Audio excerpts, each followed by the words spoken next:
Lee Hansoo reflects on his childhood, spent mostly in hospitals, where he developed a deep love for video games. Gaming became a major part of his life. Hansoo is seen lying in bed, intensely focused on his handheld gaming device, showcasing his dedication to gaming. Frustrated, Hansoo exclaims at the game over screen, criticizing the AI's poor decisions. He acknowledges that doing something for too long can lead to boredom. In a moment of frustration, Hansoo tosses his gaming device aside, expressing his dissatisfaction with a simple, "Screw this." Hansoo reminisces about how gaming lost its charm. Despite trying different genres like AOS, RPG, and FPS, he found them all lacking excitement. He criticizes modern games for their lack of originality and depth, finding them repetitive and uninspired. Hansoo wonders if there are any original games left. This curiosity leads him to discover a new game. He stumbles upon Dungeon and Stone, an obscure RPG indie game, and wonders what it's about. The game, Dungeon and Stone, is described as an RPG with outdated 2D pixel graphics, intriguing Hansoo despite its appearance. Hansoo is skeptical about the game, noting it's only in English and doesn't seem like his usual type, yet his curiosity is piqued.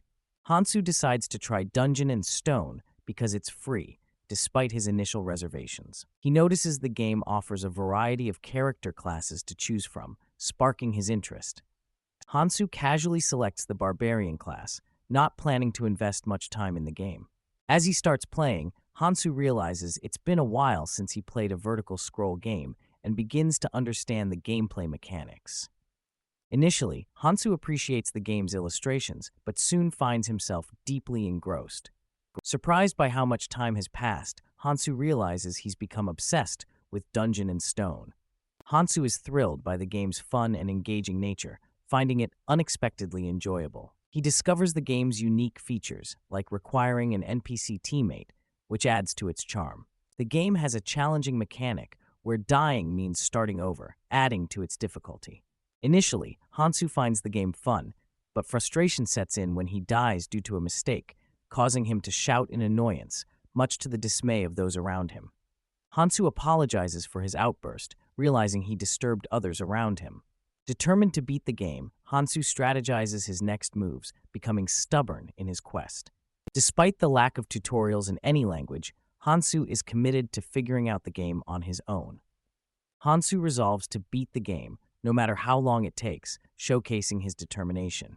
Hansoo reflects on his journey with the game, from his hospital days to his adult life, always finding time to play.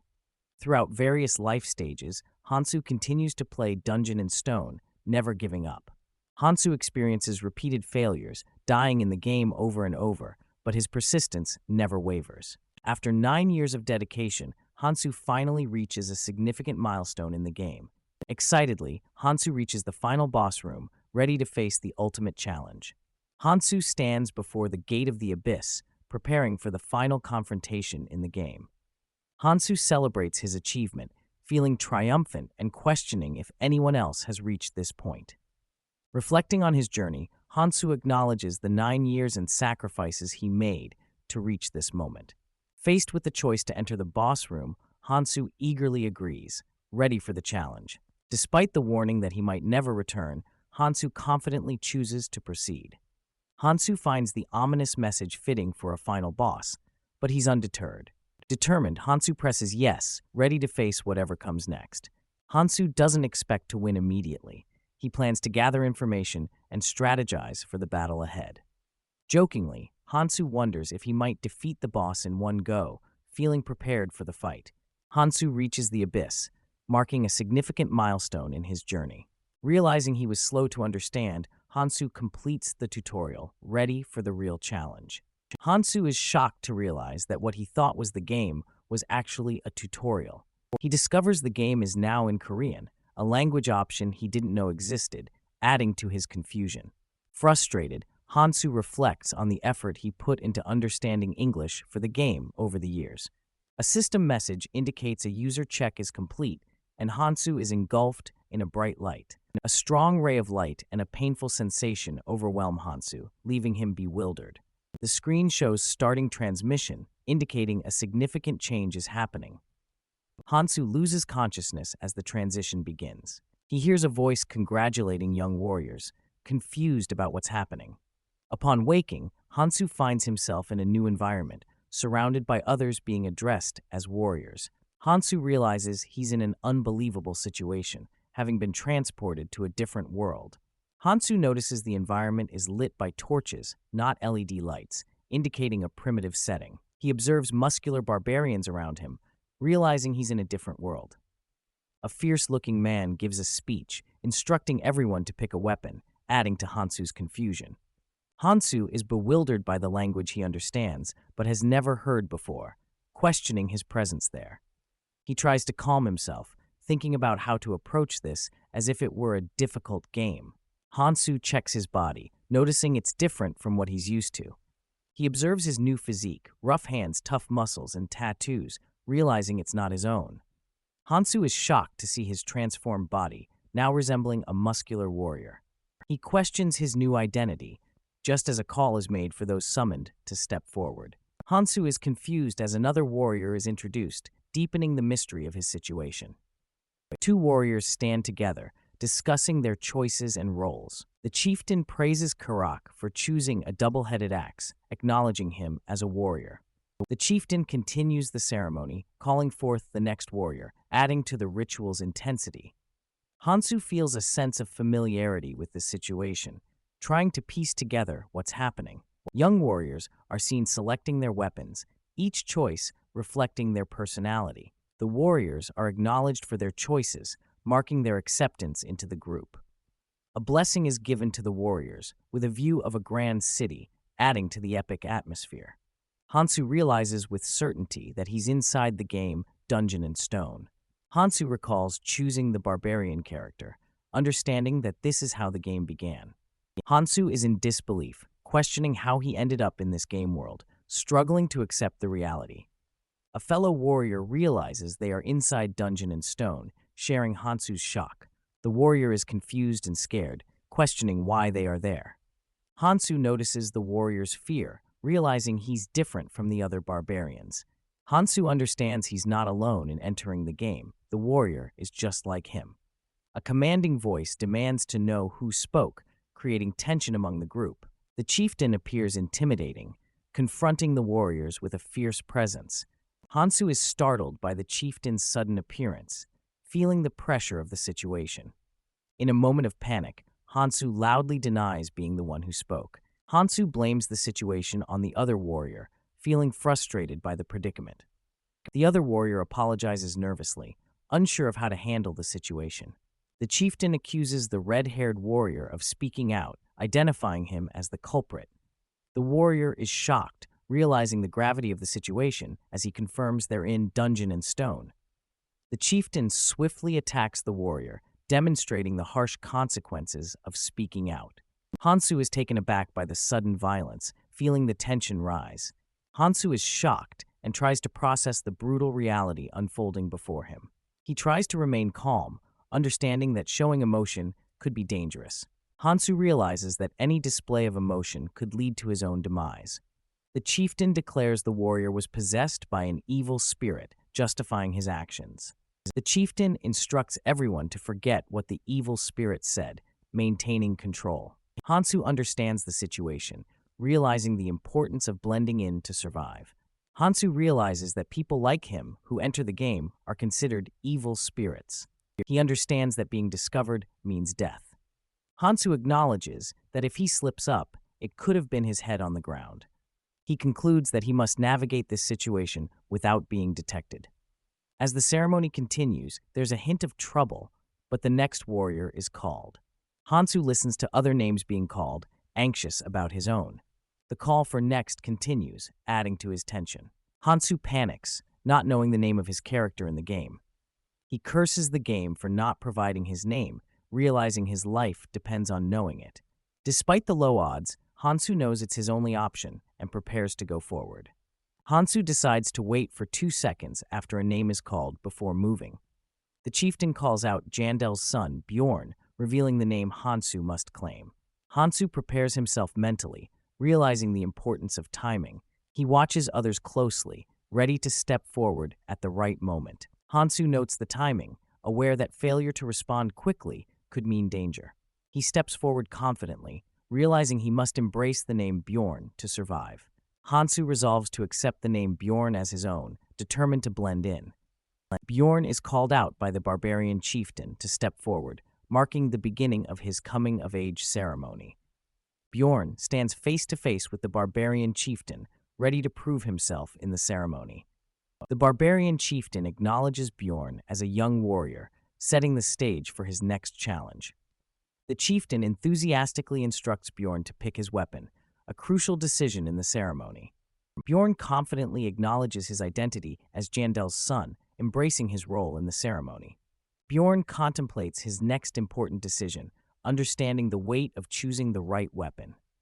He reflects on the barbarian's lack of magic but strong physical abilities, considering his options for a close combat role. Bjorn decides on his weapon, hinting at a strategic choice that aligns with his survival instincts.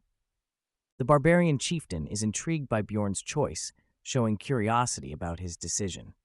Bjorn reveals his choice, a shield, signifying his focus on defense and strategy for survival. Bjorn confidently affirms his decision to choose the shield, marking his transition into a warrior.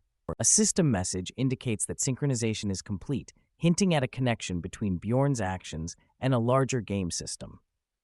The computer screen displays Bjorn's character information and logs, showing his progress and stats. Bjorn's character stats are detailed, highlighting his physical and mental attributes and overall combat index. Bjorn recalls his initial choice of a greatsword in the game, which led to frequent deaths despite its cool appearance. Frustrated by repeated failures, Bjorn questions how to build his character for better survivability. He considers various heavy weapons like dual axes and large hammers, reflecting on his past choices. Bjorn remembers experimenting with different weapons in the Berserker meta, but struggling to survive in battles. He recalls a moment of realization, pondering a new approach to playing as a barbarian. Bjorn questions the necessity of playing a barbarian as a damage dealer, considering their natural vitality and strength. Bjorn considers the potential of barbarians as tankers, despite not being as effective as dwarves, recognizing their foundational strength. He reflects on the need for extensive training in this combat method, but decides to proceed with his research efforts. Bjorn faces a formidable creature, shield in hand, ready to test his new strategy in battle. A game screen shows a successful, clear, surprising Bjorn with the effectiveness of his new approach. Bjorn is impressed by his character's newfound power, realizing his decision was the most rational choice. He confidently declares he won't regret his decision, fully embracing his new strategy. The gates are ordered to open, signaling the start of a new journey for the barbarians. Bjorn, among other barbarians, prepares to enter the labyrinth after completing the coming-of-age ceremony. The barbarians are set to travel to a city with a labyrinth, marking the next phase of their adventure. The destination is revealed as Rafdonia, and the warriors are commanded to depart, embarking on their quest. The barbarian chieftain declares that the warriors' fate lies in the labyrinth, urging them forward. Bjorn and the other barbarians charge ahead, driven by the chieftain's words. Bjorn decides to run with the group for now, assessing the situation. He questions whether the group knows their destination, hinting at possible confusion. A voice calls for the group to stop, admitting they might be lost. The group realizes they've been led in the wrong direction by Venom's third son, Karak, causing frustration. Karak admits his lack of qualification and steps down as leader, acknowledging his mistake. Einar steps up confidently, volunteering to lead the group, inspiring trust among the barbarians. Einar's confident expression shows her determination to guide the group successfully. A character acknowledges Einar's leadership, showing trust in her ability to lead them correctly. Einar admits she's lost, causing frustration among the group. The group panics about reaching the labyrinth on time, feeling the pressure of the situation. Doubts arise about Einar's leadership, with suggestions for a new leader, Jin. Bjorn observes the chaos, questioning the group's competence, but choosing to stay unnoticed for now. Bjorn approaches Einar discreetly, ready to offer guidance. Einar, feeling defensive, asks Bjorn if he's there to blame her. Bjorn reassures Einar, offering to help her find the way to the labyrinth. Einar is surprised and eager to know how Bjorn plans to help. Bjorn points out a group to follow, providing a simple solution to reach the labyrinth. The group Bjorn points to dismisses the barbarians, underestimating their ability to navigate the city. Einar understands Bjorn's plan and decides to follow his advice to reach the labyrinth. Einar announces finding the way to the labyrinth, earning praise from the group. The group is called to follow Einar as they head towards the labyrinth. The barbarians finally see the entrance to the labyrinth, confirming their destination. Bjorn questions if entering the labyrinth is the right decision, feeling uncertain. He contemplates leaving the group, thinking no one would notice his absence. Bjorn reflects on his past life, feeling unprepared for the challenges ahead. He doubts his ability to fight monsters and considers alternatives to pay the taxes of Rafdonia. Bjorn realizes the harsh tax system in the game, where failure to pay results in execution. He acknowledges that fighting monsters in the labyrinth is the primary way to earn money. Working in village bars is another way to earn money, but it's not an option for Bjorn. Bjorn faces a problem due to his identity as a barbarian. As a barbarian, Bjorn is unable to find normal work, facing discrimination and limited options. He reflects on the game's design, which forces barbarians to fight, leaving him no choice but to enter the labyrinth. With only 10 minutes left before the labyrinth closes, Bjorn feels the urgency of the situation. Bjorn contemplates the challenges of surviving outside the labyrinth for a month if he doesn't enter now. He realizes that waiting would leave him in a weakened state, deciding that now is the best time to enter. Despite knowing the risks, Bjorn hesitates, feeling the weight of his real-life stakes. A voice calls out to Bjorn, urging him to take action. Einar reaches out to Bjorn, reminding him of his identity and encouraging him to move forward. Einar clarifies she's the second daughter and urges Bjorn to hurry as they're the last to enter the labyrinth. With only 5 minutes left, the portal to the labyrinth is closing, creating urgency. Einar tells Bjorn to go in first, promising to follow right after. Einar thanks Bjorn for his help, showing appreciation for his support. Bjorn modestly responds, saying there's no need for thanks. Einar asks Bjorn how to become wise like him, expressing admiration for his cleverness. Bjorn humorously thinks she needs to be reborn, but decides to give a vague answer. Bjorn advises Einar to always think before acting, and she eagerly accepts his advice. Einar promises to repay Bjorn if she returns from the labyrinth, showing determination. Bjorn reflects on the fearlessness of barbarians, both in the game and real life, pondering Einar's words. Bjorn asks Einar if she's afraid of dying, seeking to understand her perspective. Einar begins to respond, showing a moment of vulnerability. Einar admits that fear of death is natural, but she embraces her warrior spirit. She explains that despite her fear, she must fight to survive, asking if Bjorn feels the same. Bjorn agrees, realizing they share the same struggle and lack of choice. Einar encourages Bjorn to survive and meet again, highlighting the barbarian's resilience. Bjorn acknowledges his identity as a barbarian, ready to face the challenge. With only 1 minute left, urgency builds as the labyrinth's entrance is about to close. Bjorn admits his fear, but feels determined to act despite it. As the labyrinth closes, Bjorn resolves to enter, knowing he has no other choice. Bjorn reflects on his strong barbarian physique and extensive game knowledge, determined to survive. With confidence, Bjorn resolves to survive in the labyrinth, embracing the challenge ahead. Bjorn enters the Level 1 Crystal Cave, marking the beginning of his journey in the labyrinth. Bjorn looks around, assessing his new surroundings with curiosity and caution. Confused, Bjorn questions his location, realizing the unfamiliarity of the Crystal Cave. Bjorn Jandel stands confidently, asserting his expertise in the game Dungeon and Stone. Bjorn reflects on his knowledge, leading him to a crucial conclusion about his situation. Bjorn envisions combining his barbarian strength with his game knowledge to survive. He believes he can survive, recalling his initial thoughts upon entering this world. Bjorn is frustrated by the darkness, realizing he can't see anything around him. A flashback shows warriors ready for battle, hinting at Bjorn's past experiences. Bjorn recalls the game design, noting the presence of crystals that illuminate the labyrinth. He deduces there's no need for torches due to the crystals on the labyrinth walls. Bjorn realizes he's in the darkness region, a dangerous and unexpected starting point. He acknowledges the unpredictability of this reality, unlike the game, and prepares to adapt. Bjorn attempts to access his status window and other game features, but nothing works. Frustrated, Bjorn realizes that none of his usual game commands are functioning.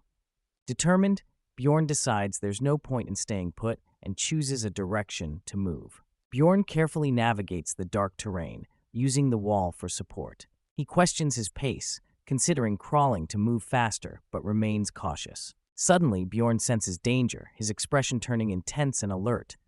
Bjorn steps into a goblin trap, causing him intense pain and surprise. The system message confirms Bjorn has triggered a goblin trap, leaving him injured. Bjorn struggles with the pain, trying to calm himself and endure the situation. He realizes he must stay silent to avoid alerting the goblin lurking nearby. Bjorn sweats nervously, wondering if the goblin might not be nearby after all. He considers the possibility that the goblin left, but remains cautious, knowing such thoughts can be dangerous. Bjorn concludes that if there's a trap, a goblin must be nearby, and he must stay silent. He worries the goblin will spot him in the trap, increasing his tension. Bjorn realizes the goblin will wait for him to weaken, prompting him to stay alert. Determined to remain silent, Bjorn acknowledges the game's logic and prepares to act. He discovers paralyzing poison in the trap and regrets not having better footwear. Bjorn chastises himself for complaining and decides to act quickly to fight back. The poison spreads, numbing his foot, but Bjorn prepares to confront the threat. Bjorn calls out the hiding goblin, feeling fearless due to the poison, but is uneasy about the silence. Bjorn shouts angrily, demanding the goblin to reveal itself. He questions if the goblin is real or just a figment of his imagination. Bjorn resolves that even if he's acting foolish, survival is his priority. He decides to leave, determined to survive, even if it means being cautious. Bjorn mutters insults, trying to provoke the goblin while dealing with his injury. He continues taunting, feeling lightheaded from blood loss when the goblin finally appears. Bjorn hears footsteps, signaling the goblin's approach. He realizes the goblin has moved, heightening his alertness. Bjorn taunts the goblin about his insults, noting the footsteps came from behind. Despite knowing the goblin's presence, Bjorn decides to increase his speed to escape. Bjorn faces the goblin, keeping an eye on it as it stalks him. Noticing that the goblin mimics his movements, Bjorn devises a plan to handle it. The goblin enjoys taunting Bjorn, savoring his eventual demise from blood loss. Bjorn jumps and pivots to change position, evading the anticipating goblin. Believing Bjorn has collapsed for good, the goblin hesitates, intrigued by the bait. Bjorn feigns vulnerability, urging the goblin to get closer for an opportunity. Confused and cautious, the goblin inches toward Bjorn. Suddenly, the goblin nervously pelts Bjorn with a rock to see if he's dead. Surprised at the goblin's intelligence, Bjorn is amused as the creature smartly tests him. Confident it outsmarted Bjorn, the goblin starts approaching, ready to attack. As the goblin reaches for him, Bjorn's eyes glow with determination. Bjorn welcomes the goblin's approach, ready to strike back. He launches a powerful attack, calling the goblin a bastard. Bjorn realizes his reach was too short, missing the goblin. Suddenly, his hand glows with energy, surprising him. Bjorn's body moves on its own, reacting instinctively. He senses the goblin's movements clearly, preparing to counterattack. Bjorn feels stronger, shouting with newfound power. He declares the goblin as prey, contrasting his current strength with his past weakness. Bjorn embraces his barbarian body, ready to dominate the fight. Bjorn delivers a powerful blow, huffing with exertion as he strikes the goblin. He continues his relentless attack, channeling his strength into each hit. The impact of his strike is intense, showcasing his newfound power. The goblin is overwhelmed by Bjorn's fierce assault. Bjorn stands victorious over the defeated goblin, bloodied but triumphant. A system message confirms Bjorn's victory, awarding him experience points. Bjorn watches as the goblin's body begins to vanish, leaving him surprised. He notes the disappearance, realizing it mirrors the game's mechanics. A glowing crystal is left behind, catching Bjorn's attention. Bjorn identifies the crystal as the game's currency, recognizing its significance. Bjorn examines the Grade 9 magic crystal, noting its value. He realizes the crystal is worth only a piece of bread. Frustrated, Bjorn reflects on the meager reward for his struggles. Determined, he pushes forward despite the challenges. Bjorn acknowledges the world of labyrinths and monsters, where defeated creatures leave items behind. He observes the city outside, filled with familiar game elements and diverse races living together. Bjorn recognizes this world as the game he knows, but with a crucial difference. He resolves never to confuse this reality with a game, understanding the stakes are real. Bjorn Jandel is struggling to move through the labyrinth, bleeding heavily from his injuries.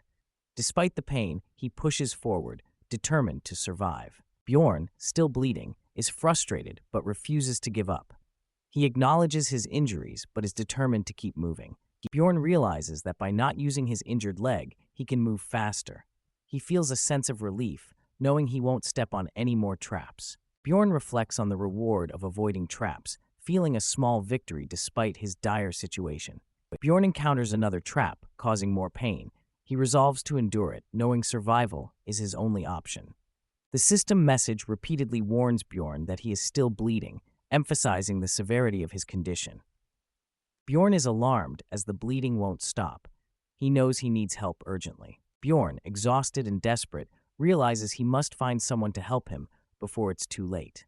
Bjorn decides to keep moving in one direction, hoping it will lead him out of the darkness and to safety. A mysterious figure wonders about Bjorn's fate, questioning if he survived or returned to his original body. Bjorn reflects on his situation, understanding why humans turn to religion in times of despair as he continues to bleed. The system alerts Bjorn that his vitality is critically low, with less than 5% remaining, emphasizing the urgency of his condition. Bjorn is warned that without treatment, he may die.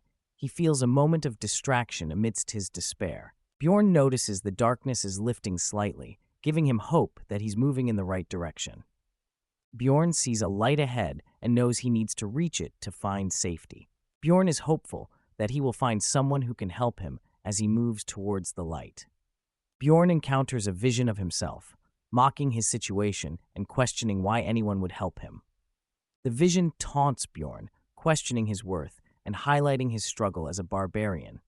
Bjorn feels like he's going insane, talking to the vision and realizing he needs to keep moving forward. Bjorn acknowledges that he's seeing illusions, a sign of his deteriorating condition. Bjorn's vision taunts him, suggesting he'll encounter a monster before finding help. Despite this, Bjorn remains hopeful about gaining better vision.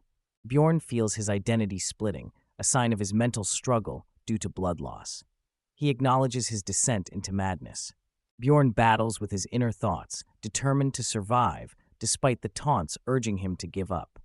Bjorn defiantly refuses to give up and sees a light ahead, a beacon of hope in his desperate situation. Bjorn's vitality is critically low, but he desperately calls out for help, hoping someone will hear him. Bjorn spots a group of adventurers, his hope renewed as he realizes he might be saved. An adventurer notices Bjorn and points out his dire state to Draus, questioning if he's a barbarian.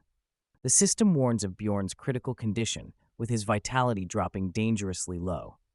Bjorn receives an achievement for his vitality, dropping below 2%, giving his mental stat a boost despite his physical state. Bjorn, frustrated and desperate, demands help from the adventurers, emphasizing his novice status. The adventurers discuss Bjorn's suspiciously quick arrival. Draus looks at Bjorn, who struggles to speak due to his injuries. Bjorn, unable to communicate properly, growls in frustration, desperate for help. Bjorn mentally urges Draus to stop staring and help him, feeling the urgency of his situation. Draus smiles, seemingly amused or intrigued by the situation, as he considers what to do next. Draus asks Priestess Ersina if she can treat Bjorn.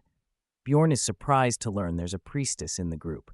Ersina coldly refuses to heal Bjorn, leaving him shocked and desperate.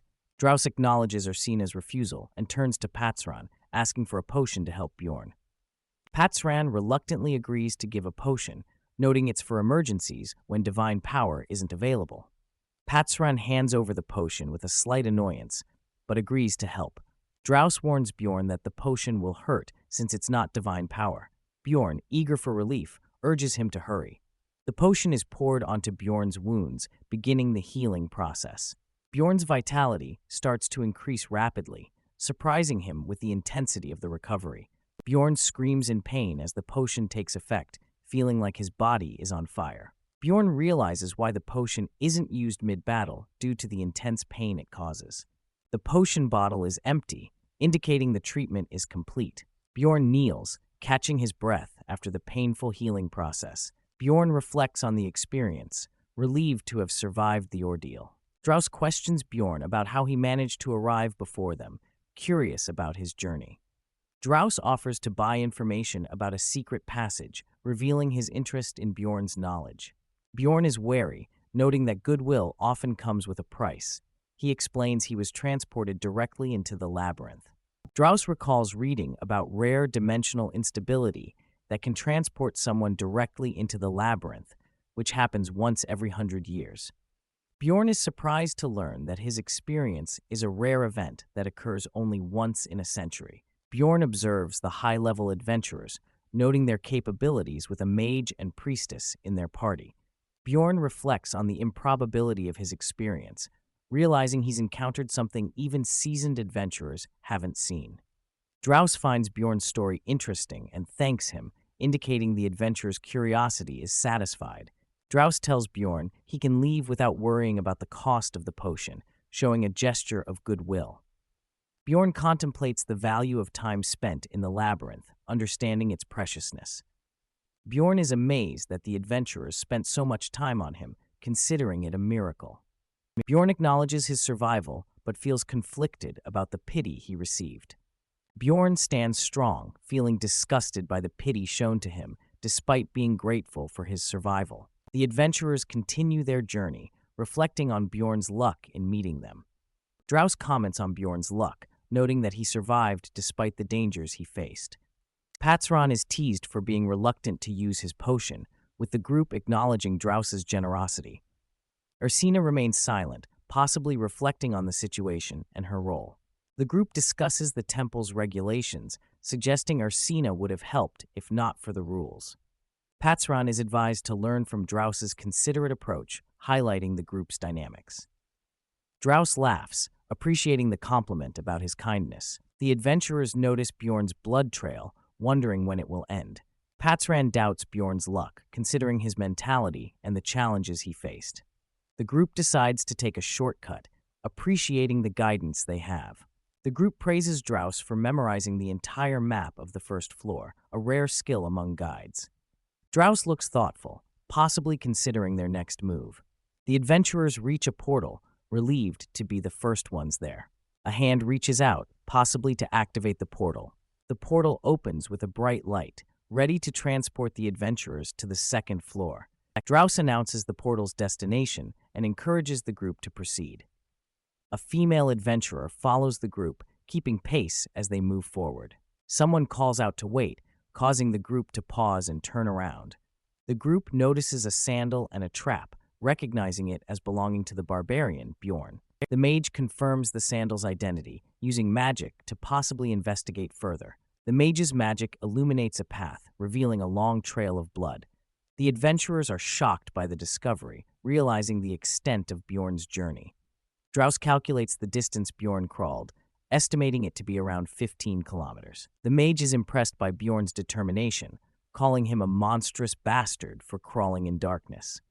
A female adventurer comments on Bjorn's mental state, surprised by his endurance. Reflecting on Bjorn's determination, an adventurer questions if they could have done the same. Strauss recalls Bjorn showing them a magic crystal, realizing its significance. Despite his ordeal, Bjorn held onto the magic crystal, showcasing his resilience. Strauss holds the magic crystal, acknowledging Bjorn's tenacity. An adventurer reconsiders their earlier judgment of Bjorn, impressed by his resourcefulness. An adventurer asks Strauss about Bjorn's name, questioning if he was just lucky. Strauss refutes this, stating that someone like Bjorn won't die easily.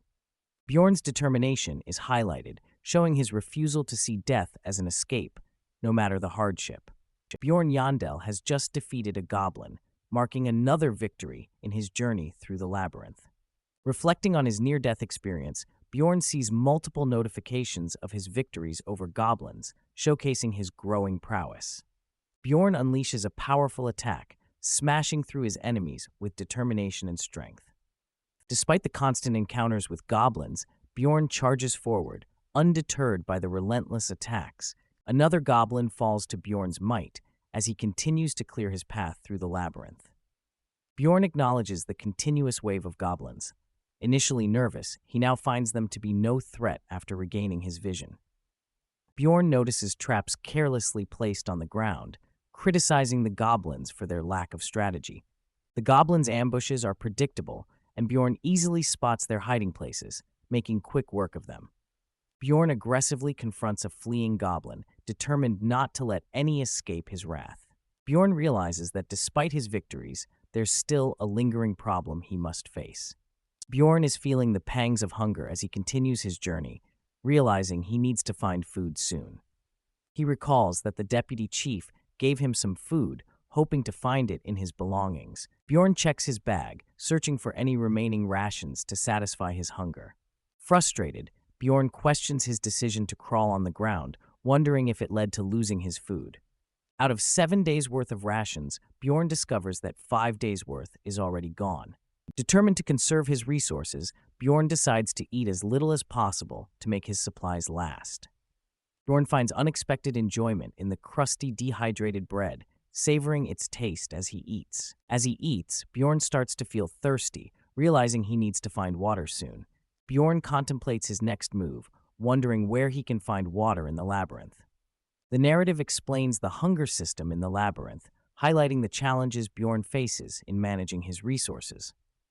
Bjorn realizes the hunger system only activates in the labyrinth, making survival more challenging. He acknowledges that this isn't just a game anymore. Bjorn reflects on how this world resembles a game he knows, but it's a harsh reality he must navigate.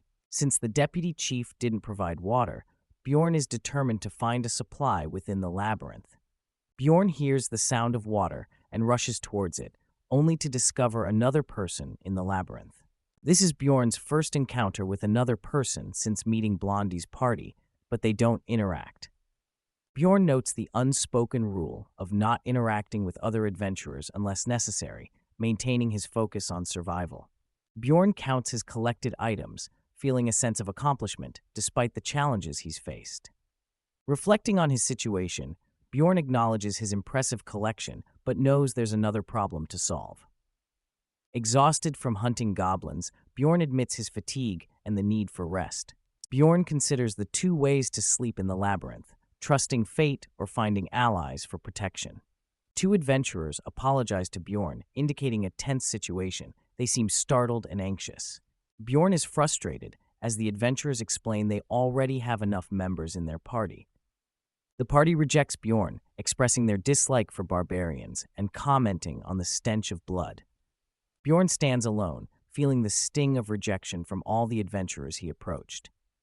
Angry and frustrated, Bjorn curses under his breath, feeling isolated in the labyrinth. Bjorn clarifies that he only wants a temporary alliance for the night, not to join their party permanently. Hans approaches Bjorn, offering to be his overnight companion with a friendly demeanor. Bjorn is taken aback by Hans's offer, unsure of his intentions and questioning who he is. Hans explains he thought Bjorn seemed reliable and was hoping for a safe place to sleep. Bjorn realizes Hans's intentions and agrees, stating he is indeed looking for an overnight companion. Hans introduces himself and suggests they stay together as night companions, a term from the game that sounds odd in reality. Bjorn agrees to the arrangement, introducing himself as Bjorn, the son of Jandel. Hans decides to call him Bjorn and mentions it's best to have 3 companions, but they settle for 2. Hans suggests they spend the night together, which Bjorn finds strange but agrees to. Bjorn feels uneasy about Hans's manner of speaking, sensing something off. Bjorn reluctantly agrees to Hans's suggestion, and they decide to play rock, paper, scissors to see who sleeps first. Bjorn reflects on how they decided to spend their first night together, finding the situation awkward. Hans wins the game and claims the right to sleep first, leaving Bjorn to keep watch. Bjorn accepts the outcome, feeling unlucky but resigned to his role. Hans hands Bjorn a watch, explaining how to use it, while Bjorn feels underestimated. Hans offers to explain the watch again, but Bjorn insists he understands, feeling frustrated by the assumption. Bjorn reflects on how people perceive barbarians in the game, feeling underestimated but hoping to use it to his advantage. Hans sleeps comfortably, and Bjorn wonders if this is what being an experienced adventurer is like. Bjorn considers asking Hans for his sleeping bag, observing how relaxed Hans is. Bjorn finds the lack of goblins and adventurers boring, though it provides a convenient break. Bjorn impatiently watches the time, eager for his shift to end. Bjorn wakes Hans up, signaling the end of his watch. Hans asks if anything happened during the watch, and Bjorn confirms it was uneventful. Hans thanks Bjorn and suggests he get some sleep, promising to wake him in 2 hours. Bjorn agrees, though he's unsure about resting. Bjorn realizes he can't truly rest, remaining vigilant despite the opportunity to sleep. Hans is relieved that Bjorn didn't break the watch, but Bjorn grapples with trusting someone he just met. Bjorn lies down and starts snoring, seemingly asleep. He snores loudly, feeling like a savage after a long day in the labyrinth. Bjorn hopes Hans doesn't notice his feigned sleep as he remains alert. Hans thinks Bjorn is a funny species for his simplicity, believing his plan is working smoothly. With Bjorn pretending to be asleep, Hans feels confident that the dumb barbarian won't notice anything. Bjorn stays vigilant, expecting Hans to reveal any ulterior motives while he remains open and vulnerable. Despite pretending to sleep, Bjorn doesn't rest at all, staying on guard the whole time. For 2 hours, Bjorn watches Hans, who does nothing suspicious, leaving Bjorn regretful for not resting. Bjorn regrets his decision to stay awake, realizing he missed his chance to sleep while Hans remained inactive. Bjorn remains cautious, unwilling to let his guard down around Hans until he proves trustworthy. Despite feeling exhausted, Bjorn struggles with fatigue but stays alert. Bjorn finds himself unable to fall asleep, wary of his surroundings. Bjorn is startled awake, hearing his name being called loudly. Hans approaches Bjorn, who is on edge and ready to react. Bjorn insists he wasn't sleeping, but Hans points out the drool on his face. Bjorn apologizes, and Hans reassures him that nothing happened while he was asleep. Bjorn is surprised by Hans's calm demeanor and the uneventful watch. Bjorn offers to stand guard, suggesting Hans can sleep more if needed. Hans insists Bjorn should rest, as it's his turn to keep watch, showing a friendly smile. Bjorn thanks Hans, still wary but acknowledging his help. Bjorn recalls how Hans seemed nice and offered to be an overnight companion. Hans introduced himself and approached Bjorn when he was in a tough spot. Bjorn appreciates that Hans didn't blame him for falling asleep during his watch. Hans reassures Bjorn that nothing happened while he slept, refusing any compensation for the mistake. Bjorn reflects on the game Dungeon and Stone, noting how different it is from reality. Bjorn is startled by a noise, realizing the game world isn't as safe as it seems. Hans greets Bjorn as he wakes up, maintaining a friendly demeanor. Hans questions why Bjorn didn't sleep more, revealing a menacing stance with a weapon. Bjorn Jandel is ambushed by Hans, who attempts a surprise attack. Bjorn, with his quick reflexes, manages to dodge the assault. Hans is shocked as Bjorn skillfully evades his attack, realizing his plan is failing. Bjorn, now on the offensive, questions Hans's motives. Hans tries to explain, but Bjorn is skeptical, suspecting Hans is making excuses. Hans, in a panic, tries to flee, but Bjorn is determined to confront him. Bjorn, filled with rage, questions Hans's understanding of barbarians, preparing to strike back. Hans is hit hard, coughing up blood from Bjorn's powerful blow. Desperate, Hans pleads for a chance to explain himself, but Bjorn remains unmoved. Bjorn notes that Hans didn't fall as easily as the goblins, deciding he needs to strike again to finish the job. With a fierce shout, Bjorn delivers a crushing blow to Hans, determined to end the confrontation.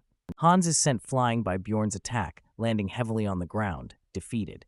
Hans struggles to get up, coughing and gasping for air, while Bjorn watches him closely. Bjorn looms over Hans, who is now begging for forgiveness, clearly terrified. Hans pleads desperately for his life, trying to convince Bjorn to spare him. Bjorn demands to know why Hans betrayed him, his expression intense and unforgiving. Hans admits he was after Bjorn's magic crystals, claiming he only intended to knock him out and take them.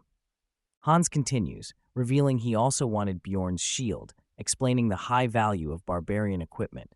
Bjorn questions Hans's sincerity, suspecting there's more to his story. Bjorn realizes Hans is still hiding something and decides to press him further. Bjorn gives Hans one last chance to be truthful, emphasizing the seriousness of the situation. Hans finally reveals the true motive. He was after Bjorn's heart, a valuable commodity in the labyrinth. Bjorn is taken aback by Hans's revelation about the value of barbarian hearts. Hans explains that barbarian hearts are being sold at a high price, making them a target. He reveals that the hearts are used as ingredients for a powerful new spell. Bjorn realizes that to Hans, he was just a valuable target, like a goblin. Bjorn reflects on the harsh reality of being hunted for his worth, understanding the danger he faces. Bjorn questions Hans about why he didn't attack earlier, to which Hans admits he needed rest too. Hans tries to bargain for his life, hoping for forgiveness after revealing everything. Bjorn remains silent, contemplating Hans's plea. Bjorn smirks, questioning the idea of forgiveness in such a brutal world. Bjorn acknowledges that he will likely encounter more people like Hans, all with similar excuses. Bjorn, with a fierce expression, questions if he should forgive those who wrong him every time. Hans, terrified, insists he's different from others, pleading for mercy. Bjorn raises his weapon, ready to strike, as Hans offers everything he has in desperation. Hans begs for another chance, promising more rewards when he returns to the city. Bjorn reflects on his first day in the game world, having just taken a life. Bjorn acknowledges his first human kill, marking a significant moment in his journey. Bjorn receives an achievement for his first kill, increasing his mental stat. On his second day in the game, Bjorn equips new gear, increasing his abilities. Bjorn's equipment upgrades continue, enhancing his combat readiness. Bjorn reflects on his progress, noting the irony of his survival skills and newfound resources. Bjorn reflects on how taking a life allowed him to truly begin living in this new world. He walks forward with determination, feeling more in control of his destiny. Bjorn's stats show significant improvement, especially in mental strength and combat ability. Bjorn battles a goblin, showcasing his enhanced combat skills. He wonders if his improved fighting ability is due to being in a barbarian's body, feeling empowered during battles. Bjorn encounters a pair of goblins, ready to face the increasing challenges. He notes that goblins are now appearing in pairs, which adds to the difficulty of his journey. Bjorn acknowledges that his new weapon has boosted his battle stats, improving his combat efficiency. His progress is smooth, as he skillfully takes down the goblins with his newfound strength. Bjorn continues to fight fiercely, demonstrating his growing prowess and determination. Bjorn kneels, exhausted from continuous battles, surrounded by the aftermath of his fight. He acknowledges his fatigue, realizing he needs rest after fighting goblins non-stop since encountering Hans. Bjorn considers the risks of not having a companion, but decides he might be safer alone for now. Frustrated, Bjorn curses the situation, feeling the weight of his exhaustion. As Bjorn tries to rest, more goblins appear, interrupting his attempts to sleep. Angry and tired, Bjorn shouts at the goblins, frustrated by their relentless attacks. He reflects on his efficiency in battle, having defeated all visible threats. Bjorn pleads for a break, desperately needing sleep to recover his strength. While trying to rest, Bjorn is suddenly attacked by a goblin, catching him off guard. Bjorn is shocked he didn't sense the goblin's approach, feeling vulnerable and angry. Bjorn unleashes a powerful attack, shouting in anger at the goblin. The goblin is caught off guard by Bjorn's sudden and fierce retaliation. Bjorn, still full of adrenaline, demands the next challenger, ready to continue fighting. Exhausted, Bjorn lets a goblin flee, acknowledging he lacks the energy to pursue it. Bjorn reflects on how close he came to being seriously injured, realizing the danger he faces. He acknowledges his need for proper rest and begins treating his wound with a potion. Bjorn winces as the healing potion stings, finding it more painful than the injury itself. 14 hours after leaving Hans, Bjorn considers finding a companion, but struggles with trust issues. Bjorn decides that a fellow barbarian might be trustworthy, resolving to find one. Bjorn encounters humans offering companionship, but he remains wary, preferring to find a barbarian. Bjorn is approached by more humans offering companionship, but he remains cautious. Humans express trust in Bjorn because he's a barbarian, but he feels overwhelmed by their attention. Bjorn declines their offer, stating he's looking for another barbarian, reflecting on his appearance. A human questions Bjorn's choice, explaining the rarity of barbarians on the first floor. Bjorn learns that most barbarians ascend quickly, making them scarce, and he feels self-conscious about his situation. A human wishes Bjorn well, leaving him to ponder if he should give up on finding another barbarian. Bjorn decides he needs a companion, but insists it can't be a human, aiming for realism in his search. He considers other species like elves or dwarves, valuing their trustworthiness over humans. Bjorn reflects on the special traits of other species, believing they wouldn't betray him for greed like humans. After deciding to seek a non-human companion, Bjorn spends an hour exploring the cave, determined to find an ally. Bjorn discovers an elf sitting alone in the cave, catching his attention. The elf is startled by Bjorn's presence, clearly on edge. Bjorn feels a sense of relief, thinking to himself that he has found a potential ally. A system message confirms Bjorn has encountered an injured elf, presenting a new opportunity for companionship. Erwin, the elf, is startled and on high alert as she realizes someone has found her. Bjorn, the barbarian, approaches Erwin cautiously, asking if she is alone, while she sits guardedly. Erwin remains silent, gripping her bow tightly, clearly wary of Bjorn's presence. Bjorn notices something, his eyes narrowing as he assesses the situation. Bjorn observes Erwin's injury on her stomach, suspecting it wasn't caused by a goblin dagger. Bjorn questions Erwin, asking if a human was responsible for her injury, showing concern. The two stand apart in the dimly lit labyrinth, tension hanging in the air as Erwin remains silent. Erwin suddenly drops to her knees, indicating desperation or urgency. Erwin pleads with Bjorn for help, her voice filled with urgency and vulnerability. Bjorn is taken aback by Erwin's plea, surprised by her sudden request for assistance. Erwin desperately pleads with Bjorn, explaining she has a little brother to care for, hoping for his mercy. Bjorn is surprised by Erwin's lack of assertiveness, noting that most elves are usually cold and distant. Bjorn reflects on his approach, realizing he might have misunderstood Erwin's personality, and decides to smile to ease the tension. Bjorn reassures Erwin with a smile, telling her not to worry, which surprises her. Bjorn firmly states he has no intention of harming Erwin, but she reacts with disbelief, calling him a liar.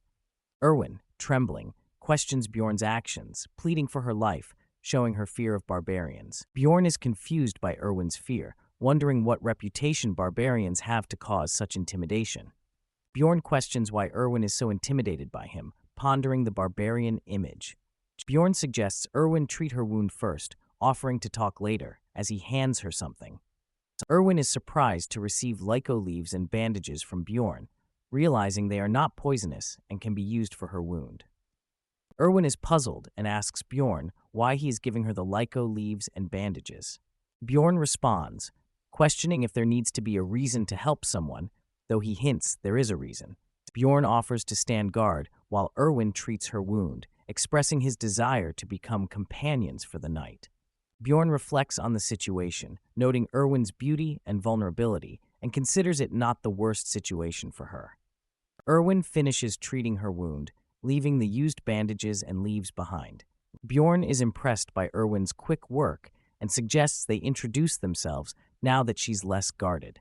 Bjorn introduces himself as the son of Jandel, establishing his identity. Erwin hesitantly introduces herself, still cautious but more open. Bjorn asks Erwin why she is afraid of him, and she explains it's because she's an elf and he's a barbarian. Erwin explains the historical hostility between barbarians and elves, which fuels her fear. Bjorn realizes the relevance of the historical hostility between barbarians and elves, acknowledging its impact. Bjorn is surprised to learn about the hostile relations, as he thought they were on good terms in the game. Erwin clarifies that the war ended 10 years ago and insists she holds no ill will towards barbarians. Erwin expresses her desire not to fight, while Bjorn ponders the time past since the game's events. Erwin smiles, confirming she also harbors no ill will, which surprises Bjorn. Bjorn asks Erwin if she would like to become his overnight companion for mutual safety. Bjorn suggests they cooperate for the night, as both are tired and could benefit from each other's company. Erwin hesitates, considering Bjorn's offer, showing her cautious nature. Erwin asks Bjorn to swear on his warrior's honor that he will not harm her, knowing its importance to barbarians. Bjorn agrees to swear upon his tribe's name, though he internally admits he doesn't care much about warrior's honor. Bjorn agrees to Erwin's request, but wants to clarify something first, surprising her. Bjorn insists on being called by his name, emphasizing he's only 20 years old. Bjorn formally swears upon his warrior's honor, promising not to harm Erwin. Erwin reciprocates, swearing upon her tribe's name, solidifying their agreement. Both vow not to harm each other during the night, allowing Bjorn to finally relax and anticipate proper sleep. Bjorn offers to sleep first, assuming Erwin would prefer it, but she hesitantly agrees. Bjorn hands Erwin a pocket watch, instructing her to handle it carefully as it's expensive. Bjorn finds it difficult to sleep, deciding to pretend for a short while to stay cautious. Bjorn is suddenly awakened by Erwin calling out to him urgently. Bjorn, confused, asks for the time, and Erwin informs him it's been 2 hours, returning his watch. Bjorn is surprised he fell asleep without realizing, pondering the comfort of his blanket and backpack. Bjorn decides to share his blanket and backpack with Erwin, offering them for her comfort. Erwin is pleasantly surprised and blushes as she wraps herself in the blanket. Erwin thanks Bjorn and settles down to use the items, showing her appreciation. Erwin falls asleep instantly, indicating her exhaustion. Bjorn reflects on Erwin's exhaustion, realizing her day was likely as tiring as his. Bjorn contemplates how time feels longer in the labyrinth, but notes he's feeling better mentally. Bjorn wonders about his real-life situation, questioning if he's been reported missing.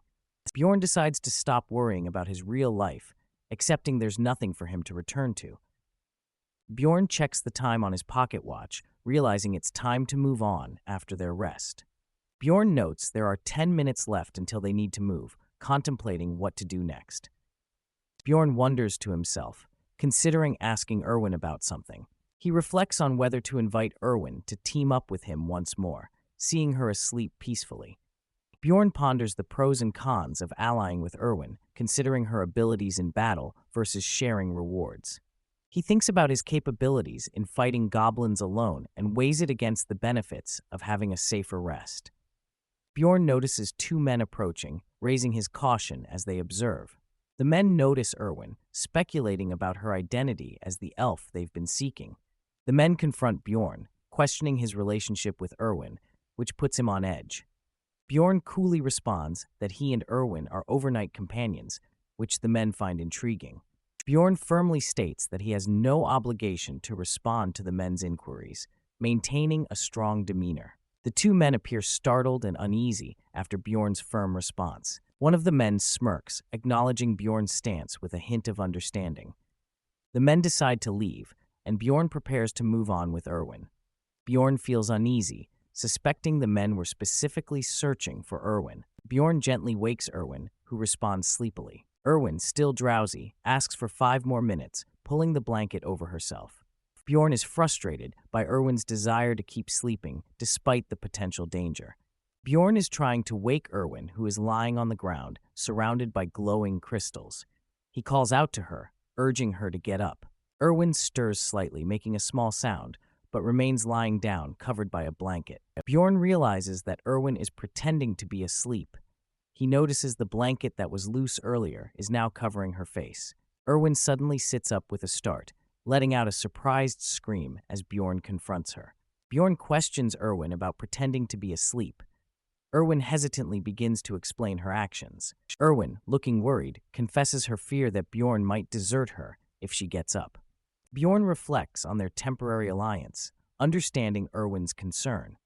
He acknowledges that their relationship was only meant to last for the night. As Erwin opens her eyes, Bjorn notes that their oath has ended. He wonders aloud about the situation while Erwin looks on. Erwin quickly responds, insisting that nothing happened between them, trying to dismiss any assumptions. Bjorn questions how the pursuers know Erwin. She explains they are likely from the same clan as the person who tried to harm her. Erwin explains that the symbol on their garments was the same, identifying them as the Crystal Union. Bjorn realizes the situation is more serious than he thought, considering parting ways with Erwin to avoid further trouble. Bjorn hesitates, feeling anxious about leaving Erwin, who is only 20 years old and clearly worried. Bjorn decides to keep moving and suggests they talk while on the move, indicating a change in his decision.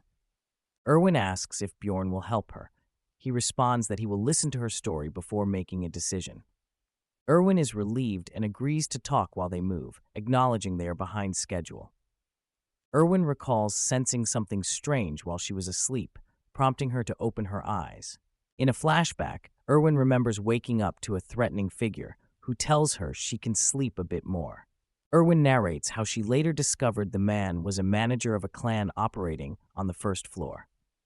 Erwin recounts her escape and how the Crystal Union continued to pursue her, leading to her injury. Bjorn is surprised and asks Erwin how the pursuers are tracking her. Erwin explains they use message stones to track her. Bjorn is puzzled, as these stones didn't exist in the game he played. Erwin describes message stones as devices that allow communication within a 300-meter range. Bjorn realizes these stones are like walkie-talkies. He worries that if he leaves Erwin, she'll be caught. Bjorn questions why the Union is chasing Erwin if she hasn't done anything wrong. Erwin hesitates, suggesting there might be more to the story than just silencing her. Erwin recalls that during her escape, she accidentally flung her knife. The knife hit someone in a sensitive area, which might have escalated the situation. Bjorn is shocked and asks for clarification on where exactly the knife hit. Erwin awkwardly tries to explain, hinting at the location without saying it directly. Erwin laughs, explaining that the injury she caused was severe enough that it couldn't be healed easily. Bjorn is shocked, realizing that's a big reason for the pursuit. He can't believe Erwin is laughing about it. Erwin apologizes, suggesting it might be karma. Bjorn seems unimpressed, but continues onward. Erwin warns Bjorn that someone is following them and advises him not to look back. Erwin estimates the pursuer is about 150 meters behind them. Bjorn is surprised by Erwin's ability to sense the pursuer from such a distance, acknowledging her elven skills. Bjorn suggests they increase their speed, and Erwin agrees, ready to keep up. Despite her wound reopening, Erwin doesn't complain and continues running. Bjorn admires Erwin's determination and courage as they push forward. They maintain their pace, with the distance between them and the pursuer still around 150 meters. Bjorn realizes that despite increasing their speed, the distance from the pursuer isn't growing. He suspects the chaser is informing others of their location. Bjorn considers the danger of the situation and thinks they need to eliminate the threat. He reflects on what he would do if he were the target. Bjorn acknowledges that killing the pursuer is a serious decision that can't be undone. He contemplates the risks and benefits of taking action, needing to think carefully. Erwin calls out to Bjorn, who realizes he needs more information to make a sound decision. Bjorn asks Erwin about her skills, trying to assess their options. Erwin humorously mentions her skills in laundry and cleaning, which confuses Bjorn. Bjorn clarifies that he meant skills during battle, prompting Erwin to laugh. Erwin proudly declares her proficiency in archery and spirit magic, specifically the flame element. Bjorn is impressed, recognizing Erwin as a perfect example of an elf archer with the rare flame element. Erwin asks Bjorn if he has ever killed anyone before. Bjorn grips his weapon and admits he hasn't killed anyone. Erwin, determined, declares that she can do it if necessary. Bjorn acknowledges her resolve and prepares to move forward. Bjorn offers Erwin a partnership, suggesting they become comrades until they escape the labyrinth with an uneven share of rewards. Erwin eagerly accepts the offer, ready to join forces with Bjorn. Bjorn checks the distance to their pursuer, which is now 100 meters. Despite running at full speed, Bjorn notes that the pursuers are still closing in.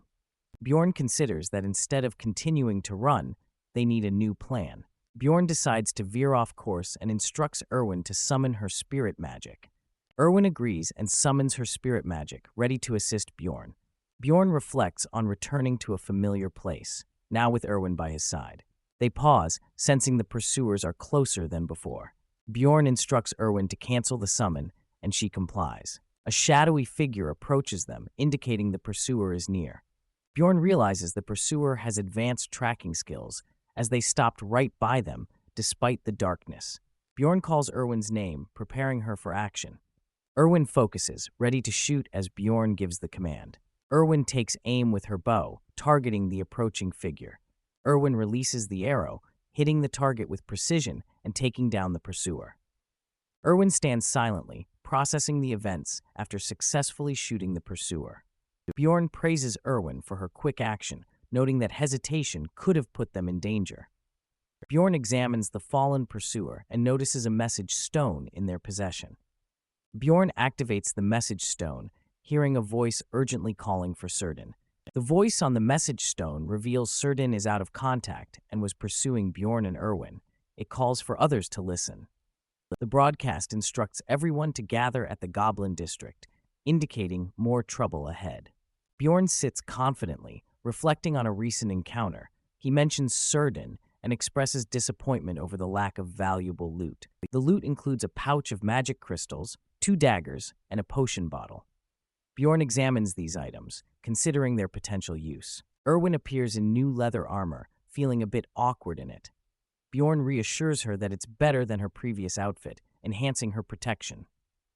Bjorn notices a positive change in Erwin's aura due to her new attire, which seems to boost her confidence and presence. Erwin asks Bjorn how to use a message stone. Bjorn suggests there might be a button or mechanism on its side to activate it.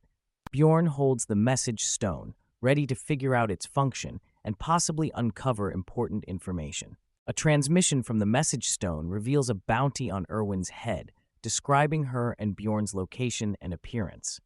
Erwin is shocked to learn about the 10,000 gold bounty on her. She turns to Bjorn, clearly worried about the danger they face. Bjorn reassures Erwin, telling her not to worry. He instructs her to summon a spirit as they plan to travel along the outskirts for safety. Determined, Bjorn leads the way to the second floor of the labyrinth, the Goblin Forest, with Erwin following, surprised by the decision. Erwin questions if they should really head to the second floor alone, showing her concern about the challenge ahead. Bjorn confidently confirms their plan to proceed, leading the way with determination as Erwin follows. Erwin reminds Bjorn that the first and second floors are vastly different, expressing her awareness of the increased danger. Bjorn reassures Erwin that they'll be fine if they stay near the entrance, emphasizing their compatibility as a team. Erwin blushes, surprised by Bjorn's confidence in their partnership. Bjorn affirms that they make a good match.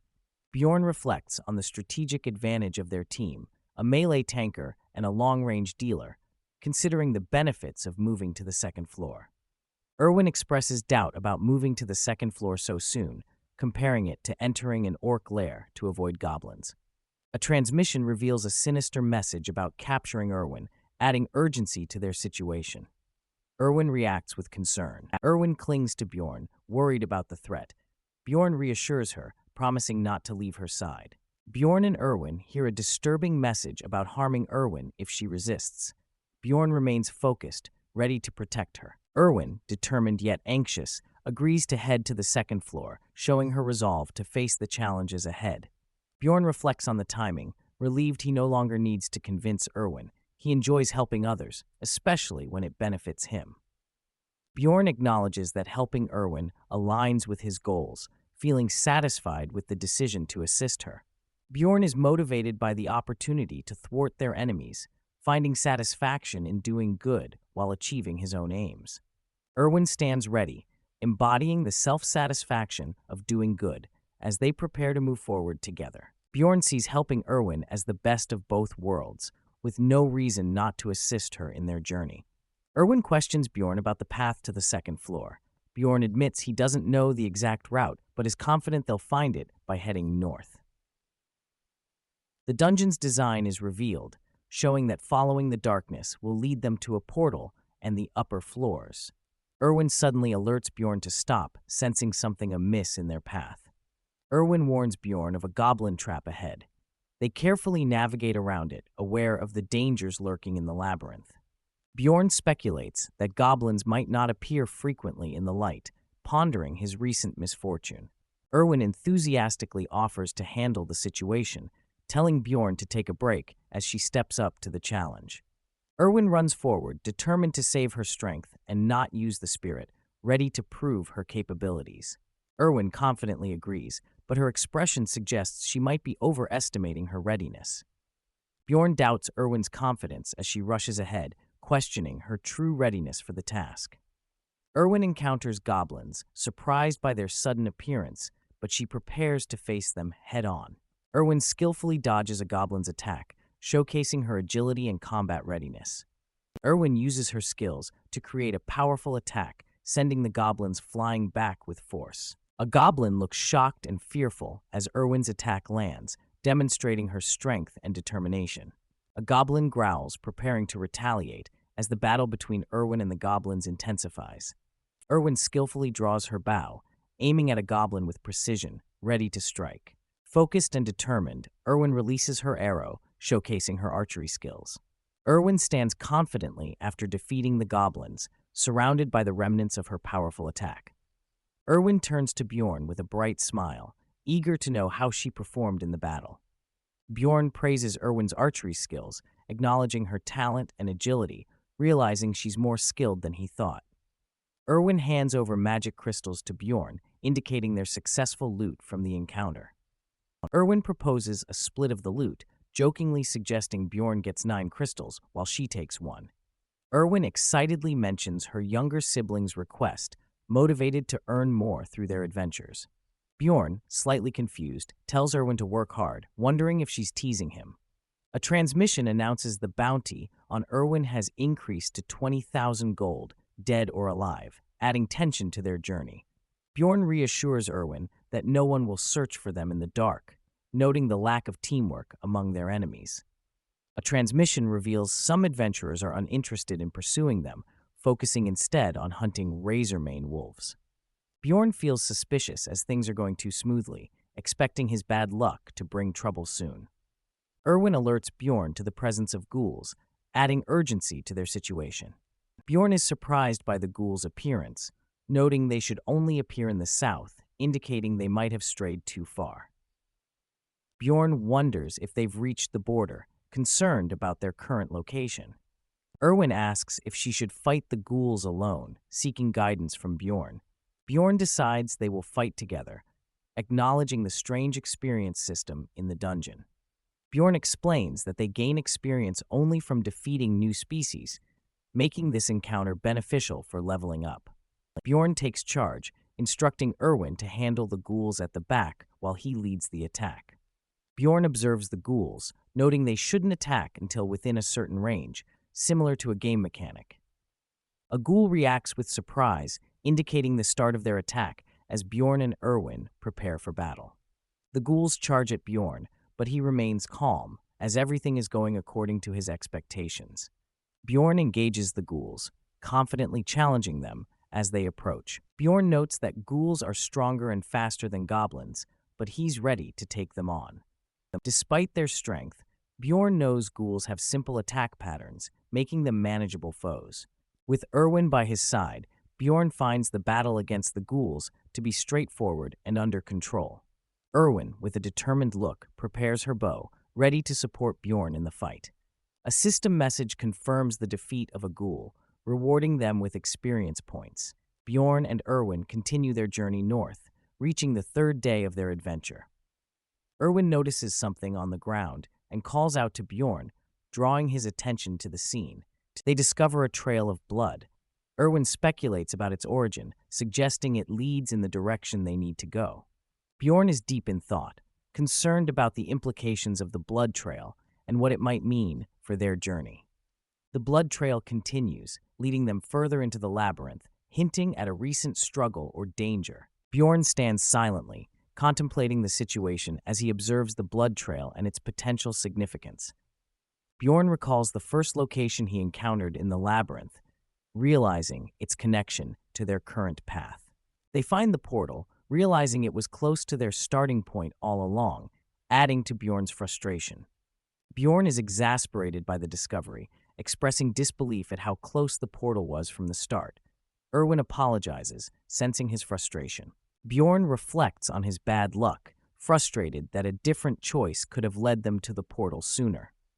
Erwin, worried she might have upset Bjorn, asks if she did something wrong, confused by his reaction. Bjorn reassures Erwin that his frustration isn't her fault, telling her not to worry about it. Erwin has a realization, connecting the dots between the blood, bread, and sandal, understanding Bjorn's expression. Erwin empathizes with Bjorn, acknowledging the hardships he's faced, which surprises him. Erwin assumes Bjorn lost a comrade, offering her condolences, while Bjorn internally denies it. Bjorn asks Erwin if she's ready to move on. She admits she's a bit scared but feels safe with him. Bjorn notes Erwin's habit of lengthening her sentences. They prepare to move forward, determined not to give up easily. A system message announces their arrival on the second floor, the Goblin Forest, marking the next stage of their journey. Bjorn and Erwin have arrived on the second floor of the labyrinth, known as the Goblin Forest. Bjorn and Erwin are teleported into the Goblin Forest. Bjorn lands heavily, feeling disoriented, while Erwin lands gracefully. Erwin quickly checks on Bjorn, concerned for his well-being. Bjorn reassures Erwin that he's fine, though he feels like he was chewed up by a frog in a well and then spat out. The teleportation experience was rough for him. Erwin expresses surprise at the sensation of teleporting, noting that she wasn't warned about the falling sensation. She landed perfectly, showcasing her agility, which Bjorn envies. Bjorn suggests they scope out the area. He questions if they are in the northern area of the Goblin Forest on the second floor. Bjorn notes the presence of a portal that can take them back to the first floor and confirms there are no immediate threats within a 50-meter radius. The stars provide enough light for them to see. Erwin is surprised by the forest's setting, having heard different descriptions of the second floor. Bjorn explains that there might be other areas referred to as the second floor. Bjorn explains the layout of the labyrinth: Goblin Forest to the north, Beastland to the east, Undead Ruins to the west, and Stone Giant Mountains to the south. All paths lead to the third floor. Erwin recalls that all paths eventually lead to the third floor, confirming her memory of the labyrinth's layout. Bjorn and Erwin discuss their next steps. Erwin asks if Bjorn knows the way back to the city from the labyrinth, indicating they need to plan their journey carefully. Erwin confirms that they will automatically return once the labyrinth closes, seeking reassurance from Bjorn. Bjorn explains the time limits for each floor: 168 hours for the first floor and 240 hours for the second. Once time runs out, explorers are returned to the city. Bjorn mentions that the Crystal Union won't venture to the second floor due to their inability to cooperate. He plans to stay on the second floor until the time is up before returning to the first floor. Bjorn suggests they can't stay by the portal all day and proposes exploring the area to make the most of their time. Bjorn tells Erwin to take the lead as they begin their exploration of the Goblin Forest. Bjorn feels nostalgic being in the forest, reminiscing about past experiences. Erwin comments on the forest's resemblance to the fairy shrine, despite knowing it's filled with monsters. Erwin warns Bjorn about traps in the forest and advises him to follow her footsteps closely. Erwin points out a trap hidden in the forest, demonstrating her keen awareness of their surroundings. Bjorn is initially unable to see the trap Erwin points out. She instructs him to look under the leaves, ready to demonstrate her skills. Erwin demonstrates her skill by triggering a trap with a rock, impressing Bjorn with her precision. Erwin confidently asks Bjorn what he thinks of her skills. Bjorn is impressed, noting her dependability. Bjorn acknowledges Erwin's skill with a simple showing his approval. Bjorn tells Erwin she's good at throwing rocks, but feels there's no need to overly praise her. Erwin is surprised by Bjorn's lack of enthusiasm, reminding him that finding traps is her duty. Bjorn advises Erwin not to get too excited over small achievements, affirming that she's already a proper explorer.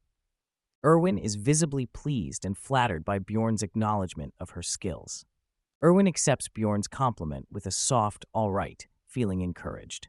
Bjorn reflects on how easily Erwin is motivated by his words, noting her as a proper explorer. Bjorn senses something is off. Despite the presence of traps, he doesn't detect any goblins, realizing the traps are a natural part of the terrain on the second floor. Bjorn tells Erwin to focus and stop chatting as they continue their exploration. The Goblin Forest is known for its traps and groups of goblins, sometimes accompanied by mutant goblins who are warriors or archers. Bjorn notes that more mutants and high-ranking monsters appear as you move towards the forest's exterior, but they plan to stay close to the portal for safety. Bjorn plans to clear the traps in the area to widen their search. He instructs Erwin to retreat to the first floor if they encounter danger.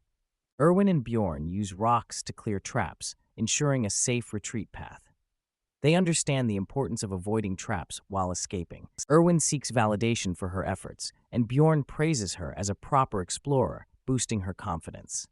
Erwin suddenly senses something, her expression turning serious. Erwin alerts Bjorn to a group of goblins nearby, her eyes sharp and focused. Bjorn asks how many goblins there are. Erwin estimates more than 10, about 50 meters away. Erwin notes that the goblins haven't spotted them yet and asks Bjorn what their next move should be. Bjorn decides they will fight the goblins and asks Erwin how close they can get without being noticed. Erwin estimates she can get within 30 meters on her own. Bjorn agrees to proceed according to their plan, and Erwin confirms her readiness. Bjorn is impressed by Erwin's silent movement through the grass, likening her to a fairy. Erwin stealthily approaches the group of goblins, preparing for an attack. Bjorn watches as Erwin moves into position, ready to support her. Erwin takes aim with her bow, preparing to strike the goblins from a distance. Erwin releases an arrow, sending it swiftly towards the goblins. Bjorn wonders if Erwin hit her target, but he can't hear from his position. Bjorn calls Erwin to stay behind him as they prepare to engage the goblins directly. Bjorn charges into battle against the goblins, with Erwin providing support from behind. Bjorn acknowledges the second floor's increased difficulty, noting the difference from the first floor. He observes that there are 3 times as many goblins, including a goblin warrior, making the situation intimidating. Despite the odds, Bjorn feels no fear. Instead, his warrior instincts are awakened, ready for battle. Bjorn's heart races with excitement, driven by his warrior spirit. Bjorn charges forward with a battle cry, ready to confront the goblins head-on. Bjorn delivers a powerful strike, showcasing his strength and determination. He notices goblins attacking from both sides, preparing to defend himself. Bjorn fiercely engages the goblins, his combat skills on full display. He continues to fight with intensity, taking down goblins with each move. Bjorn's focus and power culminate in a decisive blow, demonstrating his prowess in battle. Bjorn is caught off guard by a sudden noise, alerting him to danger. A goblin attacks Bjorn with a sharp blade, narrowly missing him. Bjorn dodges the attack just in time, realizing how close he came to serious harm. Surrounded by goblins, Bjorn struggles to catch his breath, acknowledging the threat of their numbers. Bjorn considers the possibility of getting injured, but resolves to fight on. He notes that if he were alone, the situation would be dire, but he has Erwin's support. Erwin regains her position, ready to assist Bjorn with her archery skills. Bjorn, feeling empowered by Erwin's support, prepares to finish the battle with determination. Bjorn and Erwin are deep in the goblin forest, battling goblins. They've just defeated a goblin warrior, earning some experience points. After the battle, they collect 11 magic crystals as a reward for defeating the first group of goblins. Bjorn reflects on their progress, noting that earning 44 crystals on the first floor took an entire day, making this a satisfying reward. He wishes he could take the goblin's weapons, but they vanish with the goblin. Erwin hands Bjorn 2 magic crystals, explaining that a swordsman's crystal is more valuable. Bjorn is grateful for the extra reward. Bjorn urges Erwin to keep moving, eager to see how much they can collect by the end of 4 days. As they venture further, they encounter goblin groups every 5 minutes, increasing the challenge. This time, they face goblin archers, adding a new layer of difficulty to their battles. Erwin alerts Bjorn that the goblin archer is disappearing, using stealth magic to evade them. Bjorn instructs Erwin to concentrate as they face the challenge of goblin archers using stealth magic, making the battles more difficult. More goblins charge at them, intensifying the ongoing battle in the labyrinth. Bjorn is confident in their abilities, delivering a powerful blow to a goblin, ensuring they won't lose. Bjorn continues to fight fiercely, dodging attacks and staying alert to the goblin threats around him. With focus and determination, Bjorn uses his strength to concentrate on the battle, ready to dodge incoming arrows. Bjorn's sharp reflexes allow him to dodge arrows flying towards him, keeping him safe in the fight. He spots a goblin archer hiding in the bushes, preparing to attack. Bjorn grips his weapon tightly, ready to strike back with full force. The goblin looks shocked as Bjorn launches a powerful counterattack. Bjorn's attack sends the goblin flying, showcasing his strength and skill in battle. They successfully defeat the goblin archer, earning more experience points for their efforts. Exhausted from 15 hours of continuous fighting, Bjorn suggests taking a break. Erwin is relieved and quickly agrees, grateful for the rest. Bjorn offers Erwin the chance to sleep first. She's surprised and asks about the sleeping arrangements, to which Bjorn assures her he'll handle it. Erwin quickly falls asleep, exhausted from the day's battles. Bjorn reflects on how tired she must be, noticing her sleeping more soundly than before. Bjorn thinks Erwin might feel safer with him around, considering she never used to make noises while sleeping. As Bjorn rests, he reflects on their 15 hours of hunting, thankful for the gains they've made, despite the exhaustion.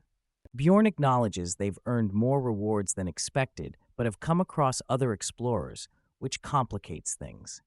Some groups include otherworldly species, adding to the challenges. Although they pass by other explorers, Bjorn finds the encounters draining. Bjorn considers other explorers scarier than the goblins, feeling an increased sense of caution. He admits his worry stems from needing to protect Erwin, who he's become more concerned about recently. Bjorn highlights the challenge of Erwin's appearance, implying it attracts unwanted attention from other explorers. Erwin, awake, questions her attractiveness, surprising Bjorn, who tells her to go back to sleep, curious that she was just snoring moments ago. Erwin agrees to sleep, smiling as she drifts off. Bjorn wonders why she's different from other fairies he's known. The scene shows peaceful sleep, indicating a moment of rest for the characters. On the fourth day, Bjorn and Erwin face another goblin attack, coordinating their defense. By the fifth day, they take a moment to rest, showing signs of fatigue from their continuous battles. The sixth day passes with Bjorn and Erwin encountering more explorers, maintaining their vigilance. On the seventh day, Bjorn announces it's time to leave the labyrinth with a countdown to the first floor's closure. Erwin expresses her exhaustion, looking forward to resting once they return. Bjorn agrees with Erwin, deciding to head back early to ensure they reach safety in time. Erwin warns Bjorn about new traps, indicating the goblin groups have respawned, adding to their challenges. They spot a goblin group nearby, consisting of 8 regular goblins, 2 archers, and 2 warriors, preparing for another battle. Bjorn decides they will fight the approaching goblin group, showing determination. The goblins gather, preparing to confront Bjorn and Erwin. A goblin is taken by surprise as Bjorn and Erwin launch their attack. Bjorn's intimidating presence causes the goblins to hesitate, showcasing his strength and resolve. Bjorn's intense focus and power are evident as he prepares to strike, causing the goblins to retreat. Bjorn plans for Erwin to handle the archers while he targets the warriors, demonstrating their teamwork. Despite their success, Bjorn feels uneasy about their luck, sensing something might be off. Erwin asks if consuming a goblin's essence turns you into one. Bjorn clarifies it grants some of the goblin's abilities. Bjorn explains that someone who chased them on the first floor had used a razor-mane wolf's essence to track them by scent. Erwin offers Bjorn the essence, but he declines, not particularly interested in gaining goblin abilities. Erwin eagerly offers to take the essence if Bjorn doesn't want it, showing her boldness. Bjorn reflects on his future plans, knowing exactly which essence he desires, and dismisses the goblin archer's essence as unsuitable for him. Bjorn tells Erwin she can have the essence if she promises him something, hinting at a deeper conversation. Suddenly, they're interrupted by a group of explorers who demand they stop, creating tension. The explorers confront Bjorn and Erwin, questioning their actions with suspicion. Erwin tries to explain they were just hunting, but Bjorn senses their luck might be running out. Bjorn reassures Erwin there's no need to answer the explorers, maintaining their composure. Erwin is suddenly grabbed, causing her to scream in surprise and fear. A bright light erupts as Erwin is pulled away, indicating a struggle or magical event. The leader of the explorers is shocked, accusing Erwin of consuming something, escalating the situation. The explorers claim the essence was theirs, causing a confrontation as a bright light surrounds them. Erwin thanks Bjorn, indicating he helped her during the chaotic moment. Bjorn reflects on expecting to encounter such aggressive explorers, prepared for their hostility. He realizes the explorers rushed over when they saw the essence, eager to claim it. Despite their claims, Bjorn knows Erwin already consumed the essence, leaving the explorers with no recourse. The explorers challenge Bjorn and Erwin, ready to fight to reclaim what they believe is theirs. Bjorn acknowledges they're outnumbered, but knows they must be bold to avoid being underestimated. Bjorn stands firm, ready to fight, challenging the explorers to come at him or back off if they're scared. Bjorn and Erwin are sprinting through the forest, determined to reach the portal. Bjorn urges Erwin not to slow down, emphasizing the urgency of their escape. Erwin, concerned, questions if the four pursuers from earlier are still after them and wonders if they would chase them to the first floor.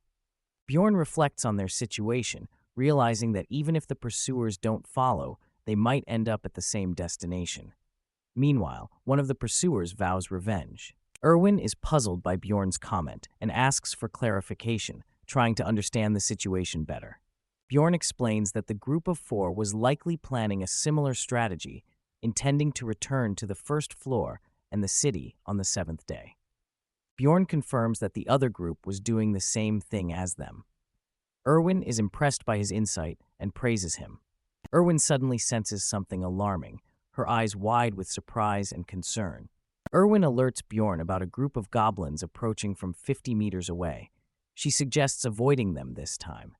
Erwin quickly realizes they can't avoid the goblins as they are running directly towards them, adding to the tension. Bjorn is surprised by the situation, noting that Erwin's detection ability had kept them safe from goblins until now.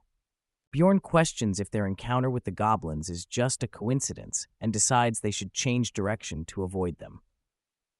Erwin is caught off guard by something unexpected, her expression showing surprise and alertness. Bjorn quickly pulls Erwin to safety as a bright light streaks past them, indicating a sudden attack. Bjorn realizes the arrow that just missed them isn't from a goblin archer, hinting at a more dangerous threat. Bjorn and Erwin discuss the attack. Bjorn suspects it's the group from earlier, and Erwin is shocked by the revelation. They deduce that the hostile group lured the goblins towards them and are likely waiting on the opposite side to ambush them. Bjorn concludes that the enemy's plan is to tire them out using the goblins. He urges Erwin to use her powers to fight back. Erwin is unsure about using her powers, but Bjorn encourages her to use the essence's abilities. The narrative explains that every essence has a special ability. Erwin absorbed a goblin archer's essence, which grants her new powers. The essence increases Erwin's stats significantly, adding both passive and active skills to her abilities. Erwin's new skills include Poison Arrow for added poison damage and Thief Steps for stealth, enhancing her combat abilities. Erwin is unsure how to use her new powers, but Bjorn reassures her that it's working. Erwin activates Thief Steps, becoming stealthy as she begins to understand her new abilities. Bjorn wonders if the skills activate by willpower rather than verbal commands, as Erwin successfully uses her stealth ability. Bjorn hands something to Erwin, preparing her for the upcoming confrontation.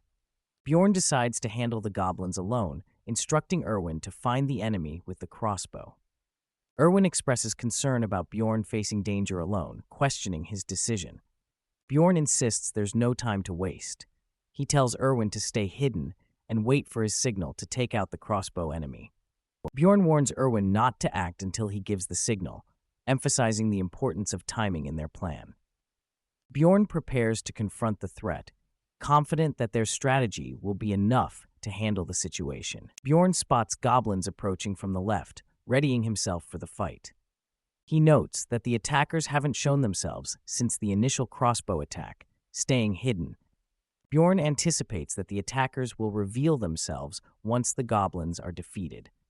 A splash of blood indicates the intensity of the battle as Bjorn fights the goblins.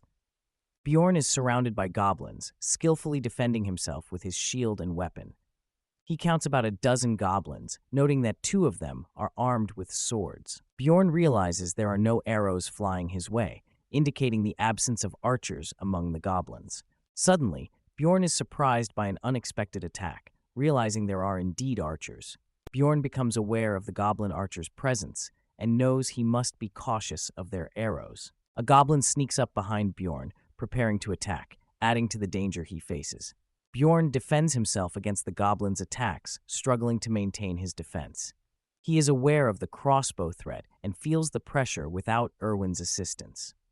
Bjorn's injuries are accumulating, making the battle increasingly difficult. Despite the pain, he continues to fight, determined to hold his ground. Bjorn takes a moment to catch his breath, acknowledging the growing danger of the situation. Suddenly, Bjorn is alerted to a new threat. his eyes wide with realization. He notices two arrows coming at him simultaneously, increasing the urgency of his defense. One arrow is from the goblin archer, and the other is from the crossbow, posing a dual threat. Bjorn realizes it's impossible to block both arrows, forcing him to make a quick decision. He decides to block the crossbow's arrow, prioritizing the greater threat to his safety. Bjorn is hit by the goblin's arrow, which pierces his elbow, causing him pain and frustration. He realizes the arrow is poisoned, rendering his arm immobile and complicating the fight. With only his right arm functional, Bjorn must choose between using his shield or hammer. He pulls out the arrow, determined to continue despite the injury. Bjorn decides to use his shield, prioritizing defense against the crossbow attacks. He acknowledges that the real threat is the hostile explorers, not the goblins. Bjorn knows he can defeat the goblins with his hammer, but it would leave him vulnerable to crossbow attacks. He fights off the goblins, using his shield to protect himself from incoming attacks. Bjorn continues to fend off the goblins, but more keep coming, testing his endurance. Frustrated by the seemingly endless goblins, Bjorn is determined to keep fighting despite the odds. Bjorn stands ready, surrounded by a red aura, as the goblins hesitate to attack. He decides not to chase the fleeing goblins, relieved to have held his ground. The hostile explorers reveal themselves, impressed by Bjorn's ability to handle the goblins alone. One of the explorers acknowledges Bjorn's unexpected strength, finding it impressive. Bjorn confronts the group, realizing there's no crossbow wielder among them. The explorers taunt Bjorn, demanding to know Erwin's location.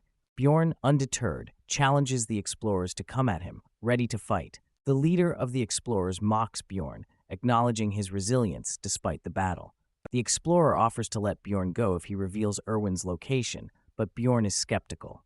Bjorn smirks, doubting the sincerity of the explorer's offer, knowing it's a trap. The explorers mock Bjorn's laughter, calling him a psycho, and decide to fight him first before asking questions. They remind each other not to let their guard down, comparing the fight to hunting a giant monster. The explorers charge at Bjorn, ready to engage in battle. Bjorn's left arm remains immobile. He wonders if Erwin has found the crossbow archer and decides to send a signal. Bjorn raises his fist, a signal recognizable to the people of this world, ready to execute his plan. With determination, Bjorn decides to use his remaining strength and cunning to face the challenge. Bjorn Jandel faces off against two hostile explorers, desperately hoping that Erwin sees his distress signal. Injured but unyielding, he questions whether Erwin caught sight of his attempt to ask for help. Bjorn steels himself, knowing he has no choice but to trust Erwin's judgment as he leaps into action against his attackers. In a fierce scuffle, Bjorn skillfully deflects an enemy's blow with his shield, intensifying the battle with his adversary. As Bjorn breaks an enemy's guard, the enemy anxiously yells for Elias, indicating desperation and fear during the conflict. An opponent named Elias appears to be significantly strong, pressing Bjorn into a challenging fight where brute strength is crucial. Bjorn can feel the heat of the battle, but remains determined, knowing that retreat is not an option if he wants to create an opportunity for Erwin. In the thick of combat, Bjorn realizes he must act as a distraction, ensuring Erwin has a window to intervene. Despite his injuries, Bjorn ponders about Erwin, concerned about her safety amid the daunting opposition they face. Tension rises as Bjorn hopes that Erwin hasn't been overcome by the crossbow-wielding enemy. His thoughts blend seamlessly with a blurred, quick scene of feet landing. Suddenly, urgency spikes as the enemies detect an impending threat, seeing arrows aimed at them, which signals Erwin's participation in hiding. An arrow descends from above, startling the enemies. They're unsure if it's from a crossbow or Erwin, heightening the tension. The realization strikes. It must be Erwin's arrow, a signal that she has joined the fight, boosting Bjorn's morale. One enemy, determined, commands his allies to focus on Bjorn, while he plans to block the incoming arrows on his own. Confidently, the enemy uses his shield to deflect Erwin's arrows, challenging Bjorn with a taunting question. Frustrated, Bjorn acknowledges his opponent's strategy to block Erwin, realizing they underestimated their adversary's resolve. Bjorn stands ready, facing multiple opponents. His determination is fierce as they close in on him. He acknowledges his disadvantage, unable to handle all the foes at once, sensing the pressure mounting. Then, seizing opportunity, another enemy attacks Bjorn from the side, forcing him to rethink his tactics. Bjorn makes a bold move, deciding to sacrifice what he must to gain the upper hand in this relentless battle. In a strategic choice, Bjorn sacrifices his already injured left arm, knowing he can't use it effectively. This allows him to focus on defeating his foes. Bjorn makes a calculated move, trading his unusable arm to take down an enemy. He sees this as a worthwhile exchange in the heat of battle. The enemy, shocked and defeated, calls Bjorn a monster, highlighting the intensity and brutality of the fight. Bjorn's eyes burn with determination as he continues to press forward, undeterred by the chaos around him. Bjorn charges with relentless energy, his focus unwavering as he pushes through the battlefield. One of the enemies is caught off guard, realizing too late the threat posed by Bjorn and Erwin's coordinated attack.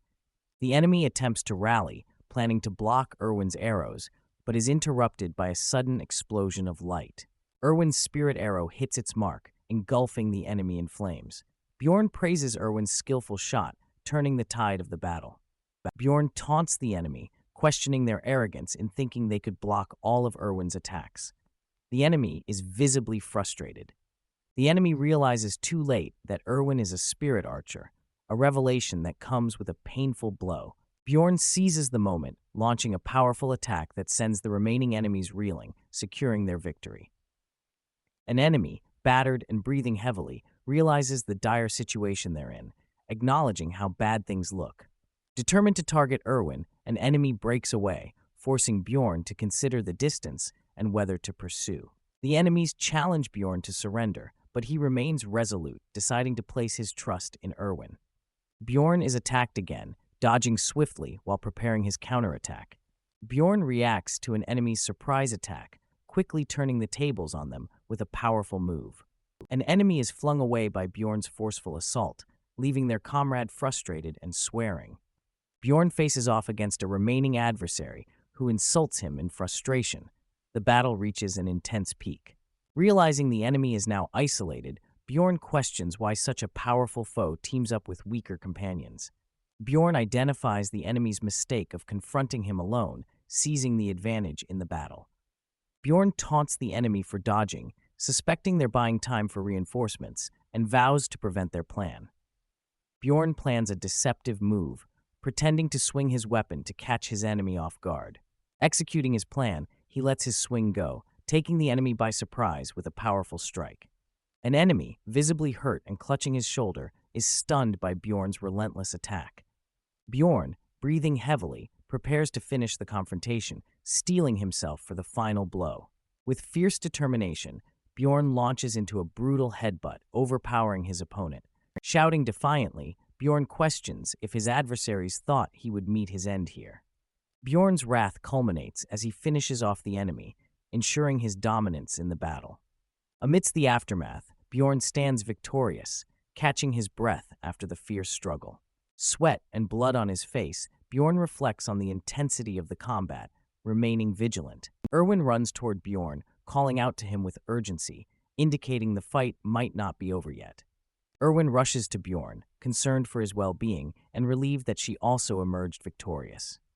Noticing Bjorn's severe injuries, Erwin urges him to drink a potion quickly to heal and counteract any poison. Erwin insists it's better for Bjorn to drink the potion rather than apply it to his wounds, emphasizing the urgency due to the poison.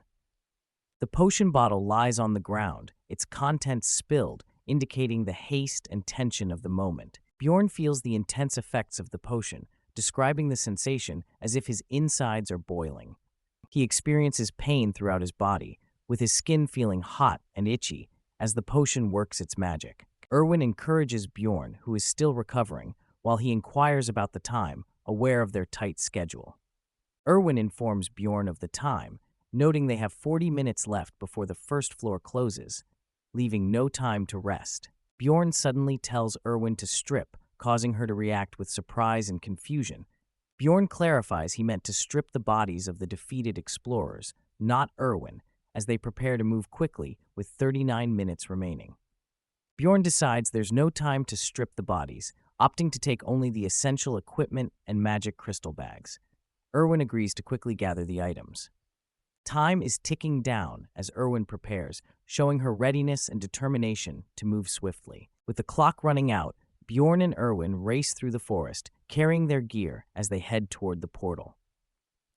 They spot the portal just in time, with less than a minute remaining, and rush toward it to make their escape. Bjorn and Erwin successfully enter the portal with seconds to spare, ensuring their safe passage to the next floor. The screen confirms their successful entry to the first floor, marking a triumphant moment for the duo. Erwin expresses excitement about their journey, while Bjorn reflects on the chaotic exit, wondering how Erwin always lands perfectly. Erwin beams with a smile, congratulating Bjorn on their successful mission and teamwork. Bjorn acknowledges Erwin's efforts, noting how close they came to running out of time, with only about 30 seconds left. Erwin reminds Bjorn about the essence he promised to discuss, sparking curiosity about what he meant earlier. Bjorn acknowledges the essence, but suggests they discuss it later due to time constraints. With only seconds left, Bjorn struggles to remember the tavern's name, feeling the pressure of the countdown. Bjorn finally recalls the name Black Whale and tells Erwin to meet there, just as time runs out. The labyrinth begins to close, signaling the end of their current adventure. Bjorn and Erwin are transported back to Rafdonia, marking their return from the labyrinth. A view of Rafdonia appears, indicating their successful journey back to the city. Bjorn, relieved and composed, acknowledges his return, feeling a sense of accomplishment. Bjorn stands amidst the bustling city of Rafdonia, ready to face whatever comes next. The city is bustling with explorers gathering in one place, creating a lively and crowded atmosphere. Bjorn resets his clock to noon, reflecting on how time flows differently in the labyrinth compared to the city. A fellow barbarian enthusiastically calls out to Bjorn, recognizing him as Jandel's son. Bjorn greets Karak, Vanon's third son, with a firm handshake, acknowledging their connection. Bjorn is glad to see Karak and Sarum, Scenic's fourth son, both having returned safely from the labyrinth. The group of barbarians, including Farman, gathers around, sharing stories and laughter about their adventures. Bjorn observes the reunion as Karak suggests a duel of bravery at the checkpoint, sparking excitement. The barbarians cheer and prepare for the duel, boasting about their magic crystal earnings. Bjorn, slightly reluctant, agrees to join the group as they head off for the challenge. A woman counts the magic stones collected by the explorers, with numbers ranging from 24,476 to 41,498. Karak is praised for collecting more than 40,000 stones, earning admiration from his peers. Bags filled with magic crystals are confirmed, showcasing the explorers' successful haul. A woman quickly calculates the total stones, impressing Bjorn with her speed. Bjorn's total is revealed to be 182,413 stones, leaving him in awe of his own achievement. The group is amazed by Bjorn's record-breaking 180,000 stones, celebrating his success. Bjorn is admired not just for his crystals but also for his gear, making others envious. Bjorn hears his name being called passionately by the crowd, understanding their excitement. Bjorn reflects on his unique journey, proud of becoming a civilized man after the labyrinth. Bjorn confidently declares himself the best warrior, raising his weapon triumphantly. Bjorn is lifted by the crowd, enjoying the moment, but they are reminded to keep the noise down. The noise from the barbarians is so loud that someone shouts for quiet, questioning if it's always this rowdy. The street is filled with barbarians and other people, creating a lively scene. Bjorn considers following the other barbarians, thinking there might be something he's missing. Bjorn spots a familiar group in the distance, catching his attention. Bjorn recognizes Erwin among the group, feeling a sense of familiarity. Erwin is engaged in a conversation about working with sprites, surrounded by her companions. Bjorn reflects on the company Erwin keeps, feeling envious of her sophisticated friends. Erwin notices Bjorn looking her way, acknowledging him with a smile. Bjorn suggests meeting Erwin tonight, and she agrees with enthusiasm. Teresia questions Erwin about knowing Bjorn, to which Erwin nervously denies any connection. A fellow barbarian questions Bjorn about knowing Erwin, but Bjorn denies it. The barbarian is relieved, believing Bjorn wouldn't associate with non-warriors. Teresia looks on with suspicion, reacting to the conversation about Bjorn. Bjorn feels overwhelmed by the situation, comparing it to a dramatic scene. Bjorn notices the barbarians are finally done with their activities. Bjorn suggests they get moving now that everyone is ready, and they agree. Bjorn decides to talk to Erwin later, realizing it's not the right time now. Bjorn spots his father in the crowd and calls out to him. Bjorn shares an emotional reunion with his father, expressing how much they missed each other.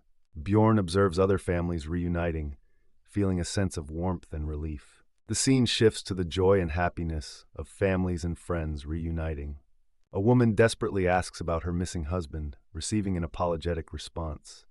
A child asks her mother about her brother, while the mother is overwhelmed with grief. The atmosphere turns to agony and sadness as the reality of loss sets in. A person blames themselves for the loss, while another tries to console them. Bjorn reflects on his experiences, comparing them to playing Dungeon and Stone. Bjorn walks through a somber crowd, hearing cries for someone named Robin. He notes the difference between seeing these faces in real life versus in a game. Bjorn feels strange about the real-life encounters, processing the emotions. The mood shifts as someone calls for drinks, signaling a return to camaraderie. The call for drinks continues as the group enthusiastically downs their beverages. Bjorn watches the drinking chaos unfold, questioning their sanity. Bjorn reflects on why he's with the barbarians, not wanting to miss anything important. He realizes they're just drinking excessively and feels it's a waste of time. Bjorn decides to leave, telling his friends he has somewhere else to be. His friends are surprised by his departure, questioning why he's leaving. Bjorn is acknowledged as the protagonist of the day, but he insists on leaving. As Bjorn leaves, his friends wish him luck, calling him the best warrior. Bjorn walks through the city, hearing laughter and feeling a sense of calm. He appreciates the peace, knowing there are no threats in the city. Bjorn reflects on the city's laws and the sense of relaxation it provides. He feels that even if he were to fall, someone would help him up, highlighting the community's support. Despite being in a more barbaric world, Bjorn finds comfort in its familiarity. He enters a room marked 305, continuing his reflection. Bjorn takes a shower, enjoying a moment of peace and solitude. He finds living in the city peaceful and considers it might not be so bad. Bjorn relaxes after his shower, feeling content and at ease. As he lies in bed, Bjorn contemplates his feelings, realizing he wants to go home. Bjorn admits his longing for home, even if no one is there to welcome him. The scene shifts to a peaceful night under the moonlight, emphasizing Bjorn's introspection.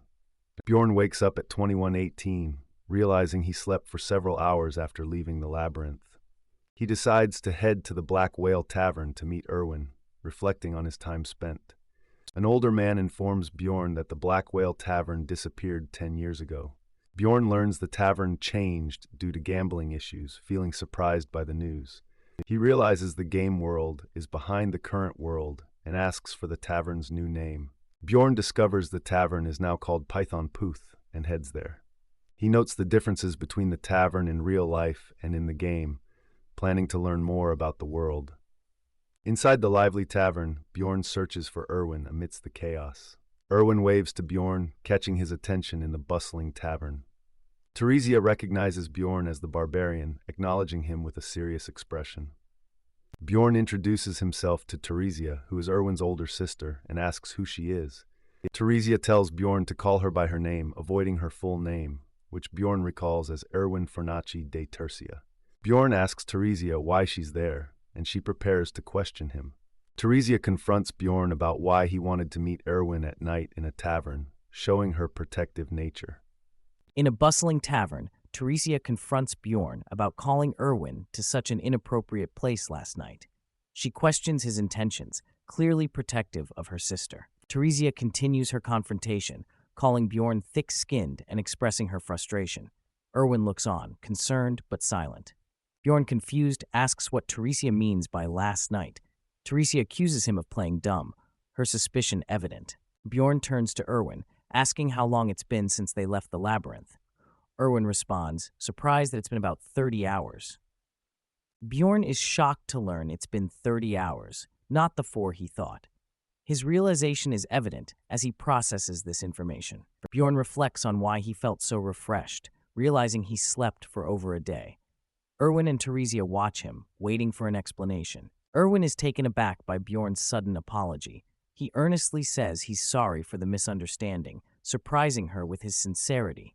Bjorn apologizes, explaining he was asleep the whole time. His genuine demeanor catches the sisters off guard. Erwin is shocked by Bjorn's apology, while Theresia is surprised, seemingly never having seen a barbarian apologize before. Theresia admits she didn't expect Bjorn to be on time, given his barbarian nature. She then asks why he called Erwin to the tavern, seeking clarity. Bjorn, with a firm tone, tells Theresia he has no obligation to explain his reasons for calling Erwin. He suggests she ask Erwin if she's curious. Theresia, frustrated, mutters about barbarians. She seems to be realizing something about Bjorn's character, calling him a beginner. Theresia challenges Bjorn, questioning his attitude and hinting he should change unless he plans to always take care of Erwin. The group is taken aback by her directness. Theresia offers Bjorn a large sum of stones, 350,000, as payment. The gesture seems to be a test of his intentions. Bjorn is handed the bag of stones, which represents Erwin's earnings. He looks thoughtful, reflecting on the situation. Bjorn feels like he's in a scene from a drama, recognizing the tension and drama of the moment as he holds the stones. Theresia, in a dramatic move, tells Bjorn to take the money and leave Erwin alone. Bjorn is caught off guard by her intensity. Theresia questions why Bjorn isn't taking the money, her suspicion growing as she watches his reaction. Theresia, with a piercing gaze, asks Bjorn if he has another purpose, hinting at her distrust and curiosity about his true intentions. Bjorn turns to Erwin, asking if she agrees with Theresia's suspicions. Erwin is caught in a dilemma, unsure how to respond. Bjorn explains the deal was to help until he got the amount he wanted from the essences. His tone is straightforward, clarifying his intentions. Erwin is surprised by the simplicity of Bjorn's terms, realizing they will split the earnings equally. Her reaction is one of relief and understanding. Erwin starts to express her gratitude, but hesitates, showing a mix of emotions as she processes the situation. Erwin apologizes, feeling conflicted. Bjorn wonders why, as he thought they made a good team, reflecting on their partnership. Theresia declares that Erwin will accompany her into the labyrinth from now on, asserting her protective role over her sister. Theresia explains they were following tradition by letting Erwin go alone for the first time. She reassures that it was never her intention to let Erwin go alone otherwise. Bjorn realizes Erwin had someone to support her all along. He feels frustrated with the situation, dismissing the importance of personal connections. Theresia offers Bjorn the pouch again, indicating that if he understands the situation, he should accept it. Bjorn questions the amount of stones, pointing out the promised share was 9-1, and he's missing 280,000 stones. He seeks clarification on the deal. Theresia, with a sly smile, admits she almost forgot about the agreed share, hinting at a resolution to the misunderstanding. Theresia hands Bjorn the missing 280,000 stones. Bjorn is taken aback, wondering if she tried to con him. Bjorn, frustrated, reflects on the situation, understanding why barbarians might dislike fairies. He asks Theresia to leave so he can talk to Erwin. Theresia questions Bjorn's request to speak further, showing her protective nature over Erwin. Erwin thanks Theresia for her concern, but asks her to leave so she can properly thank and say goodbye to Bjorn. Theresia acknowledges Erwin's maturity, realizing she can handle the situation herself. Theresia demands Bjorn swear on something important, catching him off guard with her intensity. Theresia insists Bjorn swear he won't sleep with Erwin, promising to leave if he does. Her demand is direct and surprising. Erwin is shocked by Theresia's demand, while Bjorn questions the implications, wondering about other possibilities. Theresia firmly tells Bjorn to swear, and he reluctantly agrees, understanding the seriousness of the situation. Bjorn swears on his warrior's honor, showing his commitment to the promise and the respect he holds for his word. Erwin is surprised and calls out to Bjorn, showing her concern and curiosity about his actions. Theresia decides to leave, acknowledging Bjorn's promise. Erwin calls out to her sister, showing a mix of emotions. Theresia pauses, remembering something important before she leaves. Theresia thanks Bjorn for saving Erwin, addressing him formally as Jandel's son, showing respect and gratitude. Erwin, overwhelmed, leans on Bjorn, expressing relief and exhaustion after the intense conversation. Erwin worries about her sister's reaction, having never stood up to her before. She asks Bjorn if he thinks Teresia is mad.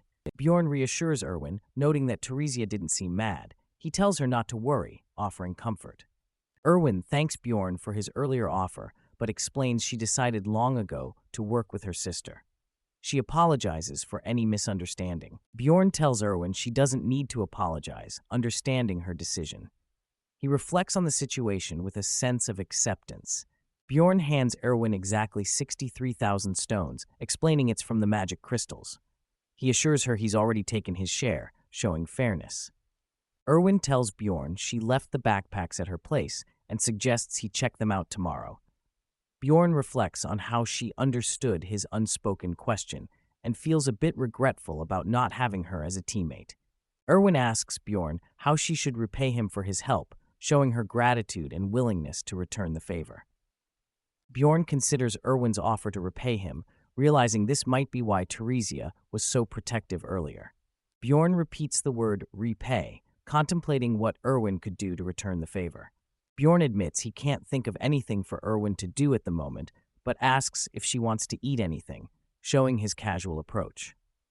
Erwin says she's not hungry, so Bjorn decides to order for himself, keeping the mood light and friendly. Erwin seems contemplative, perhaps considering Bjorn's offer or her own feelings about the situation. Erwin suddenly expresses a desire for alcohol, explaining she didn't drink the previous day on purpose, surprising Bjorn. Erwin excitedly mentions wanting to share the first return drink with Bjorn, a significant cultural ritual for fairies, marking a milestone in their friendship. Bjorn learns about the importance of the first return drink for fairies and awkwardly thanks Erwin, acknowledging the cultural significance of the moment. Erwin joyfully insists that sharing the first return drink is a given after their shared experiences in the labyrinth. Erwin assumes this isn't Bjorn's first return drink, but Bjorn surprises her by saying it is his first too. Bjorn clarifies that he's also 20, shocking Erwin, who thought he was joking about his age. Bjorn reveals it was his first time in the labyrinth as well, sharing a smile that shows his pride in their shared adventure.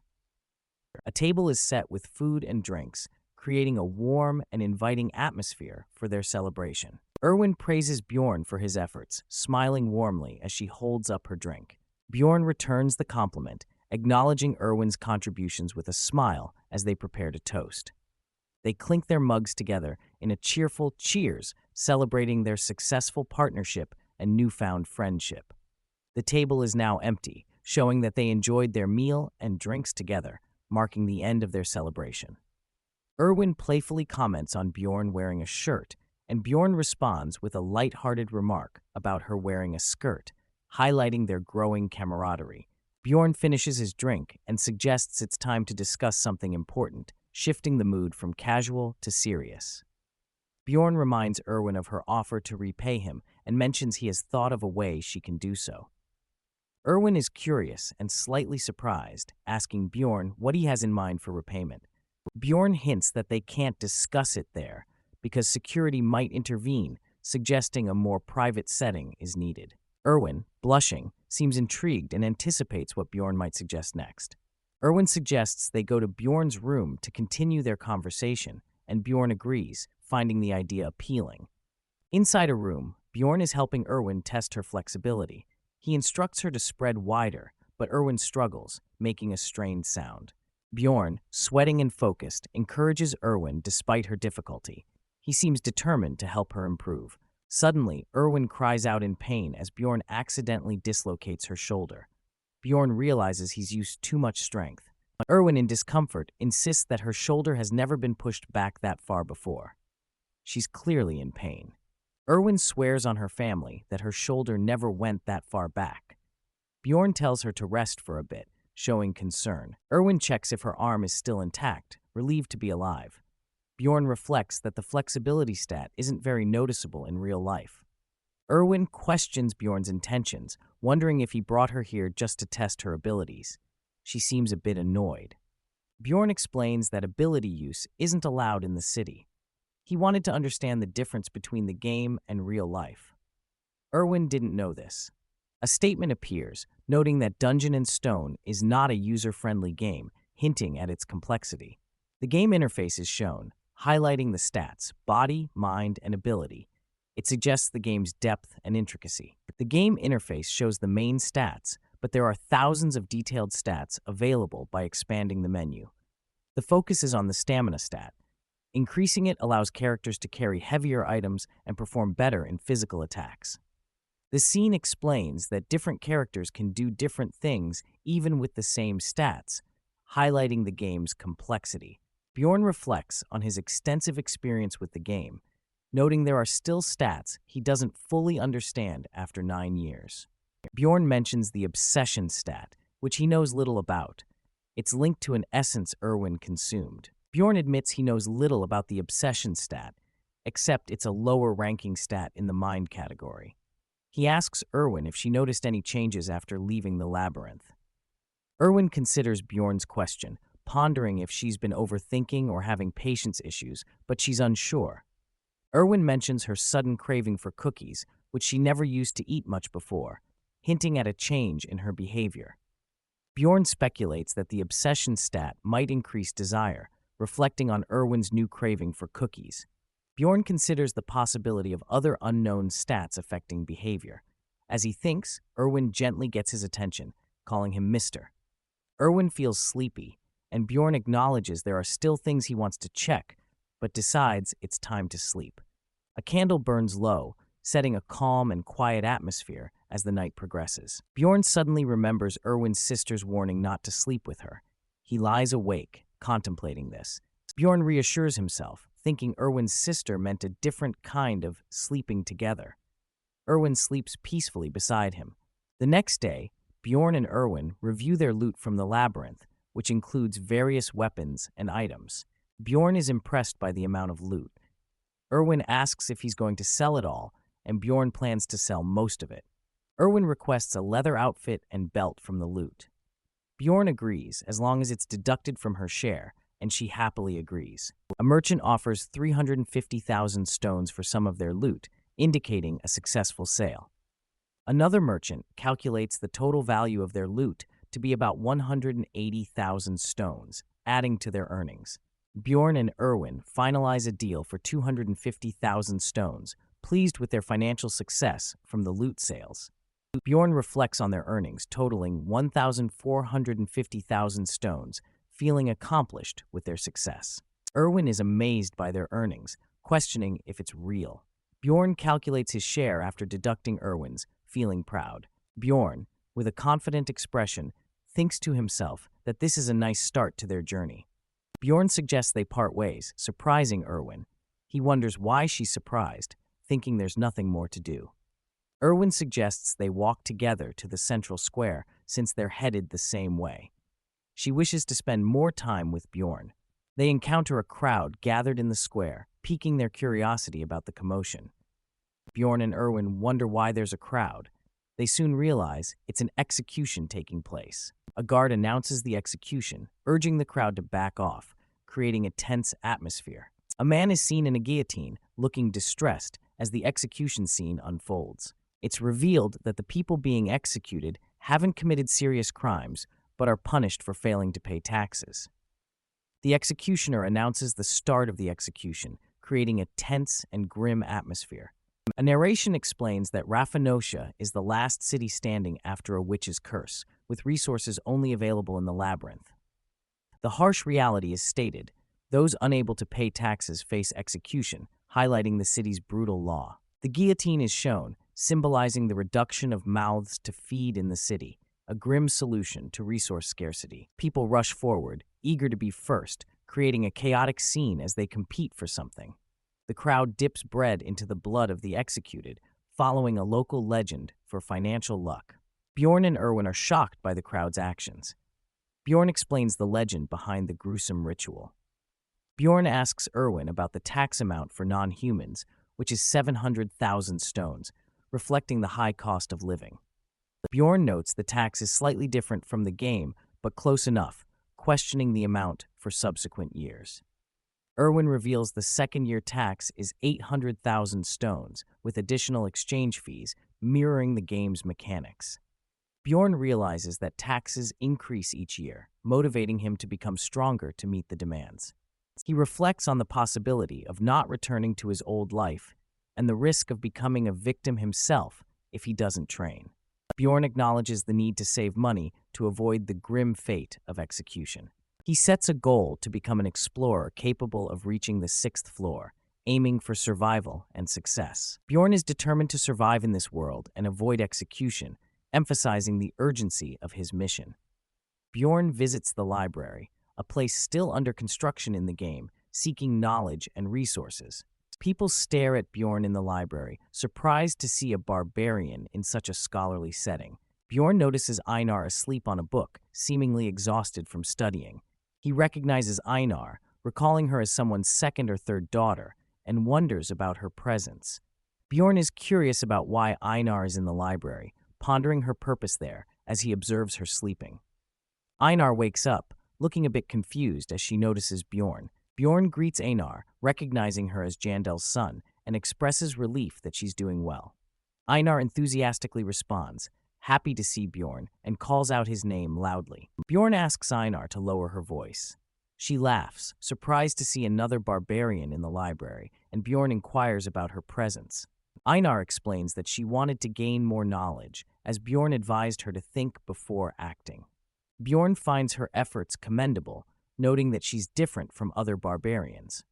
Einar shares her realization that monsters aren't the only enemies in the labyrinth, hinting at a deeper experience. She decides to study more, despite finding reading difficult, showing her determination to improve. Einar plans to visit the shrine to learn reading and writing from the elders, seeking to enhance her skills. Bjorn asks if she's going now, and Einar insists she must do it immediately, reflecting on the challenges barbarians face. Einar remembers her promise to repay Bjorn for his advice if they survived, showing her gratitude. She offers her help to Bjorn, inviting him to the Angry Bull Inn if he ever needs assistance. Bjorn acknowledges her offer, reminding her not to forget the promise in a few days. As Einar walks away, Bjorn thinks to himself that he might need her help soon. Bjorn is overwhelmed by the size of the library and wonders how to find the book he needs. He spots someone at the desk, realizing she might be able to help him navigate the library.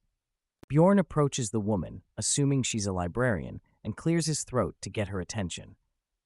The librarian with long blue hair asks Bjorn what he needs, ready to assist him. Bjorn Jandel approaches the library counter, asking the librarian for books related to history. He's eager to find the information he needs. The librarian uses magic, surprising Bjorn. He watches in awe as the magic illuminates the area, wondering if it was used on him. Bjorn is confused about what changed after the magic. The librarian explains that he can find the books he wants by wandering around, but he must return them after use. The librarian, looking sleepy, tells Bjorn he just needs to walk around to find the books. She seems to be dozing off again. Bjorn notices the librarian has fallen asleep once more.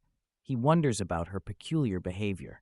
As Bjorn explores the library, he quickly understands how the magic works. It guides him to the books he needs. Bjorn realizes the magic highlights books related to his thoughts, making it easier to find what he's looking for.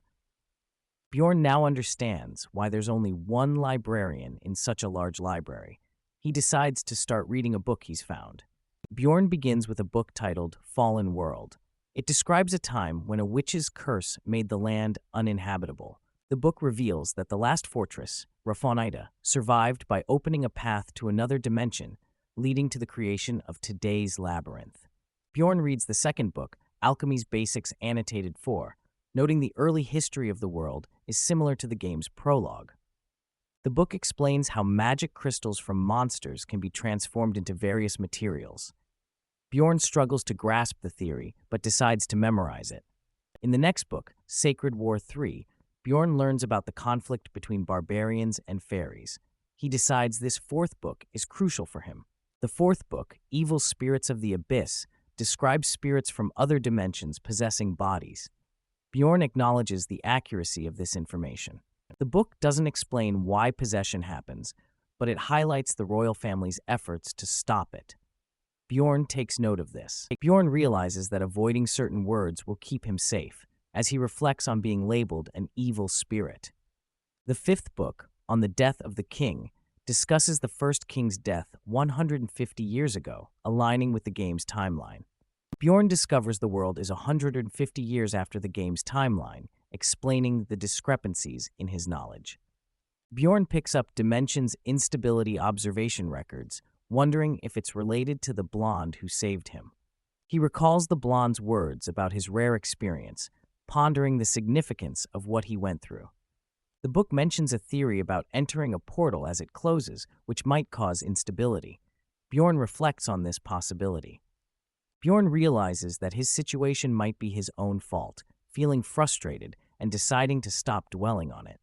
Noticing it's already dark, Bjorn decides to continue reading later. Bjorn lies in bed, noting it's been 3 days since he left the labyrinth. Bjorn calculates he has 27 days until the labyrinth opens again, planning his next steps.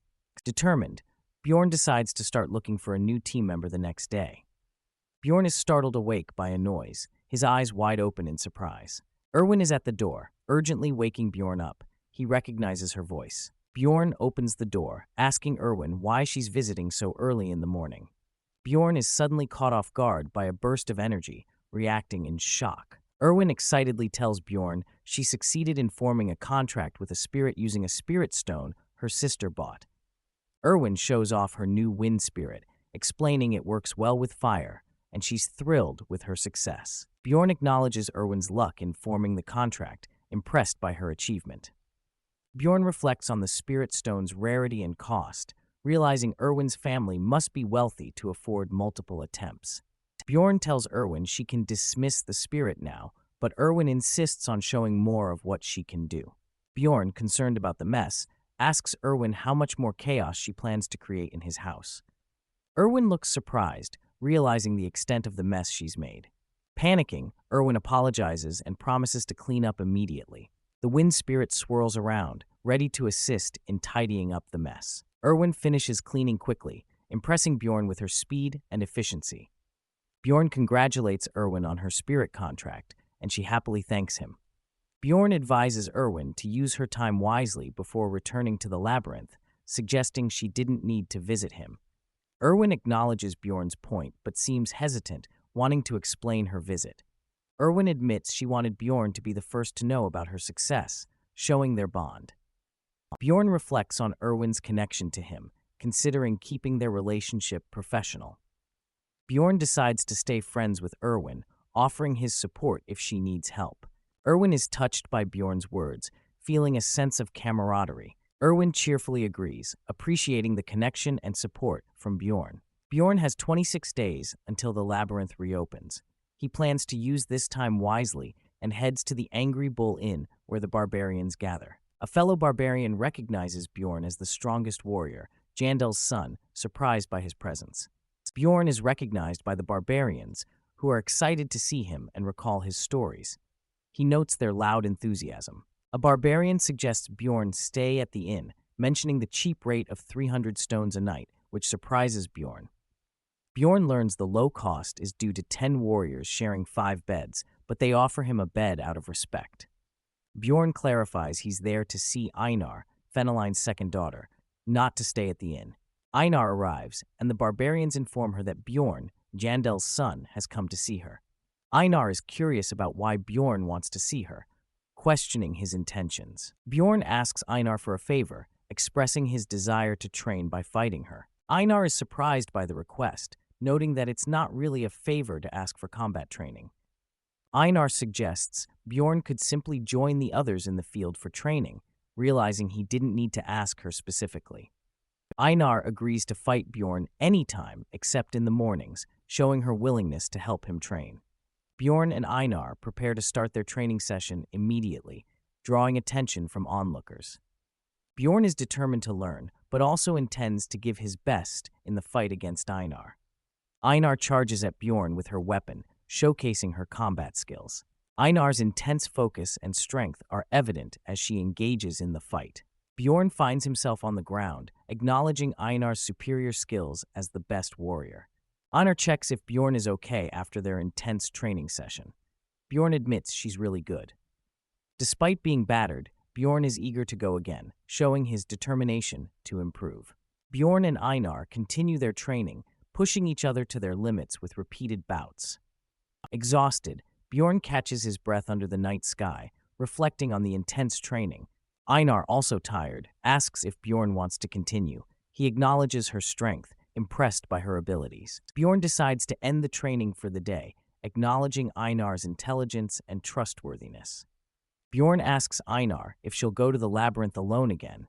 She admits she might, due to lack of funds for a party. Bjorn offers Einar a partnership, suggesting they team up for the labyrinth. Einar is surprised by the offer. Bjorn proposes taking 80% of the profits, but covering the party fees. Einar interrupts, indicating she doesn't need further explanation. Bjorn worries Einar might not like the terms and tries to offer more incentives. Einar takes Bjorn's hand, signaling her acceptance of the partnership. Einar expresses her trust in Bjorn, agreeing to team up with him. Bjorn is pleased with the new partnership, feeling he has gained a friend. The next day, Bjorn and Einar visit the Barbarian shrine, ready for their next steps. The Barbarian chieftain welcomes Einar and Bjorn to the shrine. Bjorn reflects on his reluctance to visit, but acknowledges the necessity. The chieftain notes it's rare for a warrior to return to the shrine and asks if Bjorn is there to learn like Einar.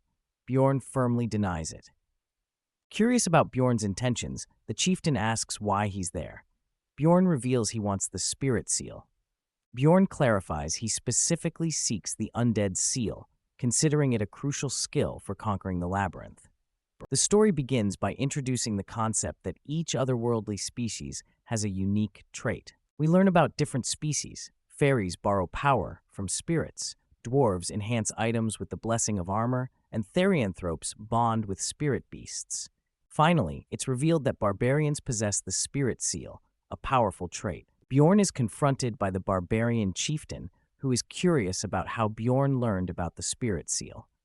The chieftain is suspicious, questioning how a young warrior like Bjorn could know such secrets. Bjorn explains that he went to the library to research the spirit seal, determined to learn more.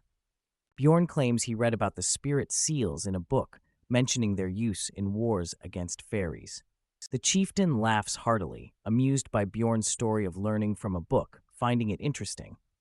The chieftain expresses pride in both Bjorn and Einar, agreeing to grant the spirit seal to a worthy warrior. Bjorn, eager and determined, is ready to receive the spirit seal immediately. The barbarian chieftain informs Bjorn that he needs 800,000 stones for the spirit seal. The chieftain questions if Bjorn can afford such a large amount. Bjorn confidently declares he will pay, surprising Einar with his determination. Bjorn reflects on the difficulty of obtaining the spirit seal due to its high cost and rare ingredients. Bjorn reveals he has the money, showing a bag of stones to prove it. The chieftain is shocked and asks how Bjorn acquired so much wealth. Bjorn, with a sly smile, is ready to share his fabricated story. Bjorn begins his tale, claiming he found a hurt fairy on the first floor. He continues, saying he used the fairy to obtain magic crystals and fed her an essence. Bjorn concludes his story, saying he got money from the fairy's sister, mocking their helplessness.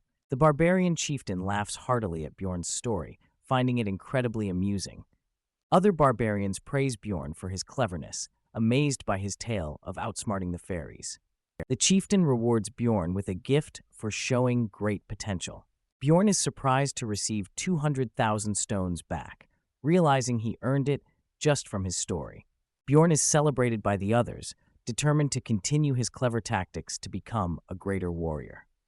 Bjorn reflects on how the people around him are growing on him, finding them more charming than expected. The spirit seal is explained as a strengthening technique that uses magical ingredients to grant special powers. Barbarians tattoo their babies to keep soul pathways visible, explaining why all barbarians have tattoos. The barbarian shaman offers Bjorn a final chance to reconsider before receiving the immortal seal, warning it's a permanent choice. Bjorn is ready to proceed, understanding the immortal seal is a powerful choice for experienced gamers. Bjorn undergoes the process of receiving the immortal seal, with energy surging through his tattoos. The pain of the process is intense, and Bjorn struggles to endure it. Bjorn is shocked by how painful the procedure is, questioning if he has to endure it every time. Despite the pain, Bjorn successfully activates the first level of the immortal seal, enhancing his abilities. Bjorn grips onto something, trying to steady himself after the process. He thanks the barbarian shaman, who chuckles mysteriously. Bjorn wonders why the shaman is laughing as he notices his glowing tattoos. The shaman remarks it's the first time a warrior has thanked him, finding it amusing. Bjorn questions if he did something wrong and decides to leave before the shaman becomes suspicious. The next morning, Bjorn heads to the commercial district to buy necessary equipment. Bjorn reflects on his training with Einar, realizing he's not suited to be a swordsman. He decides to focus on shield techniques and looks for a one-handed blunt weapon. The shopkeeper shows Bjorn a selection of blunt weapons favored by barbarians. Bjorn wants something more practical, not needing excessive power for weaker monsters. He finds a mace that suits his needs, costing 220,000 stones. Bjorn equips the slightly large mace, increasing his item level by 85. He also customizes a helmet and buys half armor, spending a total of 530,000 stones. After equipping his new gear, Bjorn's item level increases, leaving him with 50,000 stones. Bjorn establishes a daily routine, feeling settled after leaving the labyrinth. He starts his day at 7 a.m., enjoying breakfast with Erwin, appreciating the simple pleasures. Bjorn spends his afternoons reading at the library until 4, noticing the librarian often sleeps. He dines at new places to gather information not found in books, overhearing conversations about dangerous monsters. Bjorn finds the food expensive and not very tasty, but continues his routine. At 5, he joins the barbarians for training, honing his skills. On the 7th day, Bjorn starts dueling with other barbarians, pushing his limits. Bjorn calls for the next opponent, finding the instinctive fighting style beneficial for practice. His repeated training improves his reflexes, flexibility, and eyesight. Bjorn's physical stats increase slightly as a result of his rigorous training. With consistent practice, Bjorn occasionally wins duels against Einar, earning praise. Einar acknowledges Bjorn's growth, noting her own predictable fighting pattern. At 9, Bjorn returns home to wash up, and Erwin arrives to invite him to dinner. Bjorn questions if Erwin finds the journey tiring, but she cheerfully insists it's not a problem. They finish dinner around 11, and Erwin heads back to her lodging. Erwin bids Bjorn good night, wishing him luck for the labyrinth tomorrow. Bjorn reflects on how quickly time has passed, noting a month has gone by with his routine. With only 24 hours left before the labyrinth opens, Bjorn's stats show significant improvement. At 8:10, Bjorn and Einar arrive at the Explorer Guild, preparing for their next adventure. Bjorn announces their intention to receive Unity magic, readying for the labyrinth. The receptionist confirms it's just the two of them and instructs them to place their hands on the crystal. The crystal identifies them as rank 9 explorers, and the cost for Unity magic is 15,000 stones. Bjorn and Einar discuss the cost of Unity magic, which is necessary to start together in the labyrinth. The receptionist explains that explorer rank is determined by the essence in the soul, affecting the price. The Unity magic is activated, valid for 24 hours, and Bjorn and Einar prepare to leave. Bjorn suggests they go eat, ready for a meal before their adventure. Einar is surprised by the lavish meal Bjorn ordered as a feast before entering the labyrinth.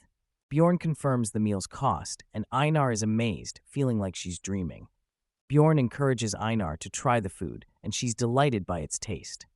Einar is motivated to work harder to afford such meals again, while Bjorn wonders about her usual diet. 10 minutes before the labyrinth opens, Bjorn and Einar are told they cannot enter yet. Bjorn notices the size of the portal, reflecting on how he missed it last time due to the chaos.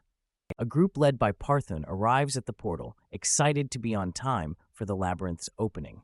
Bjorn and Einar observe the newcomers, noting they must have completed their coming-of-age ceremony. Einar reminisces about the past month, while Bjorn finds it amusing since it's only been a short time for them. The portal opens, and they are finally allowed to enter. Einar urges Bjorn to go, but he wants to test something first. Bjorn explains his plan to enter while the dimension is unstable, but Einar is ready to follow his lead. With 1 minute left, Einar becomes anxious about entering the gate. Bjorn notices the portal shrinking, planning to enter at the last moment. Bjorn hears the announcement that the gate will close soon, preparing to act. Bjorn and Einar make a dash for the portal, entering just in time despite the danger. Bjorn enters the dark region of the labyrinth, confirming his expectations. Einar panics because she can't see, but Bjorn reassures her, explaining it's the dark region. Bjorn reveals he brought torches this time, prepared for the darkness. They discover a monument, and Bjorn is pleased it remains as he expected. Bjorn explains the monument can open a portal to the second floor, showcasing his strategic thinking as an expert gamer. Bjorn and Einar stand before a glowing portal. Bjorn reaches out, activating it with a bright flash of light, ready to advance deeper into the labyrinth. Einar is surprised as Bjorn, now in armor, confidently says, "Let's go." They prepare to step into the unknown. A system message appears, awarding Bjorn with experience points for being the first to open the portal. Another system message announces that Bjorn has leveled up, increasing his essence capacity. As they move through a dark, eerie landscape, Einar asks how Bjorn achieved this. The ground squelches beneath their feet, hinting at the unsettling environment. Bjorn explains that he read about the shortcut in a book, impressing Einar. She praises him, while Bjorn downplays the current area as not particularly challenging. They arrive in the land of the dead, a foreboding place with faint cries echoing around them. Bjorn and Einar stand cautiously, taking in their surroundings. Bjorn asks Einar if she feels the strange energy in the air. She seems puzzled by his question. Bjorn describes the sensation of power coursing through his veins, indicating a change within him. Einar congratulates Bjorn on his increased spirit status, realizing this is part of leveling up. Bjorn is excited by this newfound strength. The concept of leveling up in Dungeon and Stone is explained. As Bjorn levels up, his MP and essence capacity increase, enhancing his abilities. Bjorn, now at level 2, stands confidently, noting that he can now handle 2 essences, showcasing his growth and power. Einar is puzzled by Bjorn's spirit status increase without combat. Bjorn reveals his strategic accomplishment of opening the portal as the reason. Bjorn gains experience points through accomplishments, a rare feat. He stands triumphantly on a pile of defeated foes, reflecting on this unique opportunity. Bjorn shares a trick to gain experience by speedrunning the portal, a clever tactic to level up quickly. Bjorn decides to keep his strategy a secret to benefit before others catch on, showing his cunning nature. Bjorn instructs Einar to keep their quick progress a secret, suggesting they tell others it took 2 days to reach the second floor. Bjorn is aware that experienced explorers will soon arrive. To avoid suspicion, he plans to stay hidden and unnoticed. Bjorn tells Einar they should leave quickly, expressing more fear of encountering other explorers than the monsters themselves. Bjorn humorously ties a torch to his helmet, calling it Barbarian Candle Mode. Despite its practicality, he feels slightly embarrassed by the setup. Einar is impressed by the torch's magic properties, noting it doesn't get hot and lasts for 3 days. Bjorn explains its usefulness. The land of the dead is depicted with stronger monsters than the Goblin Forest, presenting a new challenge for Bjorn and Einar. Despite the stronger monsters, the area lacks traps, making it less tricky to navigate compared to the Goblin Forest. Bjorn and Einar are excited, finding the area more suitable for their barbarian skills, ready to take on the challenges ahead. Einar's eyes widen in surprise as she spots something alarming. Einar alerts Bjorn to the presence of ghouls. She notes there are only a few now, but expects more in the coming days. Eager for action, Einar decides to take on the ghouls herself, feeling restless from the lack of combat. Einar charges at the ghouls with a battle cry, showcasing her combat skills and determination. Confident after her victory, Einar declares the second floor should be easy, feeling empowered by the fight. Suddenly, Einar senses danger and calls out to Bjorn, indicating an unexpected threat. A blood-curdling scream echoes, revealing a banshee. Bjorn advises Einar to ignore it, as they usually don't attack first. Einar is worried about the banshee's potential danger, but Bjorn reassures her that attacking it would result in a curse. The banshee will follow them until they leave the labyrinth. Einar is relieved by Bjorn's wisdom, realizing the threat of a curse. Einar is startled by the banshee's presence, clinging to Bjorn in fear while he tries to calm her down. Bjorn and Einar spot a group of skeletons approaching, readying themselves for another battle. Einar and Bjorn stand together, preparing to face the skeletons, with Einar looking slightly embarrassed. Bjorn takes charge, instructing Einar to target the skeleton's core, demonstrating his strategic thinking. Einar swings her greatsword with force, shattering the skeletons with a powerful attack. Einar, slightly confused, asks if Bjorn said something. He dismisses it, focusing on the task at hand. A system message confirms their victory, awarding experience points for defeating a skeleton. Bjorn and Einar travel north for 8 hours, encountering new monsters along the way.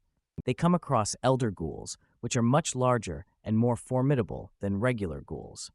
They also encounter skeleton mutants, including warriors and archers, adding to the challenge. Despite the new threats, Bjorn finds the battles manageable due to his improved skills and the limited number of enemies.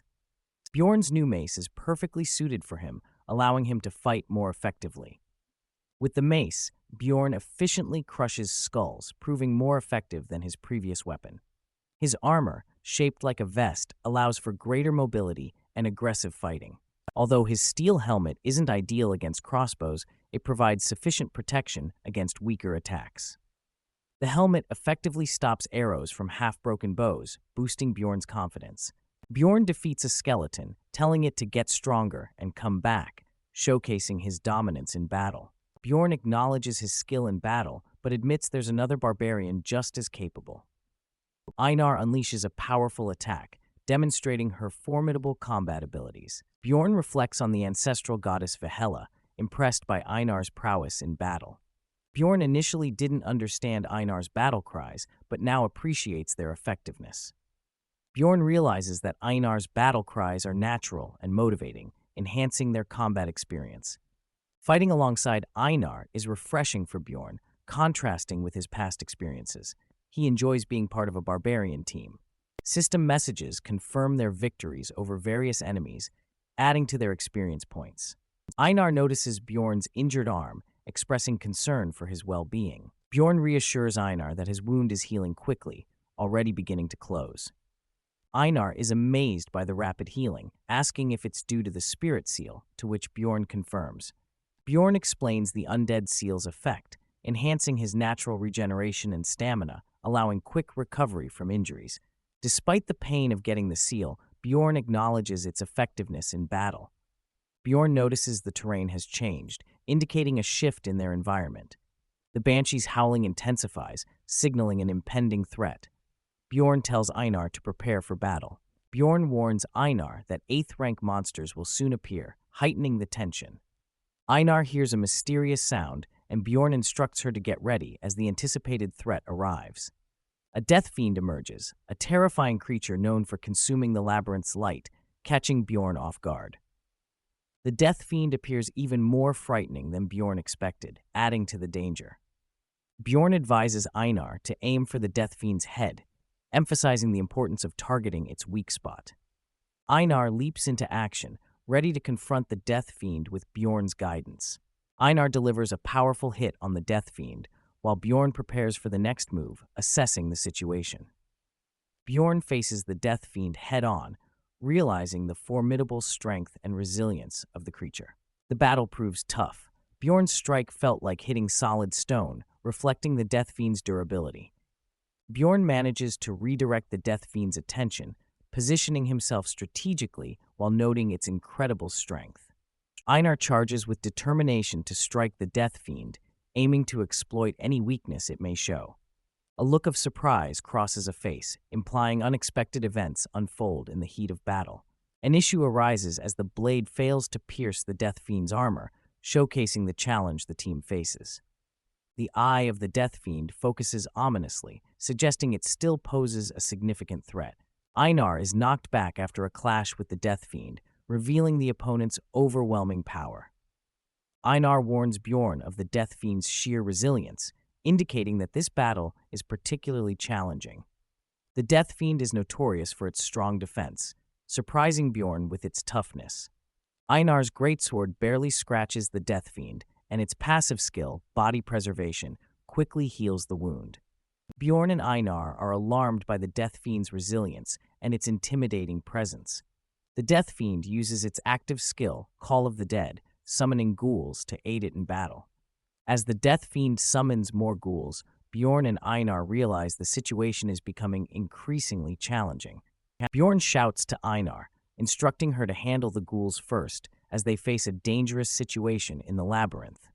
Bjorn charges forward, determined to take on the formidable death fiend by himself, while Einar deals with the ghouls. Bjorn engages in a fierce battle with the death fiend, exchanging powerful blows with the monstrous creature. The death fiend retaliates, and Bjorn braces himself for the impact, showing the intensity of their confrontation. Bjorn is momentarily caught off guard, but he quickly regains his focus, ready to continue the fight. The battle rages on as Bjorn and the death fiend clash with incredible force, neither side willing to back down. Einar rushes in, announcing that she has defeated all the ghouls, ready to assist Bjorn in the fight against the death fiend. The defeated ghouls dissolve into mist, leaving behind gemstones as a reward for their victory. Einar leaps into action, striking the death fiend with her greatsword, creating an opening for Bjorn. Bjorn warns Einar not to get distracted as he prepares to deliver a decisive blow to the death fiend. Bjorn unleashes a powerful attack on the death fiend, expressing his frustration with a fierce shout. Einar and Bjorn work together, attacking the death fiend from both sides, trying to bring it down. The death fiend takes a heavy blow, its eye bleeding from the impact of their combined assault.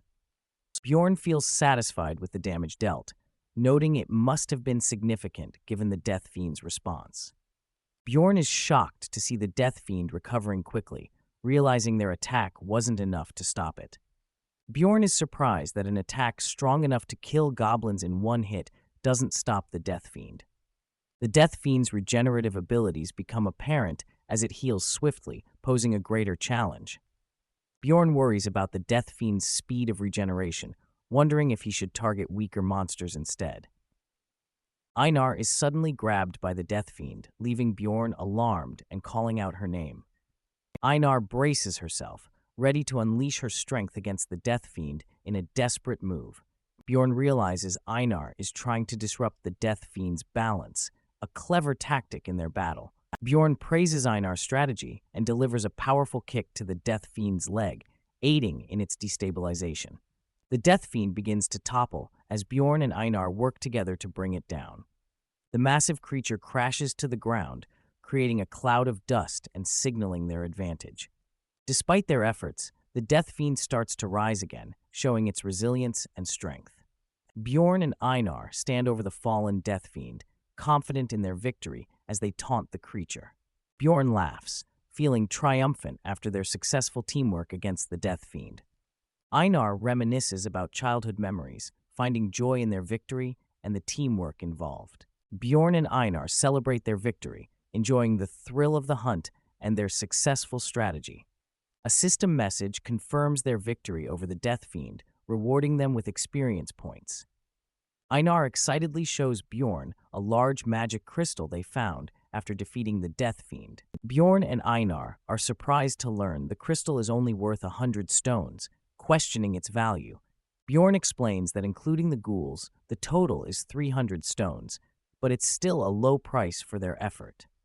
Einar recalls the cost of bread at the inn, comparing it to the value of the crystal, which was about 300 stones. Einar is thrilled at the idea of enjoying a treat every time they defeat a death fiend, using it as motivation. Einar enthusiastically suggests they continue hunting, eager to earn more rewards and experience. Bjorn agrees to continue the hunt, finding the adventure with Einar exciting and rewarding. A brief reflection on Erwin's passive nature, with a humorous note about feeling upset. Bjorn and Einar continue their hunt, using a strategy of targeting the death fiend's legs to bring it down. They successfully defeat many death fiends, likening their method to pounding rice cake, and manage to take down about 70 in total. As the day ends, Bjorn reflects on the low essence drop rate in the dungeon, deciding to call it a day. Bjorn and Einar rest, with Bjorn contemplating the need for a death fiend essence to enhance his abilities. On the second day, they encounter death fiends appearing in pairs, but they handle them with newfound confidence. Bjorn and Einar work together to knock down the death fiends, showcasing their teamwork and strategy. Realizing the danger of being surrounded by ghouls, Bjorn decides it's best to retreat and regroup. When 3 death fiends appear, Bjorn wisely suggests they retreat, knowing their limits. As the second day ends, Bjorn and Einar find a cozy spot to rest, satisfied with their progress.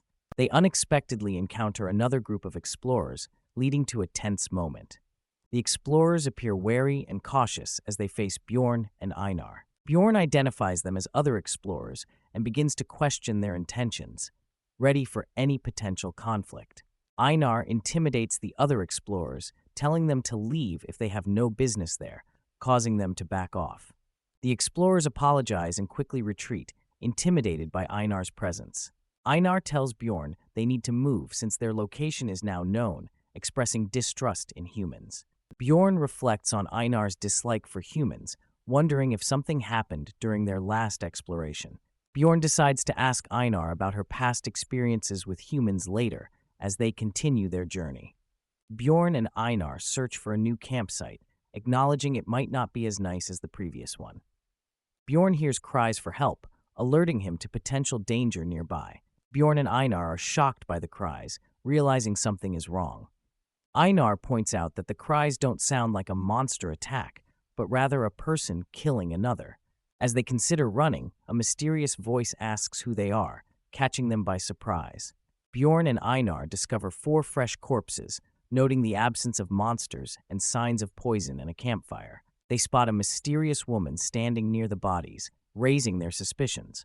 The woman is seen with blood on her hand, indicating her involvement in the scene. The woman, identified as a plunderer, questions Bjorn and Einar, suggesting they are beginners, revealing her as a potential threat. The scene opens with a grim introduction to the concept of plunderers, people who hunt explorers for their equipment instead of collecting magical crystals. These individuals are portrayed as ruthless, creating an ominous atmosphere. Plundering is a serious crime in Rafdonia, punishable by death, yet the labyrinth's isolation makes these activities difficult to monitor. The image shows someone reflecting on past actions, emphasizing the lawlessness that can occur within the labyrinth. The image highlights that outside the labyrinth, no one would know about these crimes unless someone speaks up. The secrecy of the labyrinth is underscored, suggesting an environment of hidden dangers. Bjorn and Einar encounter a red-haired plunderer who exudes confidence and power. She taunts them, asking if it's their first time seeing a plunderer, indicating her experience. The red-haired plunderer looks at Bjorn and Einar, identifying them as barbarians. Her demeanor is calm but menacing, suggesting she's not intimidated by their presence. Bjorn, realizing the seriousness of the situation, acknowledges the plunderer's professionalism. He is wary, knowing they are potentially outmatched by her skills. The red-haired woman is described in detail, tall, thin, with red hair and an injured ear. Her appearance is distinctive, hinting at her dangerous reputation. The tattoo under her eye makes her easily recognizable. Bjorn notes that despite her distinct appearance, her reputation hasn't reached him, suggesting she's effective at her deadly work. Einar warns Bjorn about the plunderer's strength, expressing concern. Bjorn is silent, indicating his agreement and the gravity of their situation. The image reveals 4 corpses, victims of the plunderer. The equipment is high rank, indicating the victims were skilled, yet they still fell, showcasing the plunderer's lethal abilities. The explorers appear to be from the 5th floor, indicating their experience.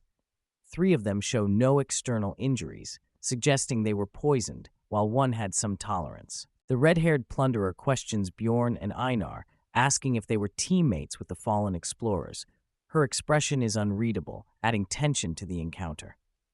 A mysterious response, "Who knows," is given, leaving the situation ambiguous. The plunderer seems unfazed by the deaths around her. The plunderer casually loots a body, showing her back to Bjorn and Einar. Her confidence suggests she doesn't see them as a threat, highlighting her skill and arrogance. She uses an expensive pocket plane bag to store a giant sword, indicating her resourcefulness and the high value of her loot. Bjorn and Einar realize the vast difference in strength between them and the plunderer. The word barbarian is repeated, emphasizing their identity and the plunderer's disdain. Bjorn and Einar are tense, knowing their only chance of survival is to escape. The situation is dire, and they must act quickly. Einar questions if they should fight, but the uncertainty in her voice shows the gravity of their predicament. Bjorn decides against fighting, urging Einar to run as fast as she can. Their priority is survival, and they make a desperate dash to escape. The red-haired plunderer watches them silently, her expression unreadable. Her calm demeanor suggests she might let them go, or perhaps she's planning her next move. Bjorn and Einar are running, trying to escape the plunderer. They've gained some time, but they're unsure when she might start pursuing them again. Bjorn is focused and determined, sweat on his face, showing the intensity of the situation. He's aware of the urgency to keep moving. Bjorn notices the signs he carved into the trees, which serve as a guide. These marks are crucial for navigating back to safety.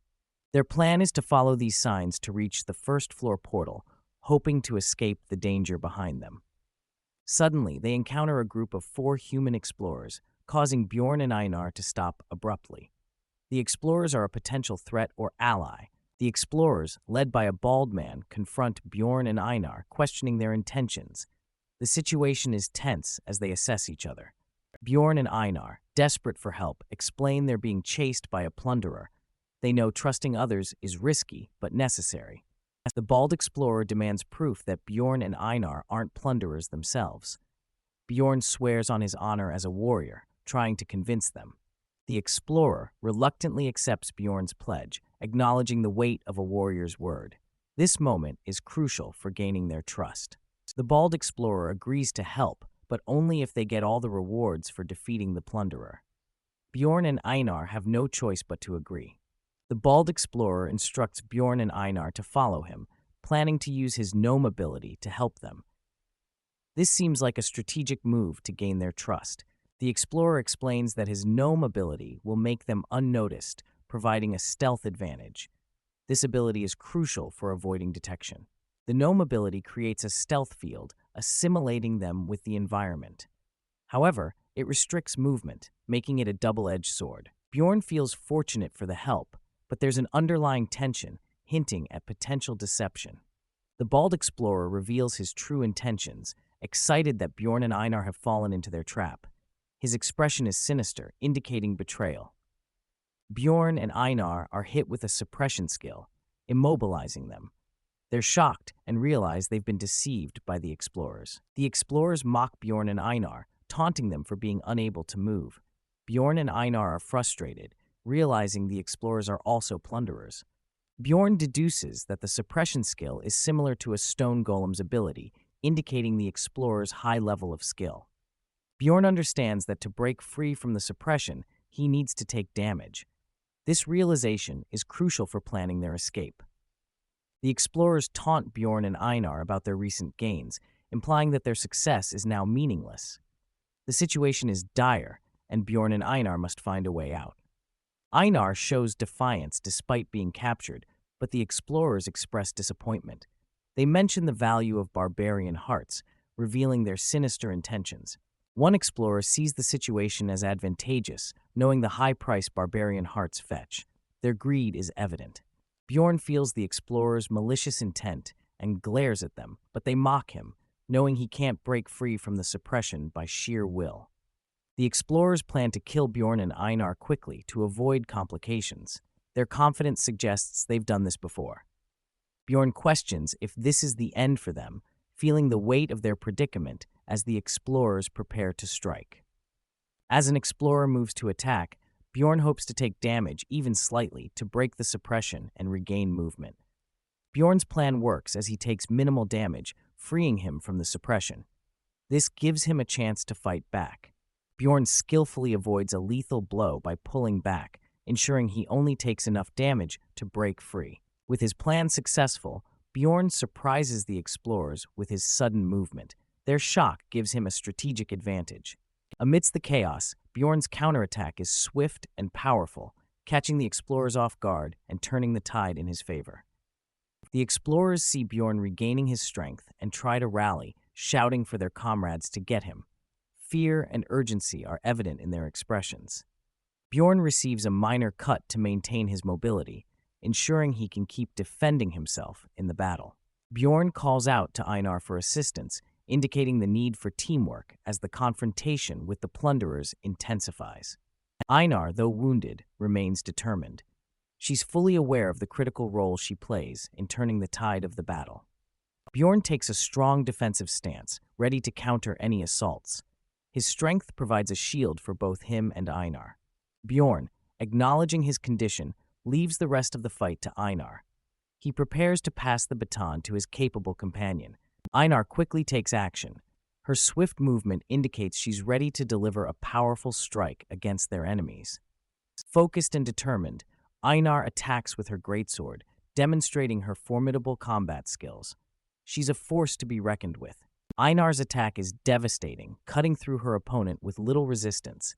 Her strength and precision are overwhelming. One of the explorers retreats in panic, further highlighted by his scream. Einar's strength has definitely shaken their confidence and caused chaos.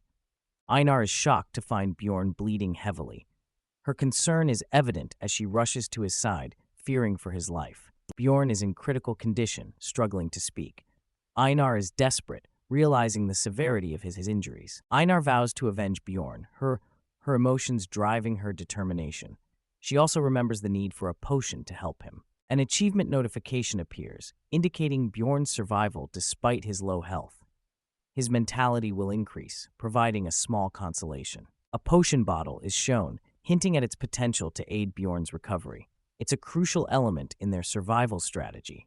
Bjorn, now recovering, acknowledges the scar he'll bear. He credits the immortal's seal for saving his life, grateful for its protection.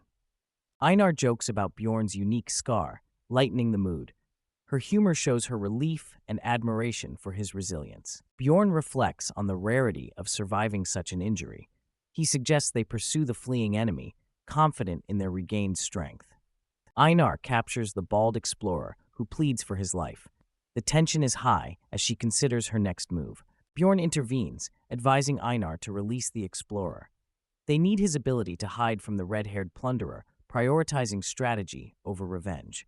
A sudden flash reveals a poison dart, catching everyone off guard. The situation becomes more dangerous as the threat escalates. Bjorn and Einar are shocked to see the red-haired plunderer who has been watching them. Her presence adds a new layer of tension. The plunderer acknowledges their impressive fight, showing a mix of respect and threat.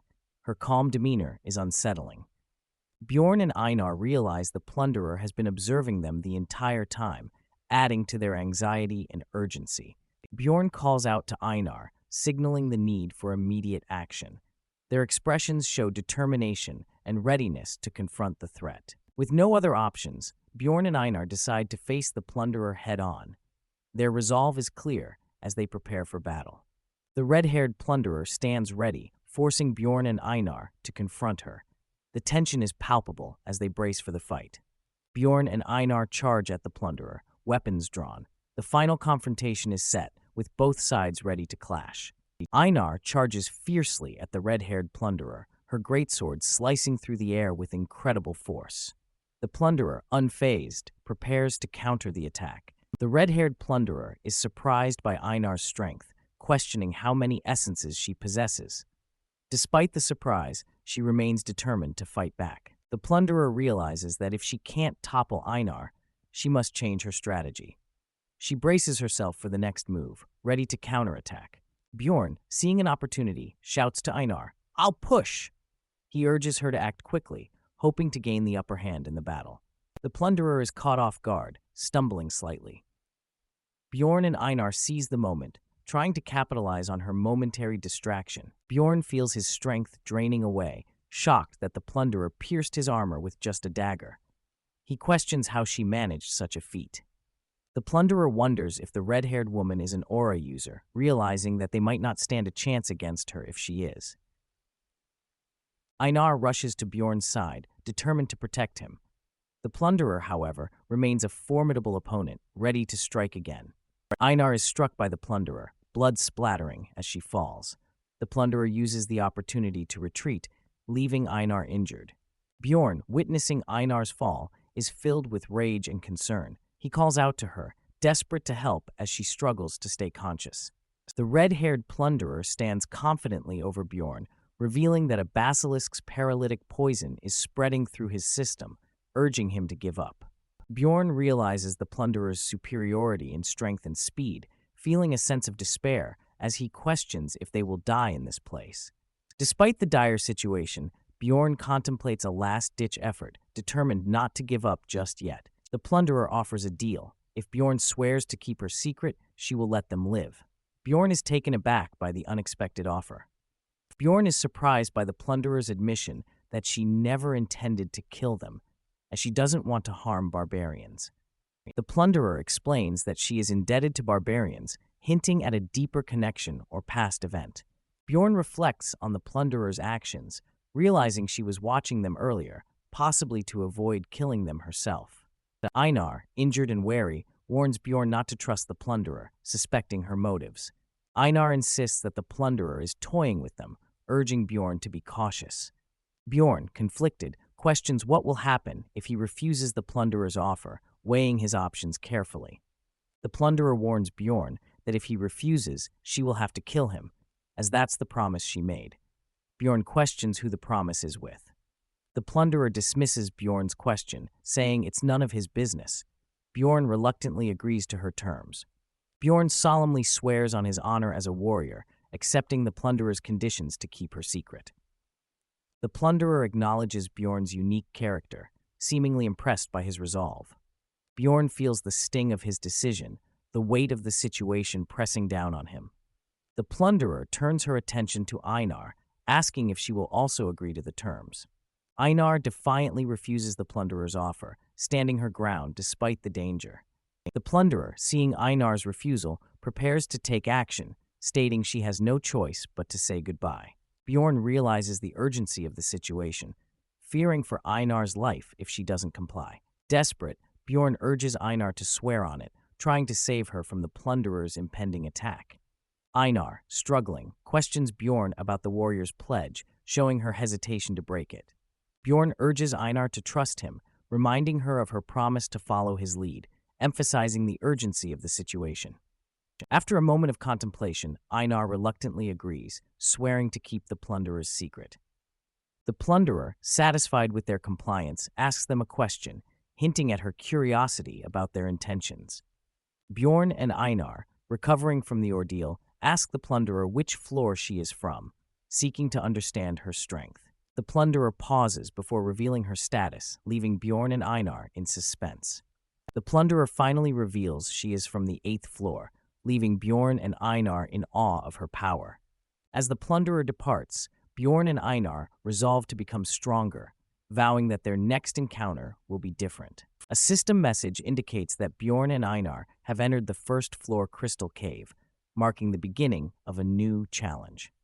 Bjorn and Einar leap into the unknown, determined to face whatever trials await them in the crystal cave. Einar crashes to the ground, clearly exhausted and in pain from the recent events. Bjorn checks on Einar, asking if she's okay. Einar admits that she's hurting, showing her vulnerability.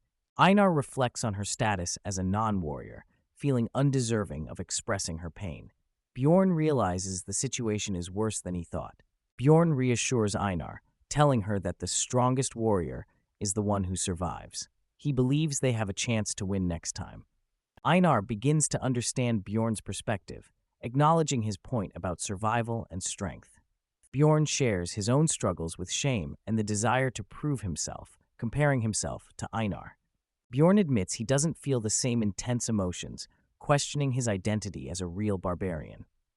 Despite their struggles, Bjorn is confident that one day they will be able to get revenge, holding on to hope for the future. Bjorn reflects on their exhaustion, noting they've been awake for 20 hours and are mentally drained, yet he can't sleep. Bjorn acknowledges that while he doesn't feel as bad as Einar, he still feels pretty down, contemplating their situation. Einar lies on the ground, resting after the intense events, surrounded by the glow of the crystal cave. Bjorn recalls a past moment when he was saved by a group, including a blonde knight, during a desperate time. He remembers how the priestess refused to heal him, but the swordsman reluctantly gave him a potion. Bjorn reflects on how he took the potion in desperation, feeling humiliated by the experience. Despite being grateful for survival, Bjorn can't shake the feeling of shame and vows never to feel that way again. Bjorn contemplates his past decisions, realizing he was focused only on the present and questioning what more he can do. He recalls waking up to chaos, witnessing a beheading, and feeling trapped in a surreal reality. Bjorn remembers the bizarre events that unfolded, forcing him to act for his own safety. He acknowledges that prioritizing his safety was necessary, but realizes he can't continue living this way. Bjorn concludes that he can't survive under these conditions, hinting at a need for change and growth. Bjorn decides on a change of plans, determined to take a new approach to their situation. Bjorn tells Einar about a way to become stronger, though it comes with great danger, hinting at a risky opportunity. Einar agrees to the plan, acknowledging that they need to get stronger to survive, despite the chaos it may bring. Bjorn concludes that attacking first is the best strategy, preparing Einar for their next move. Bjorn declares they will enter the rupture, determined to face the chaos head-on and grow stronger. A motivational message emphasizes that what doesn't kill you makes you stronger, reinforcing their resolve. A system message shows they have defeated a gnome and a razormane wolf, gaining experience points. Bjorn and Einar encounter 4 types of monsters at once, realizing why this region is unpopular due to its difficulty. The duo navigates the dark region with a torch, understanding that it's a shortcut but also a challenging path. Einar discovers a mysterious stone, questioning Bjorn about its significance, hinting at hidden secrets. Bjorn explains to Einar that the stone is a memorial to the person who first discovered the labyrinth. The inscription honors Diflon Groundel Giabrilis, the last wise man, for his pioneering steps. Bjorn recognizes the quote from a game, realizing the hidden condition might be the same. Bjorn tells Einar he's going to open a rupture, emphasizing the secrecy of what follows. Einar swears on her honor as a warrior. Einar is curious about what a rupture is, and Bjorn explains it's a labyrinth within a labyrinth. Bjorn describes the rupture as an instance dungeon from a game, cleared by chosen members. To open the first floor's rupture, they need to place magic crystals from 4 types of monsters on the memorial stone. With the addition of a magic crystal from a second-floor monster, the rupture opens. Bjorn and Einar prepare to enter. A system message indicates a character has entered the first-floor rupture, marking the beginning of their new challenge. The scene opens with the word rupture, setting the stage for an adventure in a mysterious and dangerous realm. A labyrinth within a labyrinth is introduced, known as instance dungeons. These are new realms that open randomly on each floor, adding an element of unpredictability to the journey. A cooldown time exists for these ruptures, indicating that they cannot be accessed continuously and require strategic planning. To naturally reopen a rupture on the first floor, it takes 3 months in city time. However, waiting is inefficient, so people have found ways to force them open, hinting at the use of special items or methods. Bjorn and Einar enter the blood-tinted castle, one of the 4 ruptures on the first floor. The sky is ominously red, and crows fly towards a dark castle, creating a foreboding atmosphere. Einar confidently reveals that she used a death fiend's magic crystal, knowing it would lead them to the blood-tinted castle. Her determination is evident as she prepares for the challenges ahead. Bjorn, though overwhelmed by the sight, reassures himself that the ruptures on the first floor are doable, regardless of their difficulty, showing his resolve to face the challenges. As the group prepares for the raid, Bjorn notes the importance of who will join them. Suddenly, Einar alerts him that someone else is coming, adding tension to the moment. Einar and Bjorn are on high alert, questioning who the newcomer might be as they prepare for the unexpected. Erwin, an elf and Bjorn's companion, is revealed to have used her spirit again. The scene shifts to the crystal cave on the first floor, indicating a new development in their journey. Erwin is advised by Teresia that relying solely on a dagger is insufficient. Teresia emphasizes the importance of being able to defend herself without relying on her bow or spirit.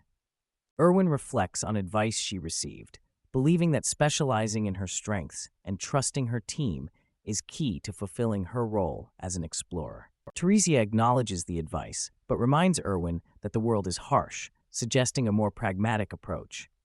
Teresia advises Erwin not to place too much value on teammates, implying that self-reliance is crucial in their dangerous world.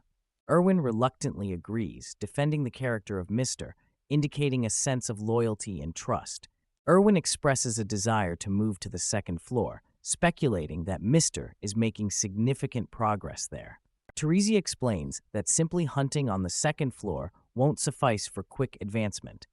They need to enter a rupture to progress efficiently. Erwin is surprised to learn that entering a rupture requires luck, as many experienced explorers have never had the chance. Teresia reveals that the last rupture opened 8 months ago, and the cycle suggests another should open soon. Erwin is surprised by this information. Teresia reflects on the inefficiency of the Barbarian's approach, acknowledging that he is a beginner and likely progressing slowly. Teresia encourages Erwin, promising that in a year she will be much stronger than the Barbarian, boosting her confidence. Suddenly, Erwin hears a familiar sound, indicating something significant is about to happen. The rupture appears dramatically, capturing everyone's attention and signaling the start of a new challenge. Teresia urgently tells Erwin to run towards the rupture, and Erwin quickly follows her lead. Both Erwin and Teresia sprint towards the rupture, determined to reach it in time. As they reach the rupture, they wonder if they were too late, feeling the tension of the moment. Bjorn and Einar hear laughter and realize their first party member is about to join them. Hikarad, a dwarf, appears, excited to have finally joined the group, adding his strength to the team. The anticipation builds as the second party member is about to be revealed. Arua Raven, a mage, steps through the rupture, surprising everyone with her presence and magical prowess. The group gathers as the rupture stabilizes. Bjorn is surprised to see mages still on the first floor, indicating the rarity and significance of their presence. Hikarad comments on the party composition, noting the unexpected presence of a mage, which adds strength to their team. Einar is amazed by the addition of a mage to their group, questioning Bjorn about the significance of mages and recalling the librarian's status. Bjorn explains that the librarian is a 9th-rank mage, emphasizing the importance and rarity of mages, as only those with verified skills can enter. Arua Raven, the mage, acknowledges Bjorn's knowledge, confirming her skills and worthiness to be part of the team. Arua introduces herself as a 6th-rank mage, Alua Raven, with Bjorn noting her slightly condescending demeanor but recognizing her value. Arua introduces Tarjin, a professional carrier she hired, adding another member to their team. Hikarad introduces himself to Tarjin, sharing his experience as an explorer for 3 years, which explains his impressive equipment. Bjorn and Einar introduce themselves, establishing their identities and roles within the group. Hikarad questions why such skilled individuals are on the first floor, curious about their presence and intentions. Hikarad and Arua admit they can't share details, but knew a rupture would open, hinting at insider knowledge. Bjorn suspects ladder kicking, where people prevent others from advancing as they withhold information. Arua proposes dividing the loot among the group, excluding Tarjin, and asks for their cooperation, which they agree to. Bjorn reflects on the necessity of listening to a mage, recalling their influence and authority in the past. Einar unexpectedly disagrees, interrupting Bjorn and expressing her own opinion. Einar passionately insists that Bjorn should lead, praising his wisdom and skills, surprising everyone. Einar defends Bjorn's uniqueness, emphasizing his dedication to reading and learning. Einar's enthusiasm grows as she declares Bjorn's greatness, rallying support for him. Einar proudly announces Bjorn as a great warrior, solidifying his leadership role in the group.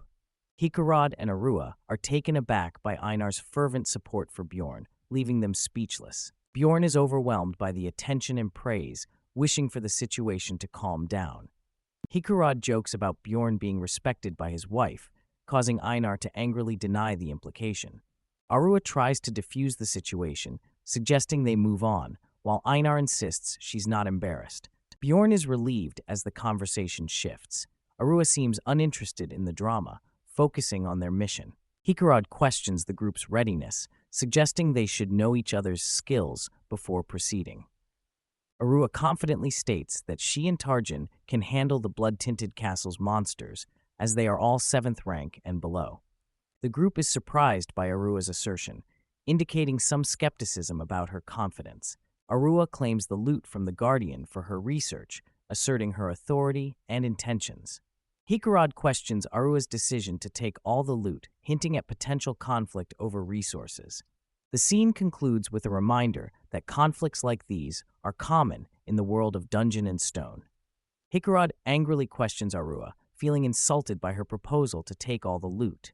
The conflict escalates as it's revealed that money is often the root cause of disputes in their world. Arua explains that the Guardian's loot is crucial for her research, but for explorers, financial gain is paramount. Arua offers to give the group all the magic crystals from the rupture, but this triggers further tension over money. Hikarad accuses Arua of leaving them with scraps, while Arua defends her offer as fair, despite uncertainty about the loot. Arua is taken aback by the strong reaction, questioning if she underestimated the group's response. Arua agrees to let the group have the numbers item, but insists on keeping the Guardian's essence, planning to roll dice for the Rupture Stone. Bjorn interrupts, asserting that he can't leave empty-handed, and demands the Rupture Stone. Bjorn clarifies that he doesn't care about the essence or numbers item, but insists on taking the Rupture Stone. Arua accuses Bjorn of greed, questioning the need for 2 barbarians in the party, and suggesting the Rupture Stone is too much to ask for. Bjorn decides to negotiate, offering to give up the Rupture Stone in exchange for 2 essences that aren't the Guardians. Arua and Hikarad consider Bjorn's proposal, weighing their options. Arua agrees to Bjorn's terms, finding the compromise acceptable. The group reaches an agreement, with Bjorn reflecting on the situation and the explorers returning to their usual demeanor. The team prepares to move forward, with Arua and Hikarad eager to continue the adventure, while Bjorn remains wary of their unpredictable nature.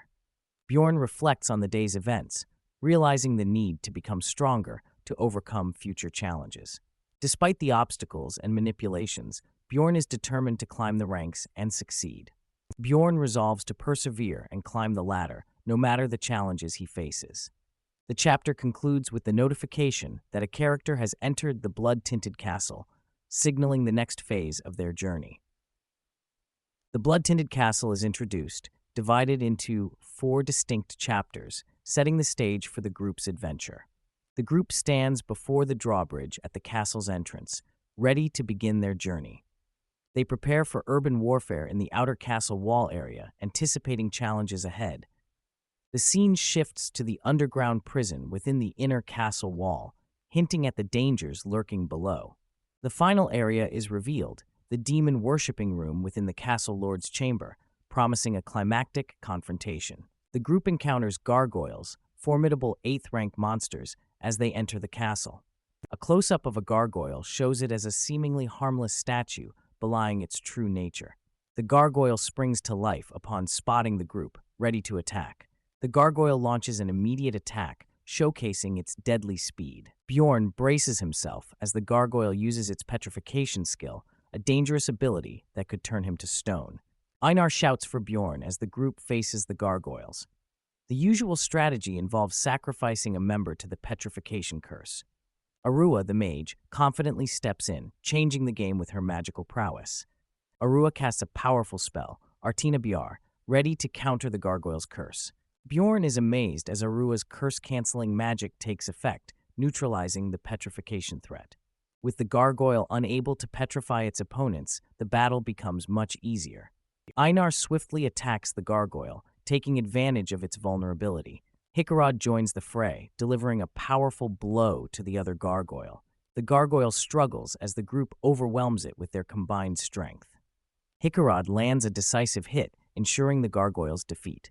The group successfully defeats the gargoyles, earning experience points for their victory. The group regroups after the battle, with Arua's magic still shimmering around them. Hikarad laughs, impressed by the team's skills and camaraderie. Bjorn acknowledges Hikarod's prowess, noting his effective fighting style. Tarjan notices a magic crystal moving on its own, alerting Bjorn. Arua explains it's a spell to collect magic crystals, planning to distribute them later. The group decides to move forward. An explosion occurs, signaling the group's progress through the castle. The team confidently advances into the next area, ready for new challenges. Hikarad mentions the darkness ahead, prompting a need for light. Arua casts a light spell, revealing a group of deadmen lurking in the shadows. The deadmen are introduced as rankless monsters, offering no rewards, but still posing a threat. The group decides not to waste mana on the deadmen, opting for a more physical approach. The deadmen let out a loud, eerie wail, but the team remains unfazed. Einar and the others charge forward, ready to take down the deadmen quickly. Einar delivers a swift and powerful attack, cutting through the deadmen. Hickarod follows up with a crushing blow, ensuring the deadmen are defeated. Bjorn declares the end of the battle, swinging his weapon with determination. Bjorn's final strike lands, sealing the victory against the deadmen. The group discovers the deadman commander's blowhorn, a significant find. Einar is curious about the blowhorn, while Hickarod hints at its future use. The team encounters a steel door, and Arua steps up, ready to use her magic to open it. Arua casts a powerful spell, Hazen Daruth, to open the steel door with a burst of magic. The door opens, revealing Arua standing confidently, ready to lead the group forward. Arua smiles and invites the group to continue, while Bjorn reflects on the power of mages. The group reaches the drawbridge at the castle entrance, marking the end of the first chapter. They find the bridge raised, as expected, presenting a new challenge. Arua instructs Einar to use the blowhorn to lower the bridge. Einar blows the horn, activating a long dormant magic seal. Einar is surprised by the horn's effect as the bridge begins to lower.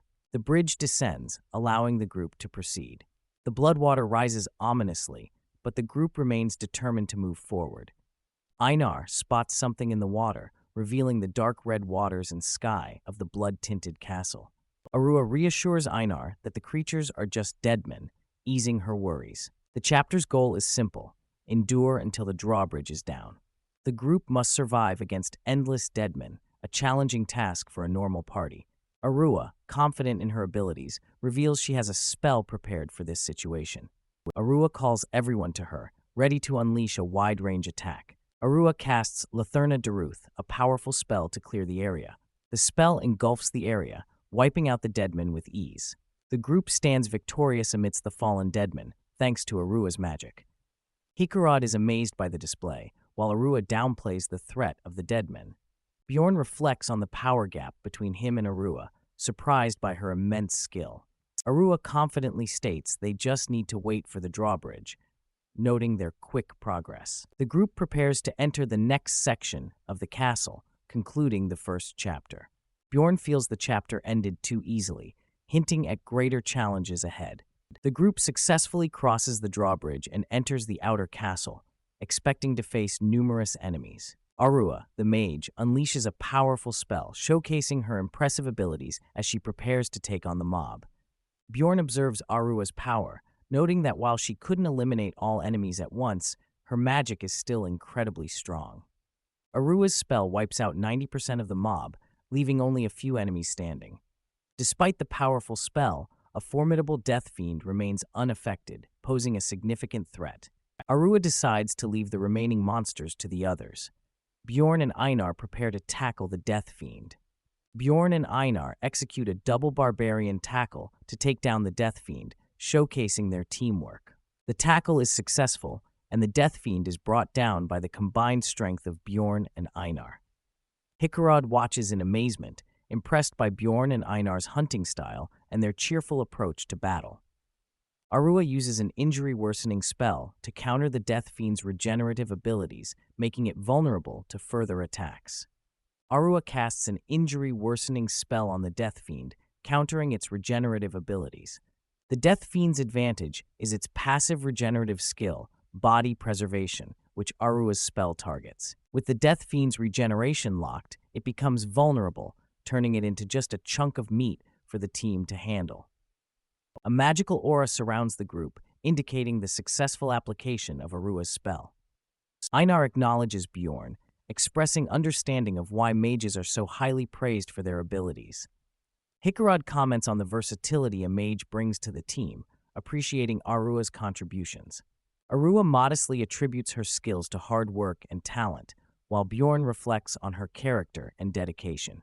Arua asks the team for help in collecting research materials, and they agree, understanding her importance to the group. The team quickly gathers the materials, ready to move on to the next location, thanks to their teamwork. Arua leads the group to the next destination, urging them to hurry as they continue their adventure. Bjorn finds it strange that Arua inspected the area but missed something important. He wonders why she didn't take it. Bjorn considers whether Arua is unaware of a hidden feature, easily accessible by destroying a statue. Reflecting on his gaming experience, Bjorn recalls how he found countless hidden features by interacting with suspicious objects. Bjorn decides not to mention the hidden feature to avoid hurting Arua's pride, as it might affect her ego. The team continues their journey, moving swiftly through the castle. They arrive at the inner castle, which is eerily quiet and seemingly deserted. Arua comments on the lack of monsters, expressing surprise at the emptiness of the inner castle. The group decides to hurry to the next location, eager to continue their exploration. The team, led by Hikarad holding a torch, prepares to enter a new area, ready for whatever challenges await. They enter the underground prison's first floor, stepping into a new and potentially dangerous environment. Hikarad asks Arua about the types of monsters they might encounter in the underground prison. Arua lists several, including skull rats and corpse golems. Hikarad mentions his experience with most monsters except corpse golems, which only appear in the blood-tinted castle. Arua warns about the dangers of flesh explosions from the corpse golems, explaining the acidic nature of their fluids. The group shares a light moment, with Hikarad expressing confidence thanks to having a mage, while Bjorn reflects on past arguments over loot. Einar questions Bjorn about skull rats, which Arua identifies as rankless monsters. Arua explains that skull rats are not good at combat, but Einar interrupts, showing some frustration. Arua looks slightly annoyed by Einar's interruption, maintaining her composure. Einar hears a chilling sound and alerts Bjorn to the presence of a banshee, causing alarm. Arua warns the group to be careful, emphasizing the danger of encountering a banshee. Arua playfully exaggerates the terror of encountering a banshee, causing some amusement and frustration among the group. Einar is eager to learn more about dealing with banshees, but Arua playfully keeps her in suspense. Arua is surprised by a compliment on her knowledge, which she takes with a smile. Arua decides it's time to stop joking and prepares to deal with the banshees seriously. Arua casts a powerful spell, Tehran's Shell, targeting the banshees with intense energy. The banshees are overwhelmed by Arua's spell, screeching in defeat. Arua faces multiple banshees, ready to unleash her magic against them. Arua uses a Herno Hindar, a fiery spell, to eliminate the banshees with ease. After defeating the banshees, Arua confidently suggests the group continue their journey. The team is amazed by Arua's overwhelming power, acknowledging her as overpowered. The group descends to the underground prison's second floor, prepared for new challenges. The group encounters a chimera wolf and a ghoul lord, formidable enemies in the underground prison. The interior of the underground prison resembles a mad scientist's lab, filled with grotesque monsters and objects. Hikarad praises Arua's bravery, asking if she's scared, but she seems unfazed. Arua reveals her interest in dissections, showing her comfort in such environments as she finds a hidden door. Arua explains there's a hidden door leading to a corpse golem, impressing the group with her preparation. The team decides to leave their belongings behind as they prepare to face the challenges ahead. Bjorn, referred to as Jandel, is asked to light a torch as they prepare to open the hidden door. The group stands ready at the entrance, facing a mountain of corpses, indicating the presence of a new threat. The stench of the corpses is overwhelming, creating a grim atmosphere as they enter the area. The team is determined as they move forward, acknowledging that such sights would have been overwhelming in the past. The strong body of a barbarian like Bjorn is unaffected by the stench of the corpses. Tarjan, the weight carrier, is the first to react to the overwhelming smell, struggling to cope. Arua is the second to react, finding the smell difficult to handle despite her experience with dissections. Arua coughs and struggles with the smell, showing her weakness to it despite her usual composure. Hikarad is relieved that Bjorn and Einar are unaffected, and they decide to keep moving forward. The group approaches a mountain of corpses, puzzled by the sight and the eerie atmosphere. To their shock, the mountain of corpses begins to speak, startling the group. The corpses cry out for help, unsettling the team as they try to comprehend the situation. The first boss, the corpse golem, has appeared, presenting a new challenge for the group. The corpse golem, composed of numerous bodies, cries out in pain, surprising Bjorn, who recalls them being silent in the game. Bjorn realizes there's no time to waste as the situation with the corpse golem intensifies. Bjorn rallies the group, urging everyone to stay focused and get it together. Hikarod is frozen in fear, unable to move as the corpse golem looms. The corpse golem's cries of pain and confusion fill the air, creating chaos. Arua and Hikarod are shocked by the corpse golem's deceptive appearance and behavior. Bjorn notes that the corpse golem won't carry them through this challenge, realizing they must act. Determined, Bjorn decides to take charge and confront the corpse golem head-on. The story begins with a focus on Dungeon and Stone, a niche game known for its unique features that appeal to a broad audience. One standout feature of the game is its lively and vivid illustrations, which are so realistic they resemble photographs. These illustrations became popular memes, recognized by many, even if they weren't familiar with the game itself. Bjorn, the main character, realizes that despite the realistic drawings, nothing compares to experiencing the game in real life. The corpse golem, a terrifying monster, appears. Its grotesque form is far more intimidating in person than any illustration. Arua, the mage, is overwhelmed by fear despite her skills in dissection. Hikarod, the experienced dwarf explorer, is also taken aback by the monster's presence. Tarjan, the strong cargo carrier, stands ready despite his role, showing unexpected strength. Bjorn reflects on how he and Einar were underestimated as beginners, but they remain the only ones composed. Bjorn and Einar, the barbarians, stand united and ready to face the challenge, proving their strength and resolve. Einar is caught off guard by the sudden attack and shouts in surprise. Einar quickly realizes the danger and yells for everyone to move. Bjorn and Einar spring into action, dodging the incoming attack from the corpse golem. Einar calls out to Hikarod, the dwarf, as the situation becomes more intense. Hikarod is hit by a green substance, causing him pain and blinding him. Hikarod cries out in agony as his eyes are affected, leaving him powerless. Arua, overwhelmed by the situation, is still incapacitated, with Tarjan by her side. Bjorn takes charge, instructing Einar to protect the mage and the injured dwarf while he distracts the enemy. Bjorn bravely charges forward, determined to draw the corpse golem's attention away from his team. The corpse golem's attack pattern is revealed as it throws corpse bombs at distant targets, and Bjorn braces himself for the impact. The corpse golem prepares to attack nearby enemies by pulling them in for consumption.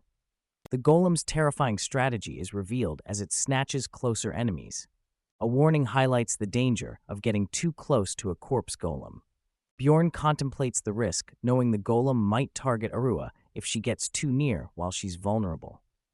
Bjorn decides to maintain a safe distance and wait for Arua to regain her composure. His goal is to lure the golem away from the rest of the group to buy them time. Arua takes a deep breath, beginning to recover her strength and focus. Arua casts a powerful spell, Inferno Hydra, unleashing a fiery attack on the golem. The first defensive pattern of the golem, which would have taken many torches to break, is destroyed by Arua's spell. The system announces that the corpse golem's outer body has been rendered powerless. The corpse golem enters its second phase, transforming into a skeleton golem mode. Bjorn shouts that the battle isn't over and calls Einar to join him. Bjorn and Einar leap into action, aiming for the golem's chest. The narrative explains that a corpse golem is a rank 7 monster, highlighting its strength. With its outer shell gone, Bjorn and Einar find it manageable to take on the golem together. The two barbarians strike the golem's core, delivering a powerful blow. A system message confirms their victory, awarding them experience points for defeating the corpse golem. Einar notices something and calls out to Bjorn, questioning if it's the corpse golem's essence. Bjorn confirms that it is indeed the corpse golem's essence, a valuable item. The essence is described as a rupture, essentially a treasure chest, hinting at its value and potential rewards. Elite monsters like the corpse golem, which don't appear in normal fields, are valuable to explorers for earning experience. Loot from these monsters is highly desired by explorers, with the main temptation being the increased rate of essence drops. The allure of a rupture lies in the exponential increase in essence drop rates. Bjorn reflects on how rare it is to come across an essence, considering the possibilities. The group discusses their claim to the essence, acknowledging their efforts in the battle. Arua and Hikarod recognize that Bjorn and Einar did most of the work, as promised. Bjorn admits he wanted 2 essences, thinking of the Death Fiend's regenerative power. He also considers the strength of a chimera wolf, showing his strategic thinking. Bjorn didn't expect to earn the essence of a rank 7 elite monster like the corpse golem, which appears only once in the blood-tinted castle. Bjorn contemplates the essence's benefits, noting that its stat boosts are perfect for a tanker.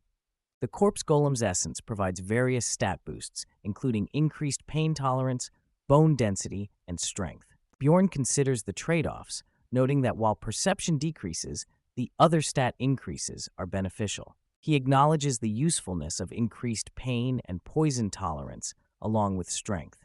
However, the skills associated with the essence, like flesh explosion, cause damage at the cost of the user's health.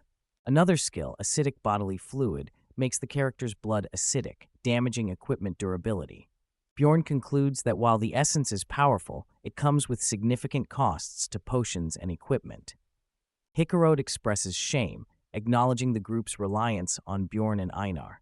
Hikarod admits they would have been in trouble without Einar's help. Einar and Bjorn reflect on the battle, with Bjorn admitting his surprise at the monster's impact on their morale. Hikarod humorously notes that despite their strength, they almost lost due to mental challenges, not physical ones. Arua apologizes, showing she's back to normal, while Tarjin supports her. Bjorn suggests it's time to discuss their rewards after defeating the corpse golem. Arua acknowledges the situation, relieved she used her spell effectively. Bjorn feels explorers can be ungrateful, noting Arua's focus on her contribution. Bjorn insists they save the group, implying they deserve more than just thanks. Arua agrees and asks Bjorn what he wants to say. Bjorn proposes they take the Rupture Stone as their reward. The group silently considers Bjorn's proposal. Hikarod clears his throat, preparing to speak. Hikarod supports the idea, crediting Einar for saving his life. Arua hesitates, expressing her opposition but willing to negotiate. Bjorn offers a fair chance for Arua to get a Rupture Stone in the future. Bjorn mentions the corpse golem dropped an essence, sparking interest. Hikarod excitedly suggests a new idea, surprising the group. Arua is shocked to learn about the rarity of the corpse golem's essence. Arua is eager to research the essence, while Bjorn anticipated her reaction. Bjorn proposes a deal to Arua, offering her the corpse golem's essence. Bjorn adds a condition: if they find a guardian's essence, he will claim it. Arua considers Bjorn's offer, pondering the potential benefits. Bjorn and Arua are deep in negotiation. Bjorn proposes trading the corpse golem's essence for a future guardian's essence. Arua considers the risk, acknowledging there's no guarantee the guardian will drop its essence. Bjorn is willing to take the chance. Arua agrees to the trade, expressing her interest in the corpse golem over the guardian. With the negotiation complete, Bjorn is pleased. A party member questions if Arua will use the essence, noting that mages can't absorb it. Arua reveals her plan to research the essence instead, showing off a test tube. The test tube is a valuable item, only worth using for high-rank essences, highlighting Arua's commitment to her research. Hikarod is impressed by Arua's possession of such an expensive item. Arua admits she only has one. Arua uses her precious test tube to store the corpse golem's essence, considering it a worthwhile gamble due to its rarity. The group gathers, ready to move forward. Arua signals that everything is set. The team prepares to leave the dungeon, eager to find the Guardian's essence. Hikarod is especially enthusiastic, urging it to appear. The group explores a mysterious hallway lined with statues, curious about their surroundings. Hikarod and Arua examine a statue. Arua senses no magic, concluding it's just a simple statue. Arua speculates about the castle lord's residence, lamenting that they can't explore it further due to its collapse. Arua's touch activates something, causing a hidden mechanism to reveal itself, surprising the group. Arua holds a book, explaining its significance. Hikarod is skeptical, suggesting she just read about it. The book is revealed to be the Necronomicon, a valuable text of dark magic. Bjorn regrets not claiming it earlier. A party member is frustrated as Arua claims the book for herself, feeling left out of the loot. Arua confidently claims the book, explaining that they can't transport it without her magic. Arua laughs awkwardly, aware of the group's mixed feelings about her taking the book. It's revealed that the Necronomicon can be taken outside without spellbending, making it a valuable find. The group is puzzled about something hidden in the fountain that Arua seems unaware of. Bjorn suggests they should move on, while Arua is ready to continue their journey.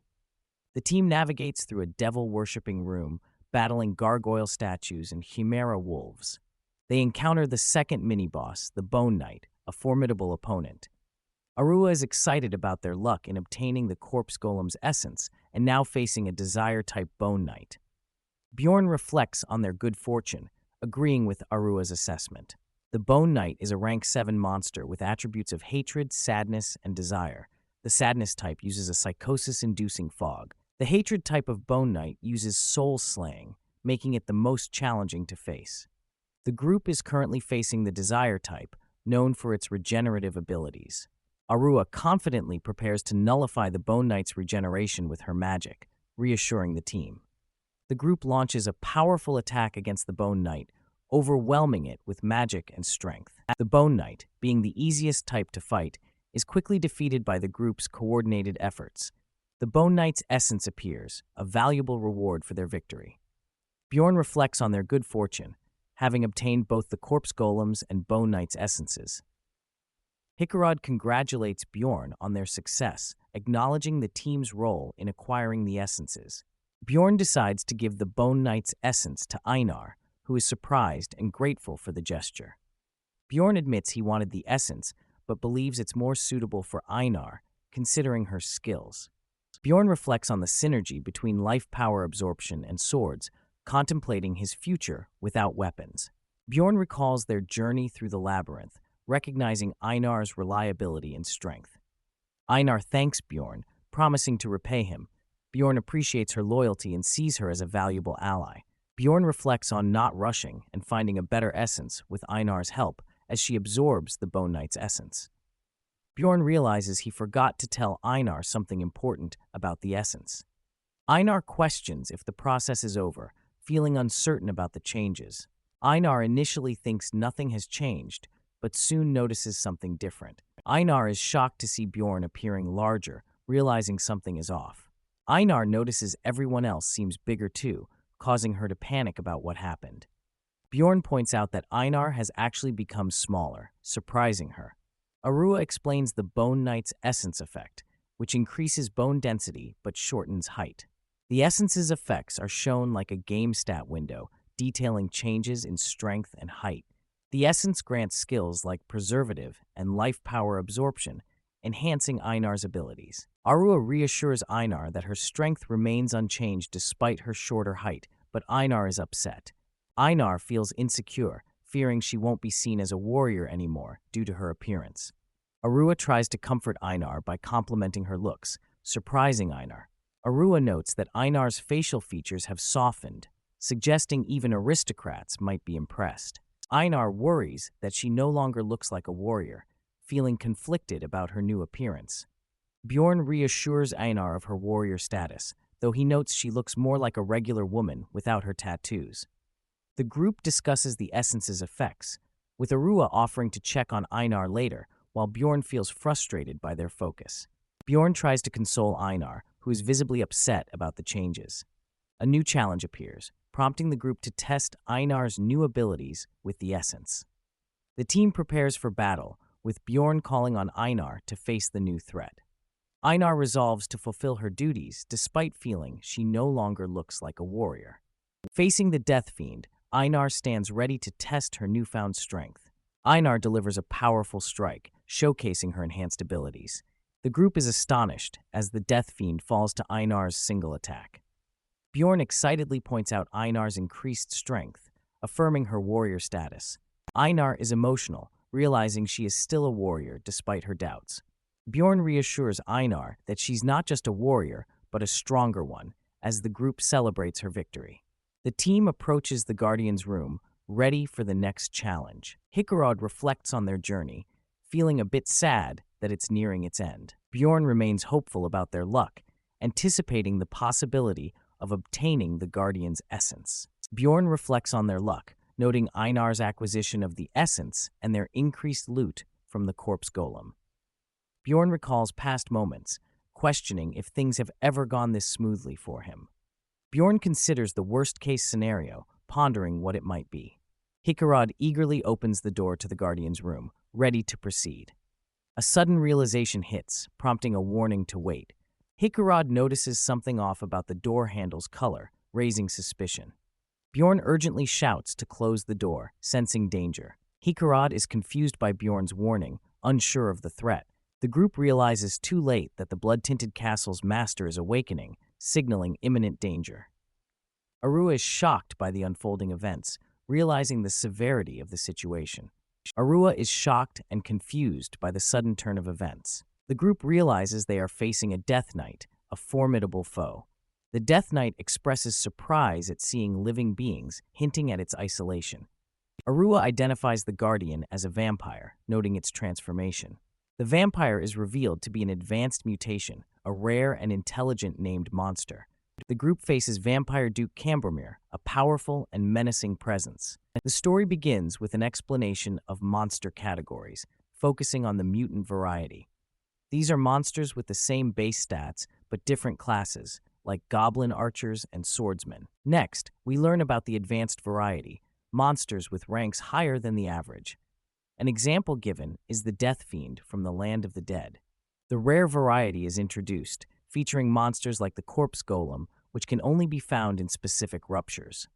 Mimics are highlighted as part of the rare variety, known for being hard to find in normal maps. Finally, the advanced mutant variety is discussed, featuring named monsters with their own memories, like the Vampire Duke Cambermere. The group is caught off guard by the sudden appearance of a vampire. Bjorn urges everyone to run, while Hikarad is shocked by the vampire's unexpected arrival. Bjorn identifies the threat as Vampire Duke Cambermere, a powerful boss monster skilled in combat and dark magic. Arua is surprised to see an advanced mutant variety as a guardian, something unprecedented for her. Tarjan supports her as they flee. Bjorn reflects on his experience, noting that even with his extensive gameplay, he has never encountered the Vampire Duke before. Bjorn recalls learning about the Vampire Duke's existence from a stream, highlighting the unexpected nature of this encounter. Arua questions Bjorn about how he knew to close the door before it was fully opened. She's curious about his foresight. Bjorn urges the group to keep running instead of talking. Despite the urgency, Arua's curiosity persists. Bjorn admits he just had a feeling about the danger, hinting at his intuition and experience. Bjorn reveals he noticed something was off because of the door handle's color, a small but crucial detail. He recalls trying to replicate another player's strategy to encounter the Vampire Duke, realizing the handle color was the key difference. Bjorn reflects on their recent luck, wondering if it helped him notice the door's warning sign in time. Arua insists they can't leave without defeating the vampire, suggesting they need to reach a place with sunlight to fight effectively. The Vampire Duke taunts the group as they flee, using his spiritification ability to pursue them.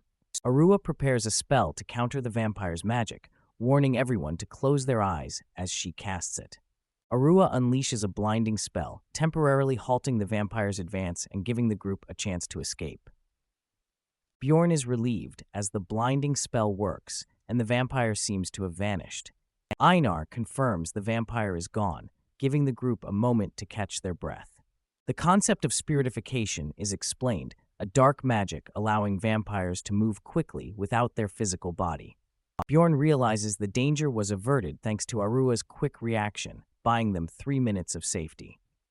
Bjorn is alerted that Arua, the mage, has collapsed, causing immediate concern. Tarjan holds the unconscious Arua, calling out to her in worry. Arua appears to be suffering, and the group wonders if she has internal injuries from the vampire's essence. Bjorn speculates if another monster's essence might be affecting Arua as he tries to understand the situation. Bjorn recalls the video he watched ended abruptly, leaving him without knowledge of the Duke's essence. Bjorn emphasizes the need to escape quickly, but the group is unsure how to proceed with Arua unconscious. Hikarad assures the group that he knows the way out, surprising everyone with his confidence. Bjorn admits he memorized the layout, determined to lead the group to safety despite any doubts. Bjorn and Hikarad sprint through the castle, focused on reaching the exit. Bjorn confirms he memorized the path, using his knowledge to guide the group. Bjorn reflects on his extensive experience in the game, confident in his understanding of the castle's layout. The group is relieved to see the exit, impressed by Bjorn's memorization skills. As the vampire pursues them again, Bjorn urges everyone to hurry to the exit. The group races towards the light of the exit, determined to escape the vampire's grasp. They make a final dash for freedom, with the vampire's shadow looming behind them. The group successfully escapes, leaving the vampire behind as they reach safety. The group catches their breath outside, grateful for the light that weakens the vampire's spiritification ability. Hikarad is impressed by Bjorn's ability to memorize the castle layout after just one pass. Bjorn is questioned about his recent coming-of-age ceremony, hinting at his youth and potential. Einar praises Bjorn's skills, confident in his future as a great warrior. As the sun sets, the group worries about their next move, with the vampire threat looming.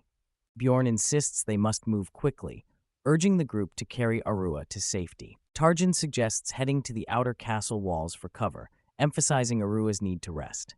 Bjorn demands urgency, warning the group of the danger if they don't act immediately.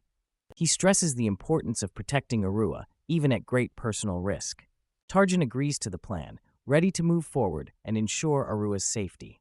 As the sun sets, Bjorn realizes this is their only chance to act. He decides to retrieve an important item while Arua rests. Bjorn plans to explore the area to find the item they passed earlier, determined to use this opportunity wisely. Bjorn discovers a statue and strikes it, revealing a hidden item. He confirms his suspicion, finding the item he was looking for. The item, Goddess Tears, is revealed to be a powerful one-use item for healing and attacking evil monsters. Bjorn successfully obtains the Goddess Tears, ready to use it when needed. Arua wakes up, and Bjorn checks on her condition. Arua acknowledges their escape from the vampire, but warns that it will return at sunset. Bjorn asks Arua what caused her condition, concerned about her well-being. Arua suspects she was affected by pain sharing, a dangerous ability linked to an 8th rank monster's essence. Bjorn asks Arua how long she needs to heal. She estimates 20 minutes before she can cast a 7th rank spell 5 times. Bjorn inquires if Arua knows any sun magic, despite it being rude to ask a mage about their spells. Bjorn brushes off the etiquette, focusing on the practicality of their situation. Bjorn humorously acknowledges his rudeness as a barbarian, prioritizing survival over manners. Arua is speechless at Bjorn's bluntness, but understands his urgency. Arua reveals she can use a spell called Sunspot Sphere, prepared to aid the group. The Sunspot Sphere is a 6th rank attack spell with a sun attribute, similar to a flame sphere. Bjorn asks if Arua can enhance the spell with an attribute reinforcement. She confirms with more mana and time. Bjorn decides to hold off the enemy for 30 minutes, ensuring Arua can save her mana for the critical moment. Arua agrees to the plan, ready to prepare her spell while Bjorn manages the defense. Einar questions why Bjorn is leading, but Arua and the others trust his judgment and experience. Bjorn laughs, expressing his trust in the group and their camaraderie. Hikarad confidently states he can judge character well, reinforcing his trust in Bjorn. As night falls, Bjorn thanks his companions for their support, preparing for the next challenge. The Vampire Duke finds the situation strange, intrigued by the group's resilience. The vampire reveals his bloodthirsty nature, taunting the group and challenging them to guess his motives. The group braces for the vampire's arrival, knowing they must hold out for 30 minutes until Arua's spell is ready. The Vampire Duke Cambormir descends menacingly from above. Bjorn urgently instructs Tarjan to take Arua to safety, emphasizing the danger they face. Bjorn reflects on the situation, noting how it feels like a game. He acknowledges the limited communication they have, focusing on the task at hand. The vampire approaches with a terrifying presence, prompting the group to brace themselves. The urgency in their voices highlights the imminent threat. The vampire's clawed hand reaches out, signaling an impending attack. The tension in the air is palpable as the group prepares to defend themselves. Bjorn strikes the vampire with a powerful blow, showcasing his strength and determination in the heat of battle. Hikarad, the dwarf, comments on the vampire's weight, showing his resilience and humor even in the midst of combat. Hikarad holds his ground against the vampire's attack, demonstrating his impressive strength and ability to withstand the assault.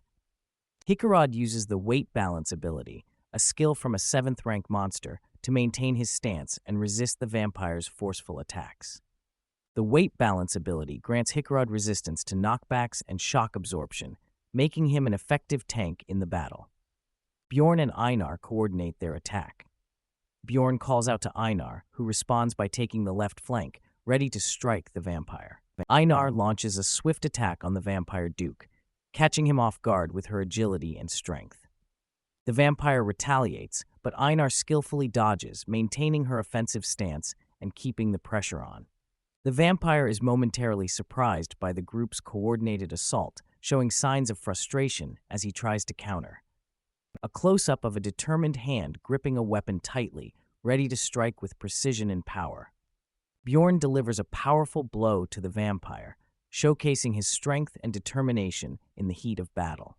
The vampire retreats momentarily, regrouping and preparing for another attack, his wings spread wide. Bjorn feels a sudden pain in his hand, questioning if it's a result of the vampire's pain-sharing ability. Bjorn realizes that despite his efforts, the vampire remains unfazed, indicating the challenge they face. The vampire begins to transform, his body turning into a swarm of crows, adding a new layer of complexity to the battle. The vampire fully transforms into crows, creating chaos. Bjorn urgently commands the group to stop them, highlighting the urgency of the situation. Hikarad steps up, declaring he'll take the front line, ready to face the vampire's onslaught head-on. Hikarad activates his second essence, Living Armor's emergency restoration, to bolster his defenses. A fierce battle ensues, with blood splattering everywhere as Hikarad and the group fight against the vampire's forces. Bjorn realizes the danger as blood splatters around them, warning that contact with it could be hazardous. Einar and the others are affected by the blood, causing panic and confusion as they try to understand what's happening. Bjorn identifies the vampire's skill as Sacrificial Seal, a powerful ability that enhances the vampire's strength. A system message reveals that characters have been chosen as offerings, boosting the vampire's abilities within a certain radius. The vampire uses a buff skill, Regeneration Seal, which increases his power and absorbs some of the opponent's skills. The vampire's abilities are explained, including transforming into crows, using dark magic, and summoning monsters with blood. Hikarad charges forward with determination, ready to continue the fight despite the overwhelming odds. Einar alerts Bjorn that Hikarad is down, but Bjorn warns her not to get distracted as the battle rages on. Bjorn struggles against the vampire, frustrated by the difficulty of the fight. He urgently asks Raven how much longer the magic will take. Raven responds, saying they need just 5 more minutes to prepare the magic, adding tension to the situation. Bjorn is shocked by the time needed, realizing the group's exhaustion. He considers their next move carefully. Bjorn instructs Einar to take Hikarad and retreat, prioritizing their safety despite the ongoing battle. Bjorn bravely decides to block the vampire, urging Einar to hurry and fall back with Hikarad. Einar agrees to the plan, preparing to retreat while Bjorn holds off the vampire. Bjorn faces the vampire head-on, declaring he doesn't need a weapon for what he's about to do. Bjorn reveals his plan isn't about fighting, hinting at a strategic move against the vampire. The vampire and Bjorn clash intensely, with Bjorn determined to execute his plan despite the danger. Bjorn taunts the vampire, daring him to keep attacking as he endures the pain with sheer willpower. The group watches in shock as Bjorn continues to fight, his determination evident despite the odds.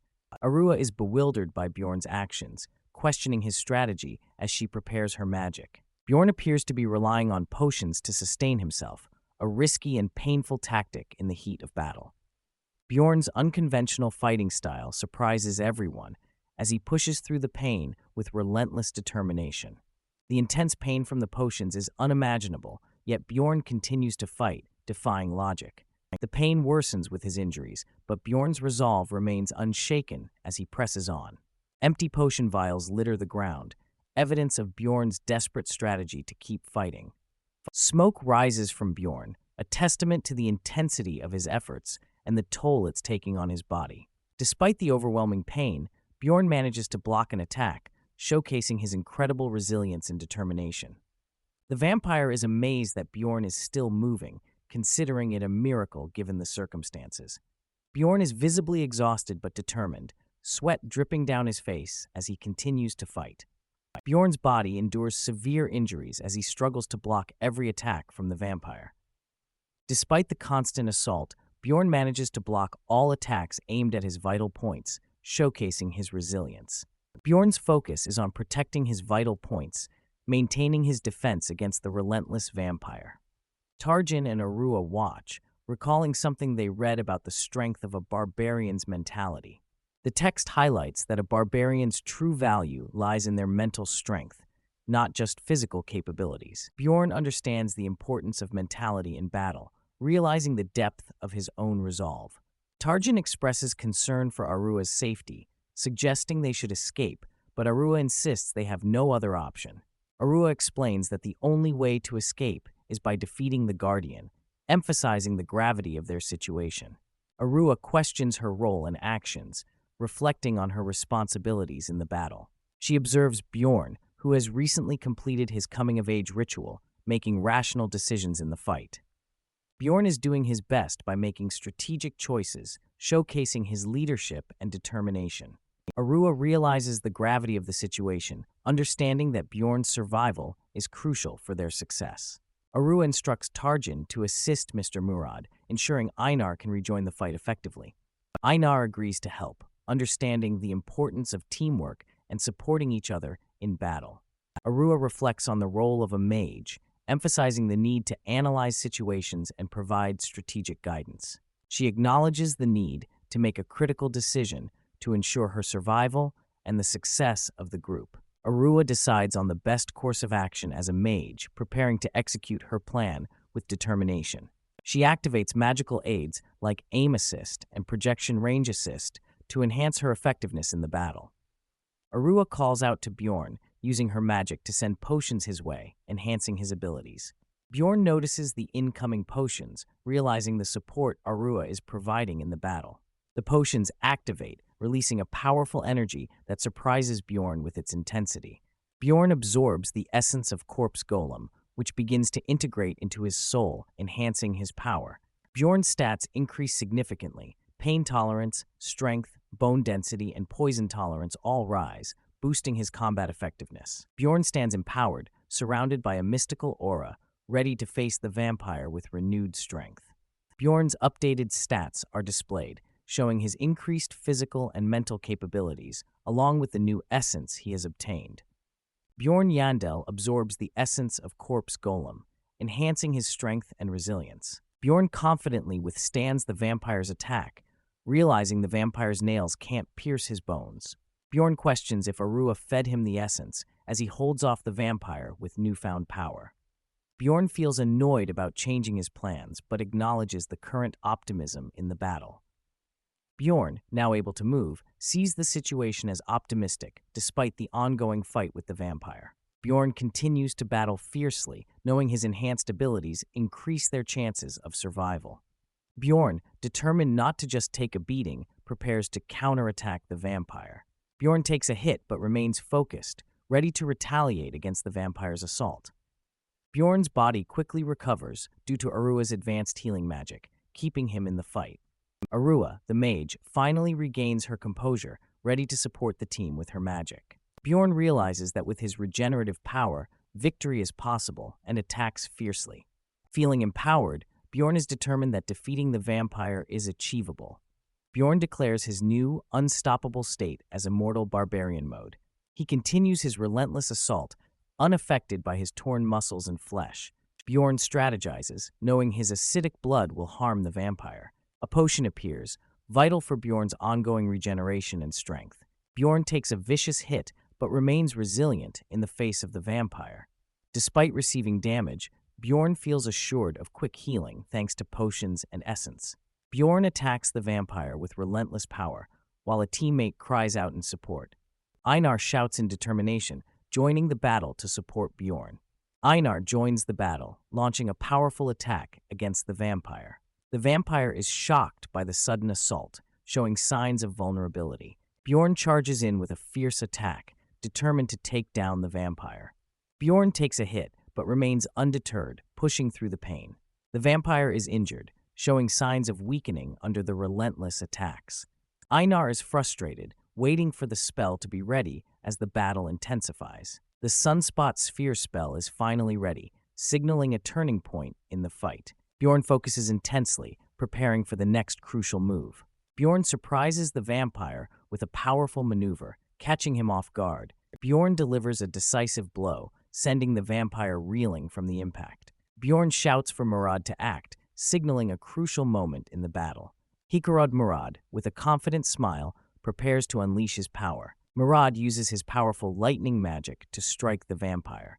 Murad follows up with an expulsion spell, intensifying the attack. The combined magic overwhelms the vampire, leaving him vulnerable. Vampire Count Cambormir falls into an unconscious state, weakened by the assault. Bjorn sees the opportunity and prepares for the final move. Bjorn reveals he has been saving a special item for this exact moment. He holds the Goddess Tears, a powerful item, ready to use it against the vampire. Bjorn declares his intent to use the precious item, aiming to end the battle decisively. Bjorn delivers a powerful blow to the vampire, determined to end the fight. The blessing activates, targeting the vampire's vulnerabilities. A bright explosion occurs, signaling the impact of the blessing. Count Cambormir's defenses are temporarily sealed by the blessing. The vampire's unconscious state shifts to paralysis due to the shock. Arua Raven uses the Sunspot Sphere magic, urging Bjorn to retreat. A massive explosion from the Sunspot Sphere engulfs the area. Arua warns Bjorn to move, concerned for his safety amidst the chaos. The fiery aftermath of the spell spreads, consuming the battlefield. Bjorn reacts to the intense situation, realizing the gravity of the moment. Bjorn regrets not escaping sooner, as the explosion engulfs the area. The explosion leaves Bjorn unconscious, caught in the Sunspot Sphere's blast. Count Cambormir uses pain sharing, causing allies to fall unconscious. Bjorn struggles, feeling the effects of the battle and the vampire's skill. Bjorn, exhausted, questions if they succeeded in defeating the vampire. He wonders why everything is so quiet, questioning the vampire's fate. Bjorn realizes his allies might have passed out and tries to assess the situation. Bjorn's eyes widen in shock as he notices something alarming. To his horror, Bjorn sees the vampire still standing, questioning why he's alive. The vampire's immortal skill activates, increasing his regenerative power as he loses health. The vampire's source of darkness skill resists death as long as his heart is intact. Bjorn observes the vampire's injuries healing rapidly due to his skills. Bjorn realizes the vampire will soon be fully healed, if not stopped. Bjorn sees his allies unconscious and knows he must act alone. Bjorn takes determined steps towards the vampire, ready to finish the fight. Bjorn knows he must kill the vampire before he fully recovers. Bjorn stands over the fallen vampire, exhausted but resolute. Bjorn notes the vampire's body is destroyed, except for his heart. Bjorn deduces the vampire protected his heart during the explosion.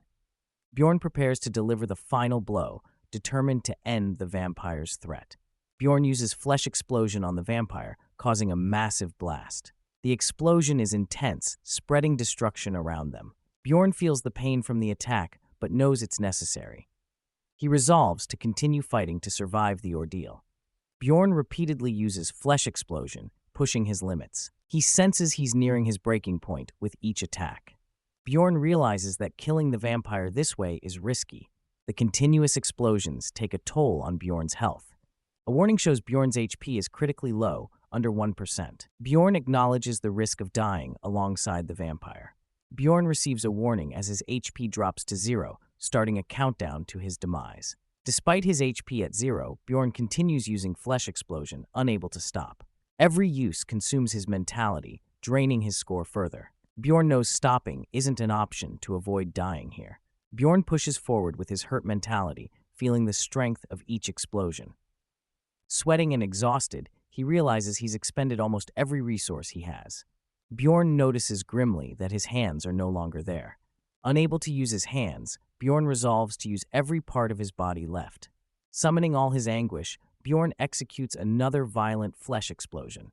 Right then, the battle's end signifies as Vampire Count Cambormir is defeated, netting Bjorn expansive experience gains. Bjorn reflects on his struggle, knowing he fought to the very end. His mentality continues to deplete as he pushes through the battle. Bjorn levels up, gaining experience and new abilities. Despite leveling up, his HP doesn't fully recover, keeping him cautious. Bjorn's spirit power and essence capacity increase, marking his growth. He acquires the Rupture Guardian's essence, a rare drop. The vampire's essence is absorbed into Bjorn's soul, enhancing his power. Bjorn's passive skills prevent death, and his HP begins to recover. He achieves an accomplishment, boosting his mentality permanently. Bjorn's stats show significant improvement, reflecting his hard-earned victory. Bjorn wakes up with a start, gasping for air, clearly shocked and disoriented. Einar greets Bjorn with relief, asking if he's awake. Bjorn, still processing, realizes he's alive. Bjorn, concerned, asks Einar about the others. She explains they left 3 days ago and checks if he's okay. Einar reveals Bjorn was unconscious for 3 days, expressing her worry for him. Bjorn is surprised to learn it's been 3 days, trying to make sense of the timeline. Bjorn tests his hands, folding and unfolding them, checking his physical condition. Bjorn assesses his body, finding no issues or injuries, which surprises him. Bjorn is suddenly alarmed, noticing something unexpected. Bjorn asks Einar about his missing pants, clearly confused and concerned. Einar explains she tore up his pants because they were in shreds, leaving Bjorn speechless. Einar tries to reassure Bjorn, praising his warrior skills, but Bjorn is embarrassed and asks her to stop. Bjorn inquires about what happened while he was unconscious. Einar explains that the dwarf took the numbers item and the mage took the rupture stones. Bjorn realizes he must have absorbed the guardian's essence, which explains his survival and the missing items. Bjorn recalls they planned to roll a die for the rupture stones, but the mage refused to follow through. Arua, the mage, justifies taking the rupture stones to make up for her losses, showing her determination. The dwarf is indifferent to the decision, while Bjorn reflects on the mage's strange reasoning. Arua claims Bjorn got the best loot, so he can't argue about her taking the rupture stones, which surprises him. Bjorn realizes Arua is the only one who knows he absorbed the vampire's essence, adding to the complexity. Bjorn acknowledges Arua gave him valuable items, like the corpse golem's essence, and decides not to be upset about the loot distribution. Einar is frustrated with Arua for leaving with the items and not waiting for Bjorn to wake up, but Bjorn decides to side with Einar. Einar thanks Bjorn for being dependable, and they reaffirm their camaraderie with a fist bump. Einar asks if they should leave now, but Bjorn insists there's something important to do first. Bjorn is determined to retrieve something crucial, despite the mage taking most items. Bjorn resolves to find the one thing he needs and asks Einar if she has any clothes he can wear. A system message indicates they've entered the first-floor crystal cave. Another system message shows the labyrinth has shut down and Bjorn is being transported to Rafdonia. Bjorn arrives back in Rafdonia, hopeful for a good profit after their hard work. A clerk informs Bjorn that his payment is 231,520 stone. Bjorn reflects that the payment feels small compared to his efforts, but he's content with absorbing 2 essences. Bjorn takes the payment, contemplating the value of his earnings. Bjorn is questioned about the contents of his backpack, as the payment seems too high for his rank.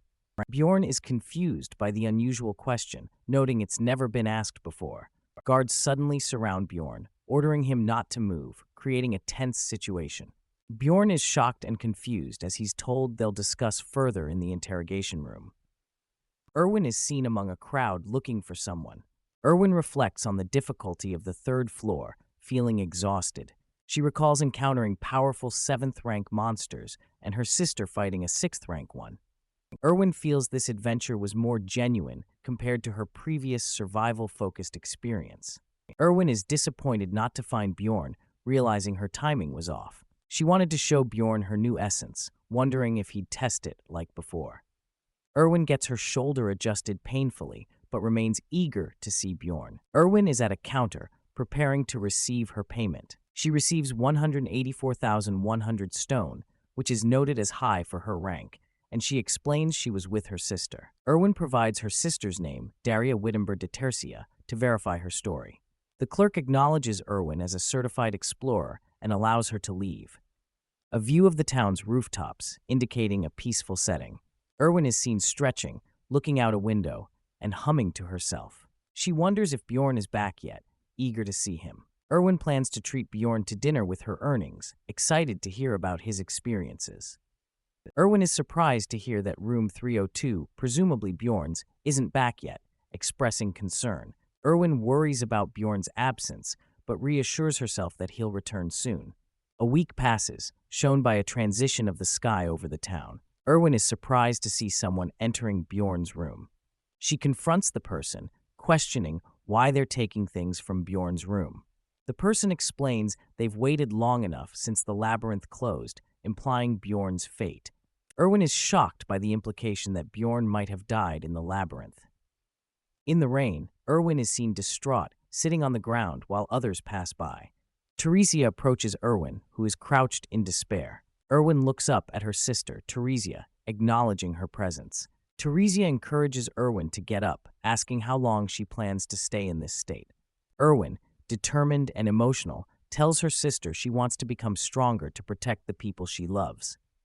In a dark prison cell, Bjorn Jandel reflects on how it's already been a week since he was jailed under the charge of being a plunderer. Facing his first interrogation, Bjorn sits restrained as Fatty questions him harshly about where he got a crossbow, suggesting that barbarians like Bjorn don't typically use such weapons.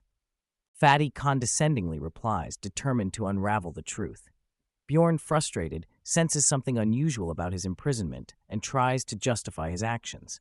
Reflecting on the past, Bjorn recalls the unwritten rules of guilds, that evidence was needed before accusations. The rules recently tightened, targeting lower-ranked explorers like himself. Bjorn laments the challenging life of those in lower ranks, realizing those like him are easy targets due to their lack of connections, despite treasure possession. The interrogation continues, with Fatty impatiently demanding more details about the crossbow's origin from Bjorn, who remains determined. Bjorn explains truthfully that he took the crossbow from assailants who attacked him first, providing a glimpse of a prior battle. Revisiting details, Bjorn recalls leaving out parts of the story, worries about breaking a promise, and a possible repercussion that people may think he's possessed. Skeptical, Fatty questions Bjorn further about a life-threatening neck injury and its elusive scars, pressing for inconsistencies in his story. Bjorn is caught off guard, questioning if his vampiric healing has left no scars exposed. His trust in how everything's becoming complicated grows. Bjorn reluctantly reveals information about a rupture, despite his initial hesitation to discuss it. Fatty laughs mockingly at Bjorn's mention of a rupture, questioning the presence of a vampire, and ridiculing Bjorn's honesty. Frustrated, Bjorn demands a mage to verify his story using memory magic, asserting his innocence. Fatty dismisses Bjorn's request, stating that only higher-ranked explorers can request such verifications, even if Bjorn offers to pay. Fatty coldly explains that they would take Bjorn's money if he dies, considering the verification pointless. Bjorn realizes the first day went terribly. 2 days later, Bjorn's strong mental resistance is highlighted, making it difficult for the guild's mages to use their spells on him. A mage struggles to break through Bjorn's mental barrier, suggesting the need for a more powerful mage from the magic tower. Fatty refuses to call in more important figures for what he considers a trivial matter, ignoring Bjorn's references to Raven and the dwarf. Fatty persistently tries to coax a confession from Bjorn, who remains steadfast despite the pressure. During the 7th interrogation, Fatty claims to have finally obtained conclusive evidence against Bjorn, leaving him shocked. Bjorn recalls obtaining a message stone during a battle with the Crystal Union, which now seems to be used against him. Fatty accuses Bjorn of repeated plundering, revealing that the message stone belonged to a dead explorer and that they have statements from the Crystal Union. Bjorn is informed that he will be executed in 3 hours, intensifying the urgency of his situation. Realizing words won't resolve his predicament, Bjorn contemplates escape, aware it would label him an escapee plunderer. Determined to prove his innocence, Bjorn decides there's only one way to survive. He must clear his name.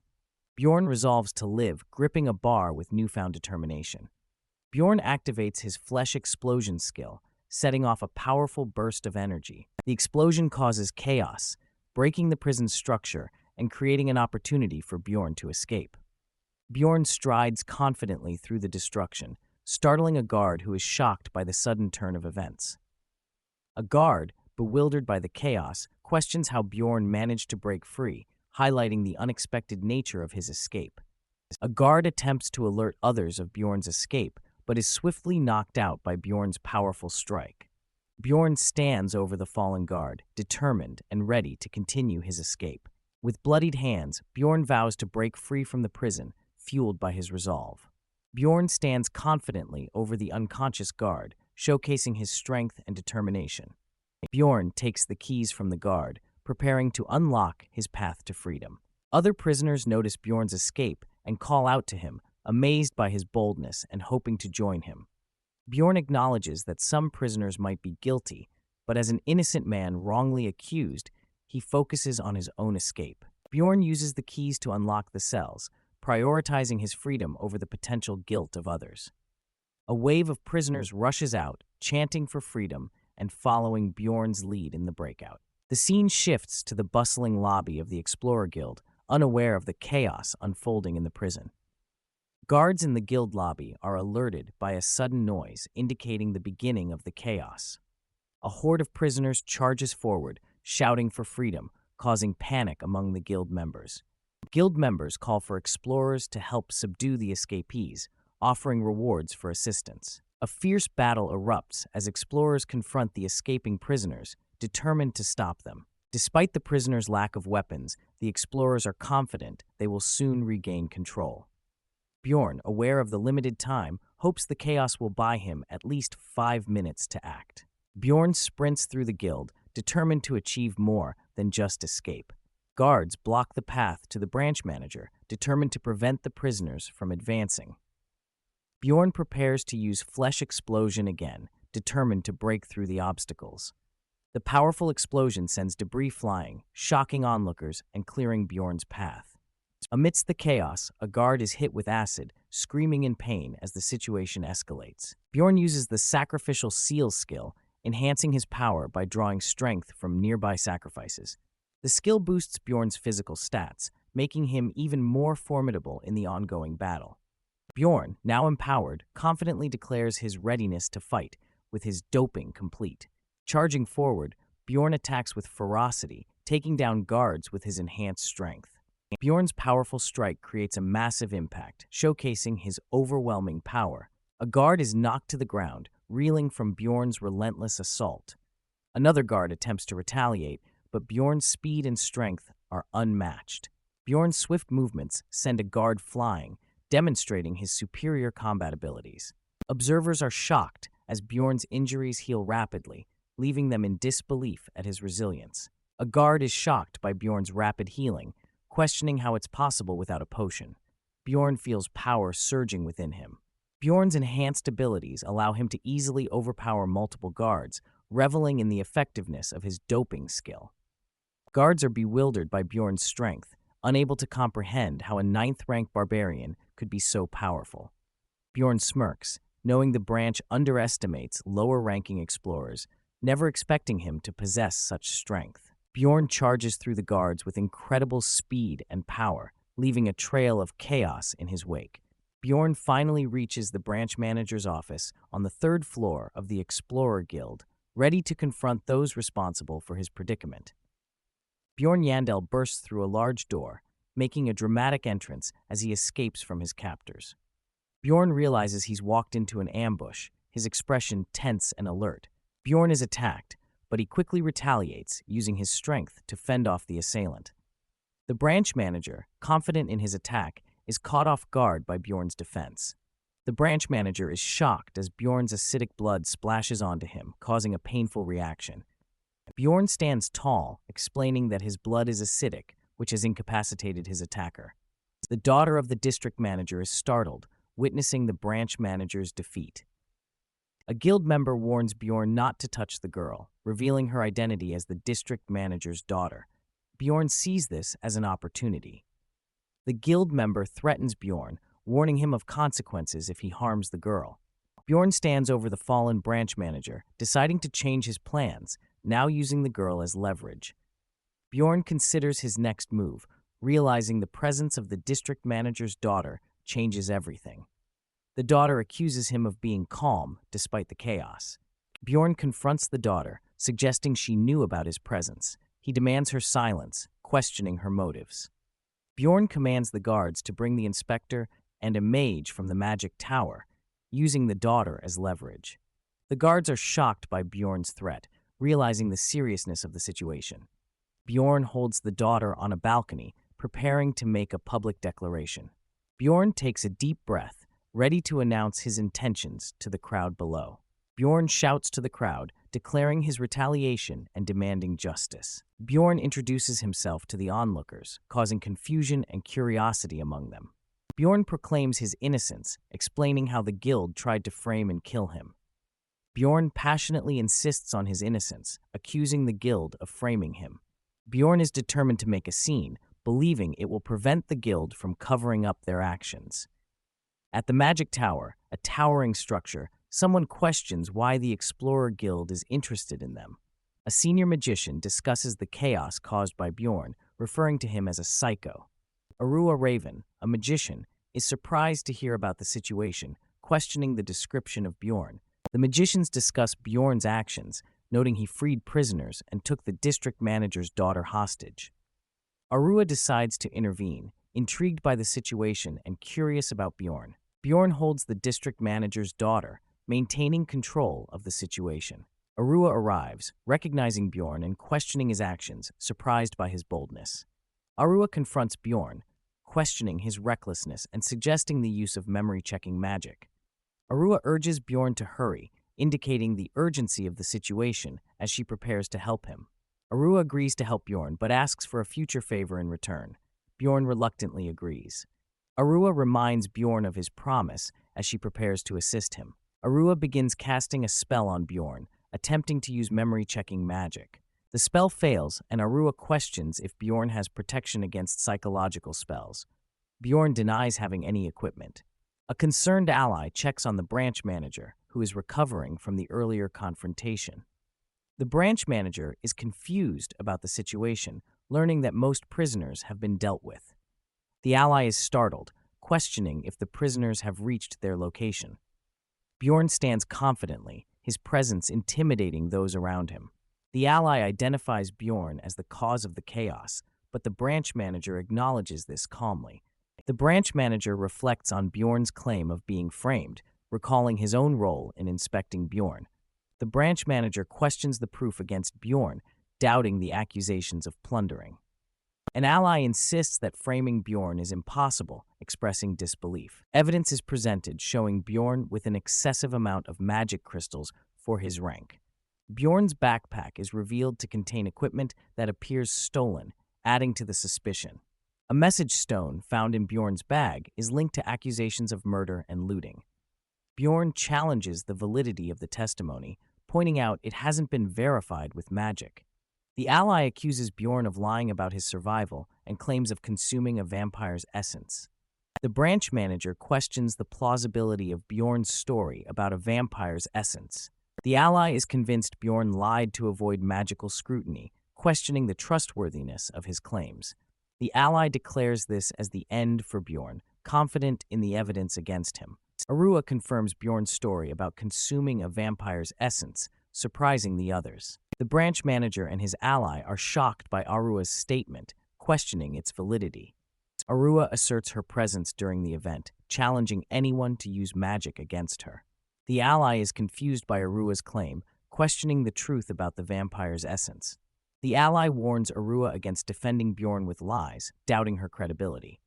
Arua confronts the ally, questioning if he is accusing her of lying, which intimidates him. Arua presses the ally further, questioning his attitude towards mages, causing him to apologize. The ally apologizes profusely, realizing the mistake of doubting a mage of Arua's status. Arua's status as a Magic Tower mage is highlighted, emphasizing her authority and influence. The narrative reflects on the folly of a guild employee doubting a mage, suggesting he's made a grave mistake. The branch manager admits the situation sounds unbelievable without context. Arua acknowledges the rarity of a vampire on the first floor, adding to the mystery. The branch manager begins to thank Arua, but is interrupted. Arua challenges the branch manager's perspective, questioning his leadership. The branch manager is taken aback by Arua's bold confrontation. Arua asserts that many mysteries remain in the labyrinth, questioning the notion that certain events can't occur. Arua demands certainty from the branch manager, putting pressure on him. Bjorn observes Arua's ruthlessness towards the branch manager, recognizing her true mage nature. A new character enters, identifying Bjorn as that barbarian and questioning his identity. Niall Urbans, the district manager, arrives with guards, acknowledging the chaos Bjorn has caused. Bjorn and the daughter realize that Niall Urbans is her father, confirming his identity as the district manager. The Explorer Guild is introduced, highlighting its role in managing clans, casting spells, and selling information for explorers' convenience. The Guild's management system is explained. Each branch has its own manager, and we see a group of managers, including the branch manager, depicted in red coats. Above the branch managers are 13 district managers, with the guildmaster at the top. The district managers are second in command, emphasizing the hierarchy. A tense moment unfolds as someone is knocked to the ground, indicating that even those in power have limits to their actions. A man on the ground, looking distressed, is questioned by the district manager, who stands authoritatively with guards, asking why he was looking for someone. Fatty, looking shocked, exclaims in surprise, hinting at a revelation or unexpected event. Bjorn confronts Hearts Young from the Crystal Union, identifying him and setting the stage for an accusation. Bjorn accuses Hearts of providing a false witness statement about a message stone, intensifying the confrontation. Hearts begins to deny the accusation, but something magical interrupts, suggesting a truth-revealing moment. Arua Raven uses her magic to reveal Hearts' deceit, confirming that he is lying and supporting Bjorn's claim. The scene reveals a dramatic moment as Arua's magic proves Hearts' deceit, leaving him unable to escape the situation. Hearts, panicked, tries to defend himself as the district manager questions Bjorn, confirming his identity. A decisive statement declares Bjorn's innocence, clearing him of any wrongdoing. Bjorn, standing confidently, questions the consequences for Hearts, who is now exposed. The district manager explains that Hearts' false statement will be investigated further, and Bjorn suggests looking into Hearts' clan. The district manager agrees, noting the Crystal Union's troublesome reputation, and promises to take action. Fatty, the inspector, is told he will be fired for his involvement, despite his protests of following the rules. The district manager sternly warns Fatty, indicating a thorough reinvestigation of his cases, questioning his competence. Fatty is warned that any wrongdoing found in his cases will lead to punishment, reflecting the seriousness of the situation. The district manager turns to Bjorn, suggesting they discuss compensation for the trouble caused, as Hearts is escorted away. The district manager offers Bjorn a promotion to 7th rank explorer and new gear as compensation, surprising Bjorn. Bjorn questions the value of the promotion, feeling it's unnecessary since he can achieve it with a 5th rank essence, suspecting the offer is insincere. Bjorn challenges the district manager, demanding to face a 7th rank explorer to prove his strength, showing his confidence and frustration. Bjorn, fired up, challenges anyone to come at him, while the district manager is taken aback by his intensity. Arua confidently supports Bjorn, indicating her readiness to back him up, surprising him. Bjorn is surprised by Arua's involvement as she prepares to make her point. Arua points out Bjorn's unique achievements, criticizing the guild for offering something he should have received anyway, highlighting her support for him. The district manager, realizing the situation, asks Bjorn what he wants as compensation, acknowledging the need to satisfy him. Bjorn, with a sly smile, considers the compensation offer, hinting at his decision. Bjorn confidently demands monetary compensation, specifically 5 million stones, asserting his worth and determination. Bjorn reflects on his bold demand for 5 million stones, acknowledging it might be excessive, but embracing his barbarian nature. The branch manager is shocked by the amount, but the district manager agrees to Bjorn's demand, surprising everyone. Arua adds that her fee of 1 million stones is separate, while Bjorn wonders if her presence influenced the decision. The district manager, feeling the pressure of Arua's influence, asks her to convey his gratitude to the magic tower, acknowledging its power. The scene shifts to the imposing magic tower, setting the stage for the next part of the story. Inside Arua Raven's personal lab at the Altemian school, Bjorn and Arua are seen, indicating a new phase of their collaboration. Bjorn comments on the messiness of the lab, while Arua seems amused, holding a drink. Arua hands Bjorn a flask, telling him to drink, leaving him curious about its contents. Bjorn questions if the flask contains water, and Arua playfully offers basilisk concentrate instead, highlighting their playful dynamic. Bjorn decides the water is fine, humorously imagining the flask's previous contents, showing his adaptability. Bjorn sits in Arua's lab, asking why she brought him there, curious about her intentions. Arua reminds Bjorn of a favor he promised, playfully hinting at her request. Bjorn recalls agreeing to the favor hastily, but sees potential benefits in being friends with a mage. Bjorn agrees to help if it's within his power, showing his willingness to cooperate. Arua reveals she wants to study the essence Bjorn consumed, surprising him with her request. Arua explains the potential benefits of the study for both of them, her eyes shining with passion for knowledge. A flashback shows the rare corpse golem Arua wanted to study, noting the uniqueness of a vampire guardian. Bjorn observes Arua's excitement, comparing mages to graduate students, and considers her offer beneficial. Bjorn questions if Arua's earlier comments during their agreement were related to this request, seeking clarity. Bjorn and Arua, joined by another figure, agree not to mention the events that transpired, concluding their discussion. Arua agrees to Bjorn's condition not to record that he took the vampire's essence, showing her consideration. Bjorn feels validated as Arua admits he's right, acknowledging his perspective.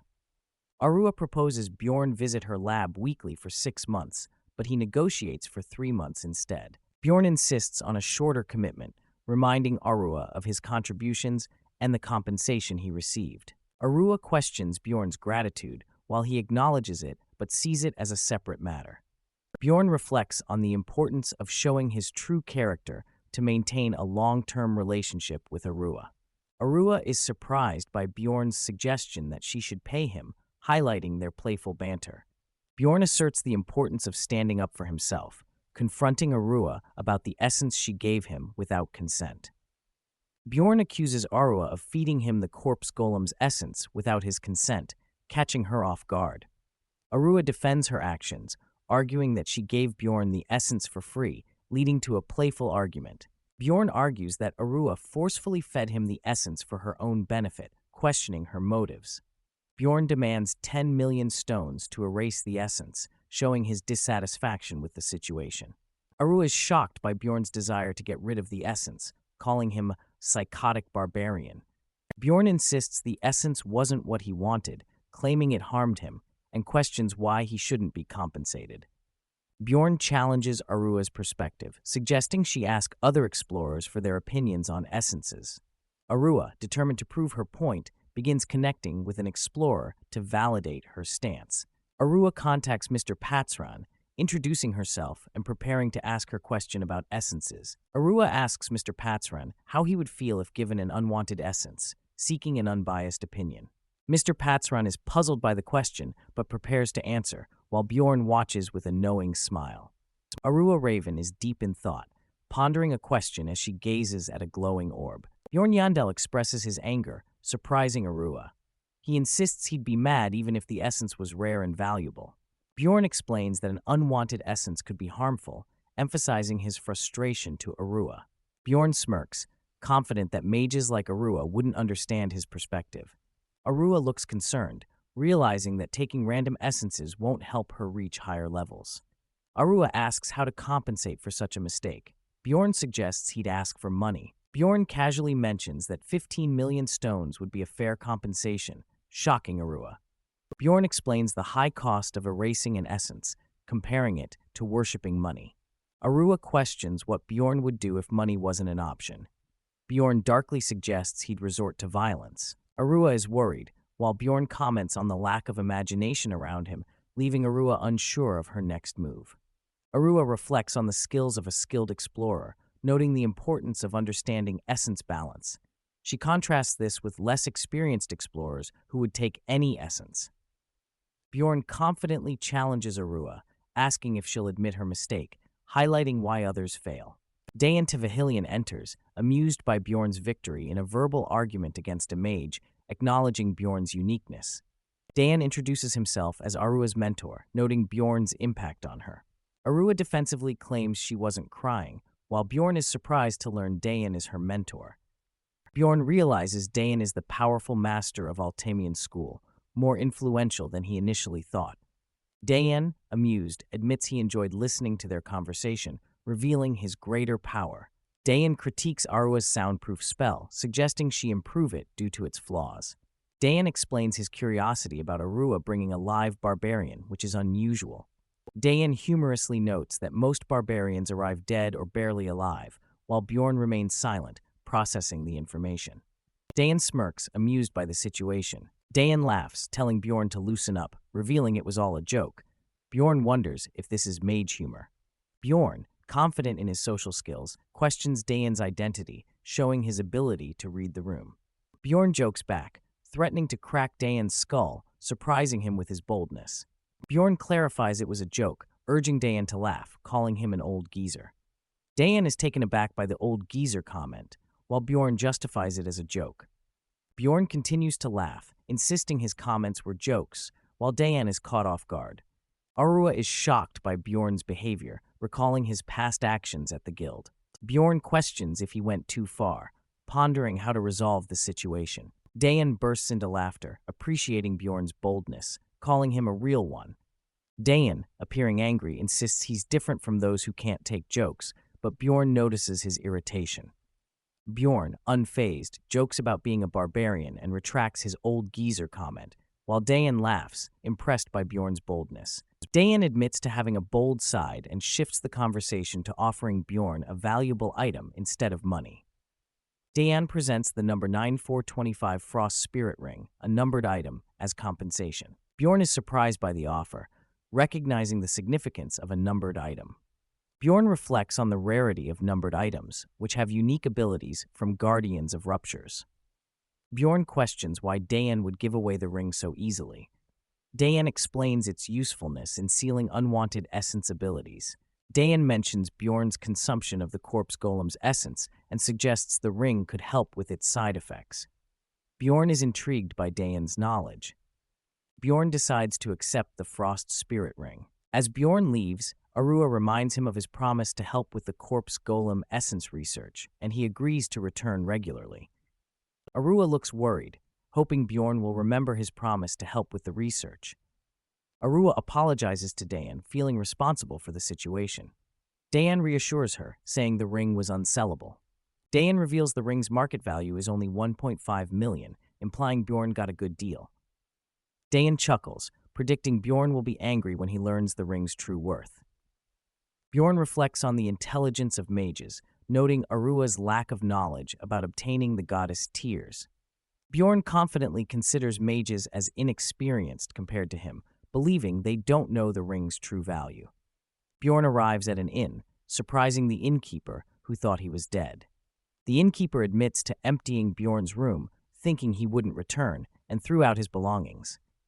Bjorn confronts the innkeeper, reminding him he paid for an extra week. The innkeeper apologizes, promising to repay him. Bjorn is frustrated, realizing he can't retaliate against the innkeeper despite his anger. Bjorn pauses, questioning when he began having violent thoughts so naturally. He recalls witnessing violence without feeling disturbed, indicating a change in his mindset. Bjorn reflects on his first murder, noting how easy it was for him, despite the necessity. He remembers escaping from jail with little hesitation, highlighting his growing ruthlessness.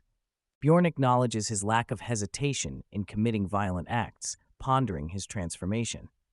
He contrasts his current behavior with his past self, Lee Hansoo, who would never argue with authority.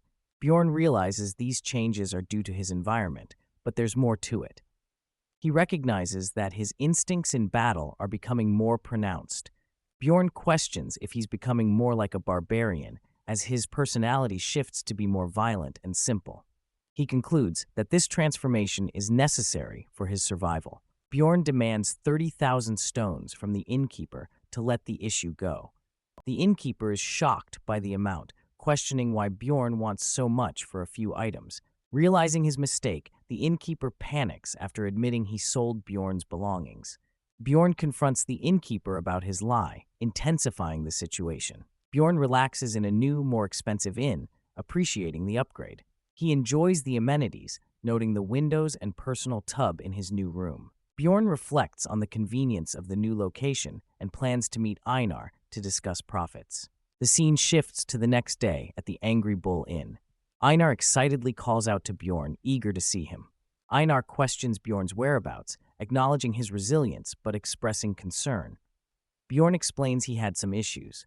Einar asks Bjorn if he's heard the news, piquing his curiosity. A fellow barbarian excitedly mentions the Barbarian of Freedom, causing a citywide uproar. Bjorn suspects the news is about him and is surprised by the attention. Another barbarian notes that the only unknown detail is the barbarian's name, which relieves Bjorn. The barbarians express pride in the mysterious figure, celebrating his achievements. They recount how he led a jailbreak, praising him as the best warrior. Bjorn hopes the attention doesn't bring trouble. The scene shifts to Kommelby, a notable location. Einar, with Bjorn, expresses excitement about visiting Kommelby for the first time. Kommelby is described as a middle-class area surrounding the capital, known as the Free Market. Bjorn gives Einar her share of their earnings, totaling 800,000 stones from selling equipment. Bjorn estimates his earnings from the rupture to be 500,000 stones and gives Einar 300,000, insisting it's fair. Einar is surprised and grateful for the generous share. Einar excitedly points out people eating cotton candy, calling it clouds on a stick. Bjorn and Einar are intrigued by the cotton candy, with Einar eager to try it. Einar marvels at the cotton candy, amazed by human creativity, and considers buying more with her earnings. Bjorn notes Einar's fascination with cotton candy, reminding her to eat their meal first. Einar thanks Bjorn for treating her kindly as he used to. Bjorn is taken aback by Einar's gratitude, showing a moment of reflection. Einar shares her struggles with her changed appearance, feeling distanced from other barbarians.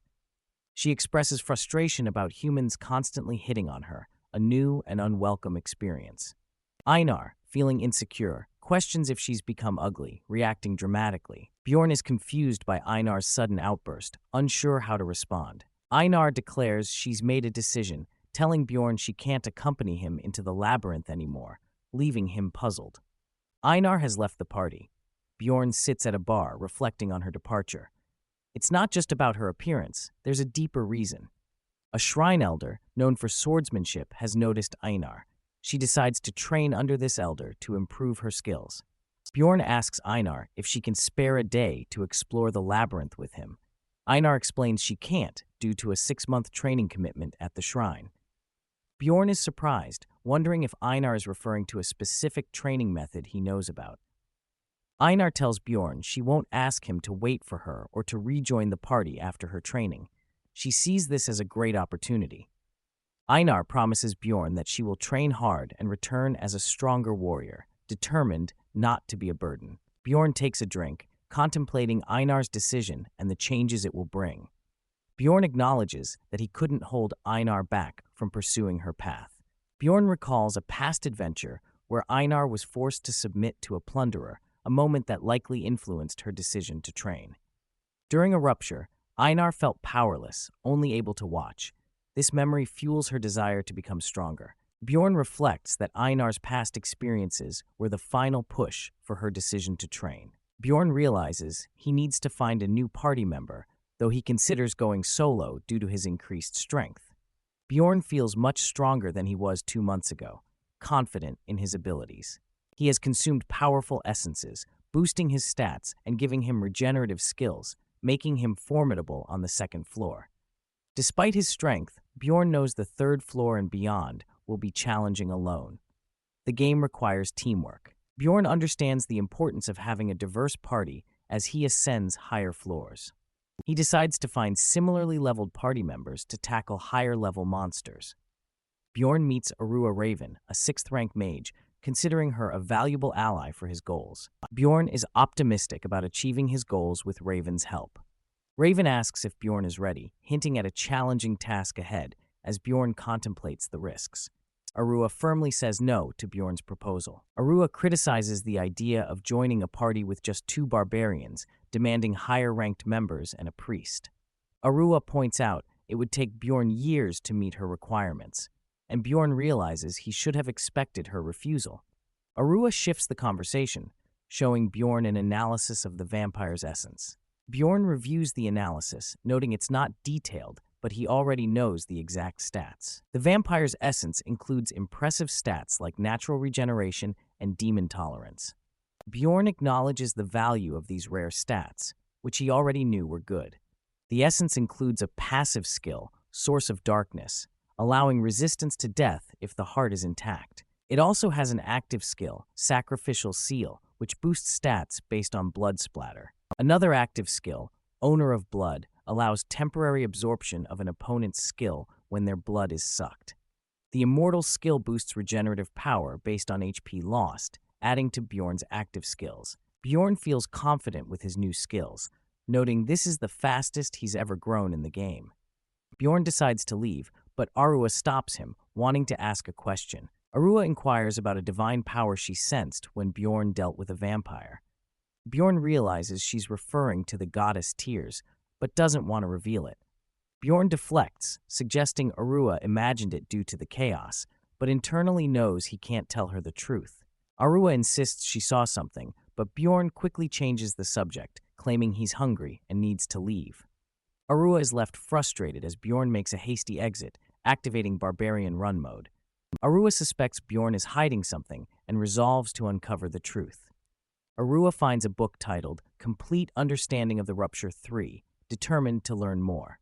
Arua examines an ancient text about the ruptures, which contains valuable information not recorded elsewhere. She finds a page about the blood-tinted castle, but struggles to read part of it due to a stain.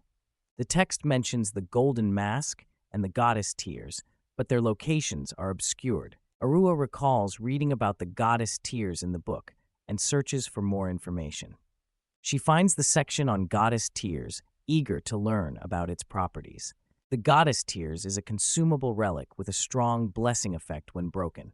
The relic was last used 150 years ago during a dimensional break by Cardinal Androne to save the Pope. Arua is surprised to learn it's a relic, recognizing the method of use from what she saw. She questions if it's a coincidence that Bjorn knew about and used the relic.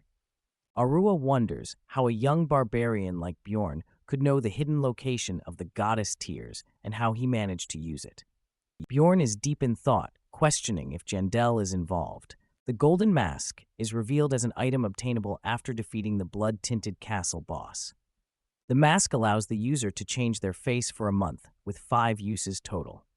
Bjorn recalls selling the mask for 500,000 stones when he wasn't interested in character customization. Now, in reality, Bjorn considers keeping the mask due to past imprisonment for a crime he didn't commit. Bjorn decides to keep the mask for potential future use. In a bar, patrons discuss recent news, creating a buzz of conversation. A woman mentions the breakup of the Crystal Union, a significant event. She expresses shock at the sudden collapse of a seemingly stable clan. The Crystal Union was a rapidly growing explorer clan known for its communication system using message stones. The Crystal Union provided conveniences for first-floor explorers through their communication network. Some patrons expressed disdain for the Crystal Union, questioning their legitimacy as explorers. A woman reflects on the Crystal Union's positive beginnings, helping citizens with taxes. She notes that as the Crystal Union grew, they changed for the worse. The Crystal Union began discriminating against outsiders and committing crimes against beginners. The woman recalls a personal incident involving her sister as an example of their wrongdoing. She admits that a barbarian intervened, preventing something terrible from happening. She considers taking action against the Crystal Union, but realizes it's unnecessary now. The patrons discuss how the Barbarian of Freedom was involved in the Crystal Union's downfall. The conversation reveals that a barbarian who escaped prison to clear his name played a role in the events. The woman is surprised to learn the Barbarian is a 9th-rank explorer who recently came of age. She finds it hard to believe that a 9th-rank explorer could be involved, thinking it too coincidental.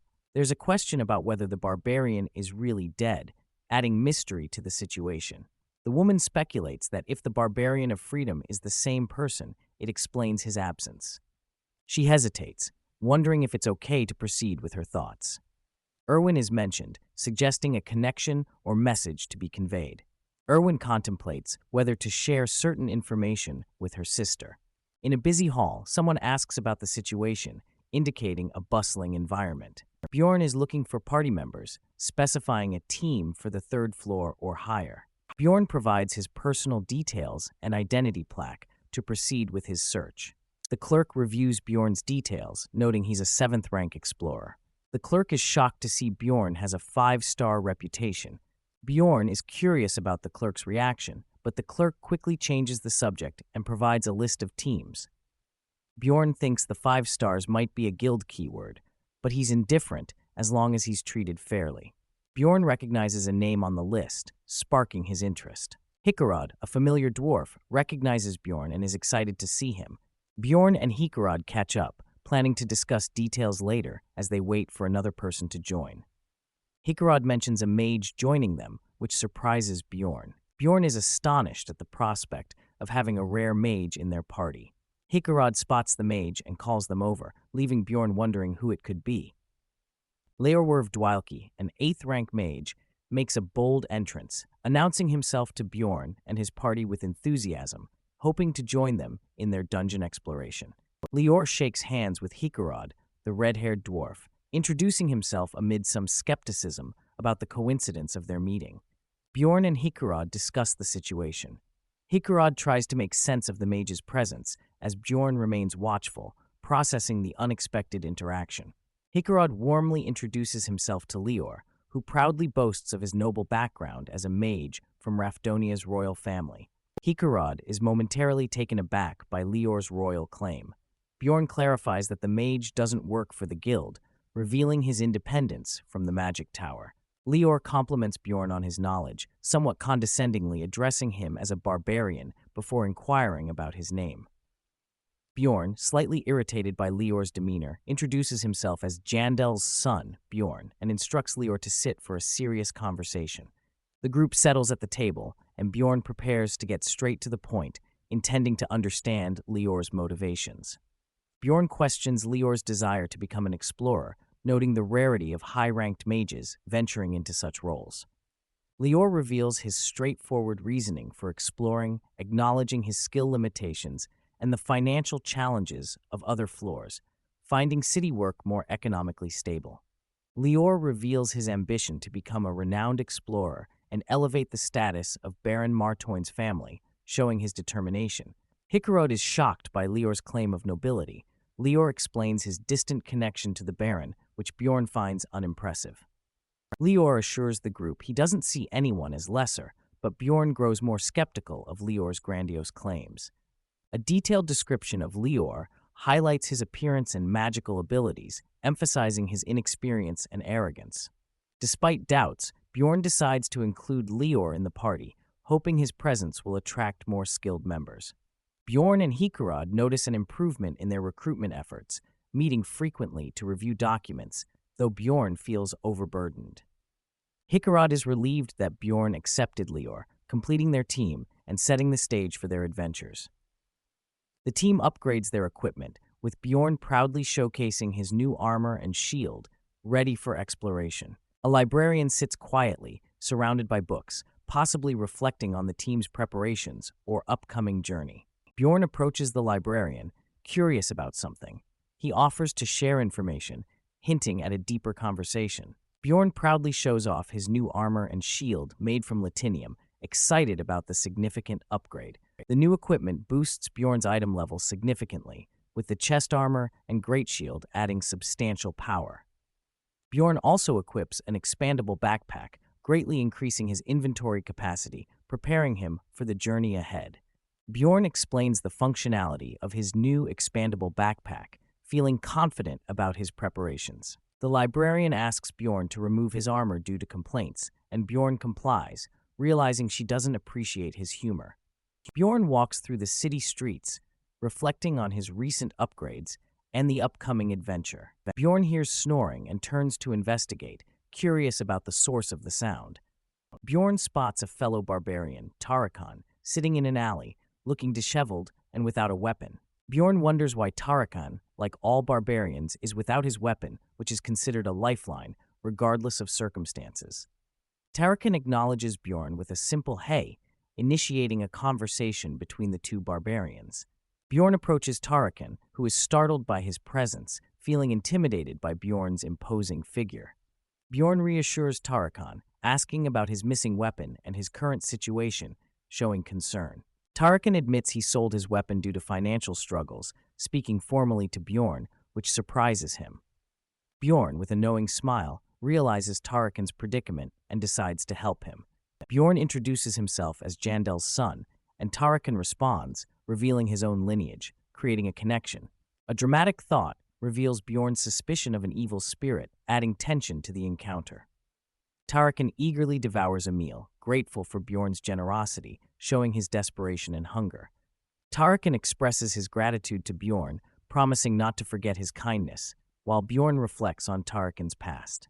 Bjorn recalls Tarakan's story of getting lost and missing the labyrinth entry, pondering the truth behind it. Bjorn suspects that Tarakan's real reason for avoiding the labyrinth was fear of fighting monsters, understanding his struggle. Escaping from a crowd of excited barbarians is easy for Bjorn, but he reflects on the challenges that follow. Bjorn assumes Tarakan struggled to find work in the city due to his barbarian status, highlighting societal prejudices. Bjorn questions the skills of those who opened the Gate of Abyss, pondering how barbarians are treated in this world. Bjorn continues his conversation with Tarakan, asking about his actions after a month as a waitress serves them. Bjorn is shocked to learn Tarakan didn't return to the labyrinth, questioning his decision-making. Bjorn criticizes Tarakan for not planning ahead, wondering if he's even experienced the challenges of the game. Tarakan explains his struggles with cold, hunger, and exclusion from other barbarians, confirming Bjorn's suspicions. Bjorn wonders how Tarakan survived for 3 months, given his actions, reflecting on his resilience. Bjorn imagines if he had run away out of fear, realizing he could have faced the same fate as Tarakan. Bjorn acknowledges that fear could have led him to a similar situation, understanding the gravity of Tarakan's plight. Tarakan asks Bjorn if his story moved him to help, hoping for sympathy and support. Tarakan insists he knows the labyrinth well and can be helpful, trying to convince Bjorn of his worth. Bjorn firmly tells Tarakan he won't enter the labyrinth with him, making his stance clear. Bjorn offers to help Tarakan in another way, surprising him with an unexpected solution. Bjorn gives Tarakan 150,000 stones, instructing him to buy a weapon and enter the labyrinth. Tarakan is grateful and promises to repay Bjorn, overwhelmed by his generosity. Bjorn asks Tarakan to leave, expressing his need for rest after their conversation. Tarakan starts to leave, planning to return, but Bjorn stops him with a firm don't. Bjorn tells Tarakan not to seek him out again, regardless of his future success or failure. Bjorn emphasizes his point, instructing Tarakan to never come back once he leaves, marking a definitive end to their interaction. Bjorn demands confirmation from Tarakan, ensuring he understands the finality of their conversation. Tarakan responds with a hesitant okay, acknowledging Bjorn's instructions. Bjorn sits alone, reflecting on the encounter with Tarakan, deep in thought. Bjorn admits to himself that his actions were harsh, questioning his own behavior. Bjorn recalls a past memory, wondering if his actions were influenced by previous experiences. He considers how different perspectives might view his actions, acknowledging both logical and emotional responses. Bjorn reflects on the potential hypocrisy of his actions, but concludes it was the best he could do. Bjorn's final thought is a wish for Tarakan to survive, showing his underlying concern. The day of the labyrinth entrance arrives, and the team enters the first floor, the Crystal Cave. Lior excitedly explores the labyrinth, eager to discover what lies ahead and asking for direction. Lior Werv Dwalki, an 8th-rank human mage, is introduced as part of the team exploring the labyrinth.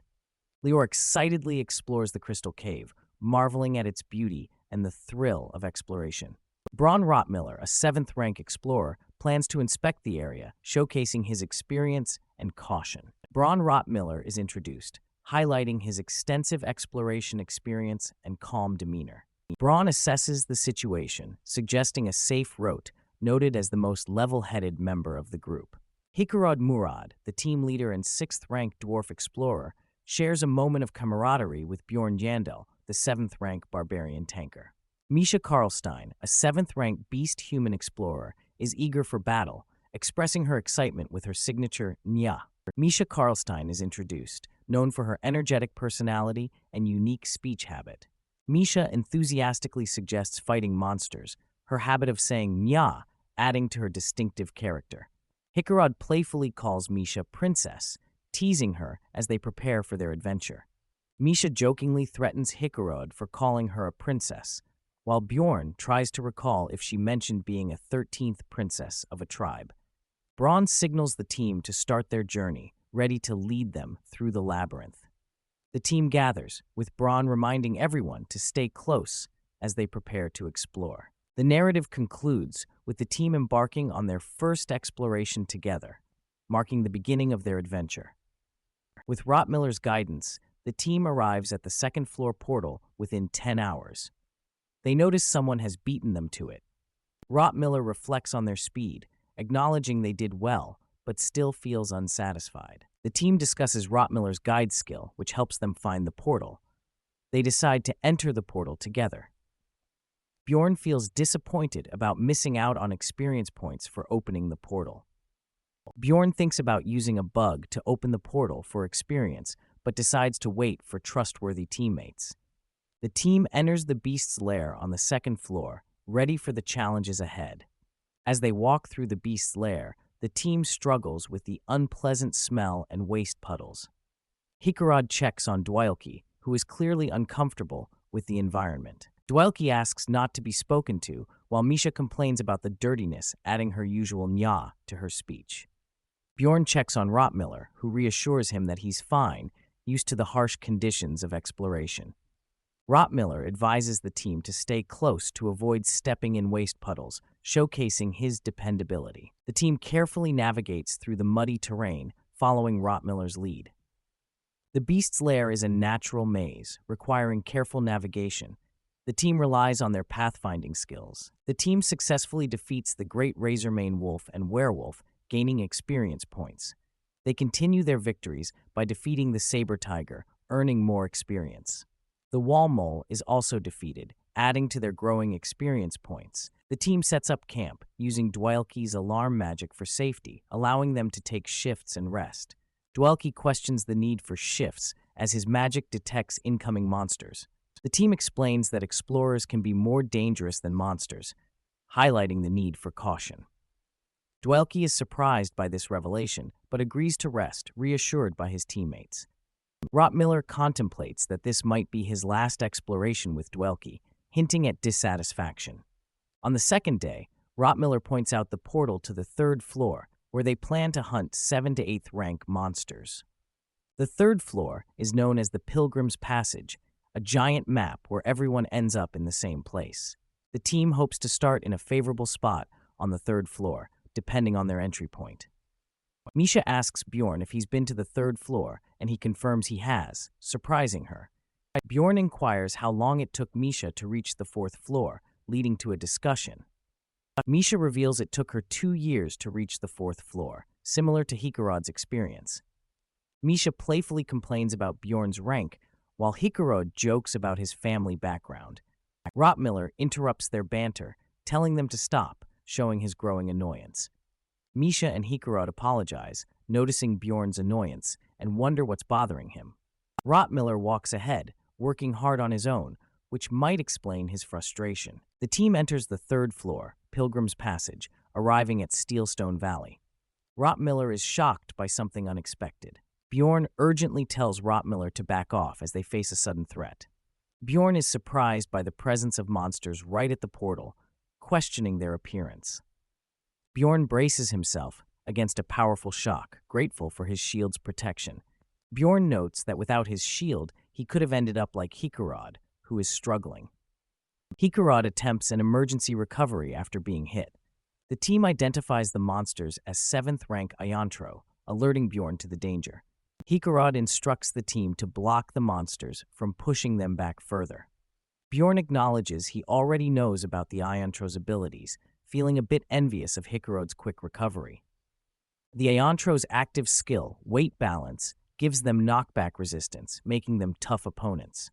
Hikarod uses weight balance to counter the Ayantro's resistance, standing firm against the attack. Dwalki unleashes 8th rank curse magic, Corruption, to weaken the Ayantro. Dwalki channels his magic powerfully, determined to aid the team in battle. Hikarod praises Dwalki's effective use of magic, boosting the team's morale. Hikarod prepares to finish off the Ayantro, confident in their victory. Bjorn warns the team that one Ayantro is still remaining, keeping them alert. Misha leaps into action, ready to strike the remaining Ayantro with precision. Misha calls forth her essence, preparing a powerful attack to help defeat the last Ayantro. Misha delivers a powerful strike, taking down the Ayantro with precision. The Ayantro is defeated, and the team gains experience points. Bjorn finds it strange that Ayantro appeared here, questioning their presence. Bjorn asks Rottmiller if there are people nearby, suspecting something.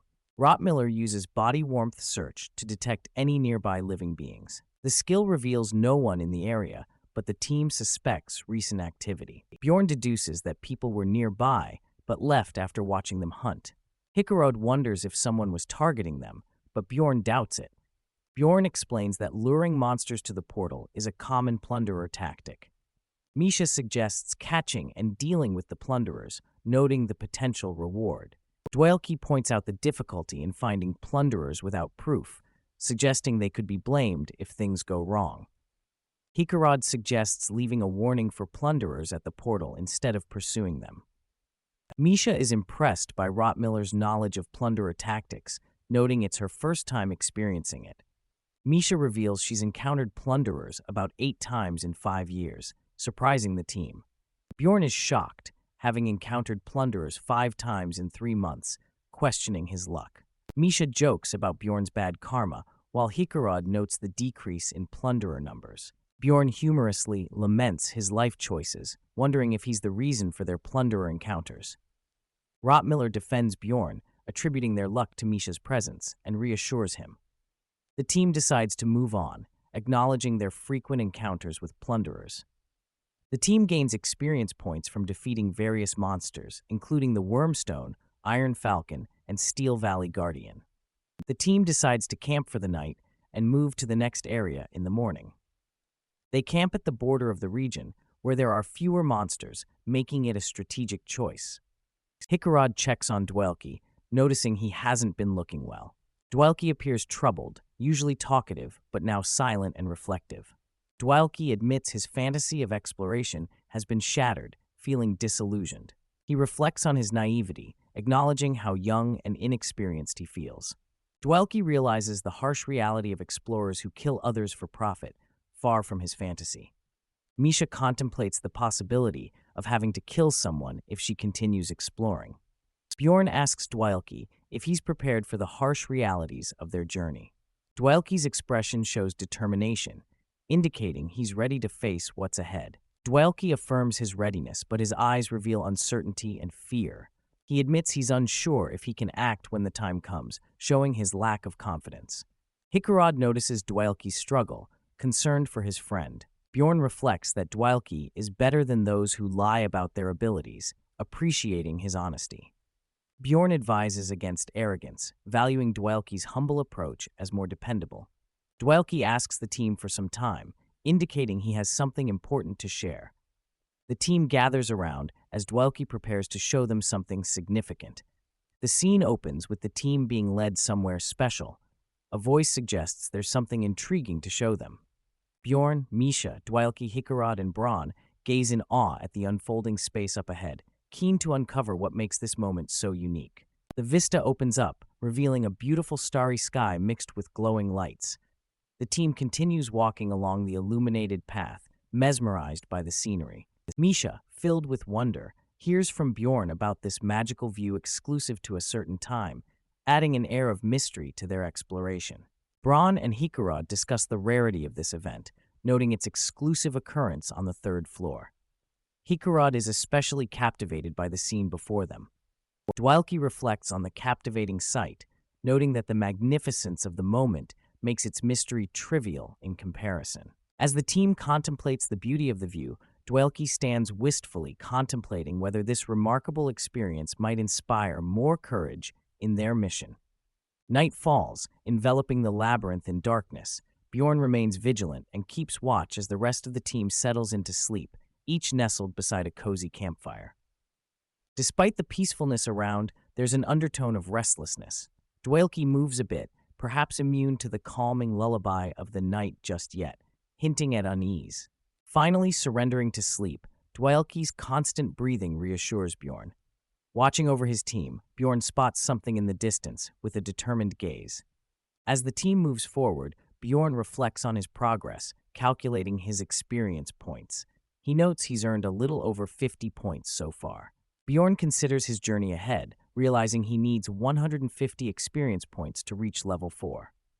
Currently at level 3, he can absorb 3 essences. Bjorn has already absorbed 2 essences and has room for 1 more. He's in no rush to level up, preferring to choose a valuable essence. Bjorn thinks about finding a good essence to consume next, pondering the possibilities that lie ahead. The team arrives at their destination. Bjorn and Braun confirm they've reached the entrance to the next area. Braun points out that from this point on, they're entering the orc habitat, a region known for its dangers. The orc habitat is notorious for hosting a high concentration of 8th-rank monsters, making it a challenging area on the 3rd floor. Acknowledging the difficulty, the team decides this is the best place to hunt if they're not advancing to the 4th floor immediately. Hikarad suggests working together in this area first. They'll reassess their plan based on their performance in the orc habitat. Suddenly, a group of orcs is spotted approaching from the team's 1 o'clock position, signaling the start of a new challenge. An orc spots the team, signaling the start of a confrontation. The tension rises as the orc prepares to attack. Bjorn rallies the team, urging them to execute their practiced strategy. Everyone gears up for the battle ahead. A group of orcs, including a menacing orc witch doctor, charges at the team, ready for combat. Dwelke unleashes his powerful 8th-rank ice spear magic, aiming to weaken the orc forces from a distance. Dwelke and Rottmiller focus on ranged attacks, while Bjorn and Hikarad take on the role of tanks, holding the front line. Bjorn and Hikarad engage in close combat with the orcs, using their strength to fend off the attackers. Misha swiftly handles the nearest enemies, showcasing her agility and combat skills in the heat of battle. Rottmiller, armed with a crossbow, provides crucial support from a distance, targeting the orcs with precision. The orc witch doctor casts a berserk spell, catching the team off guard and increasing the orcs' ferocity. The berserk spell takes effect, amplifying the orcs' power and aggression, posing a new challenge for Bjorn's team. The orc warrior's physical attack tolerance is boosted 3-fold for 10 seconds, making it a formidable opponent. The empowered orc warrior charges forward, breaking through the team's defenses with its enhanced strength. Bjorn realizes the danger as the orc breaches their shields, urgently calling out to Rottmiller for assistance. Rottmiller quickly moves to protect Dwelke, the team's weakest member, ensuring his safety amidst the chaos. Rottmiller bravely intercepts the orc's attack, shielding Dwelke and holding the line against the powerful foe. The orc, surprised by the resistance, hesitates as the team regroups to counterattack. Misha seizes the moment, announcing that the 10 seconds are up and prepares to strike back with precision. The team successfully defeats the orc archer and warrior, earning experience points for their victory. Misha swiftly moves through the battlefield, ensuring no enemy is left standing, maintaining her momentum. In a final, decisive move, Misha delivers a powerful blow, taking down the last of the orc threats with skill and determination. The team successfully defeats the orc witch doctor, gaining more experience points and ending the battle. The group gathers to catch their breath, relieved but acknowledging the close call they just had.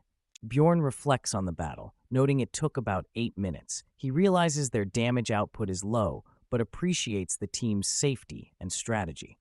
Bjorn expresses satisfaction with the team's performance, admiring the camaraderie and how well they work together.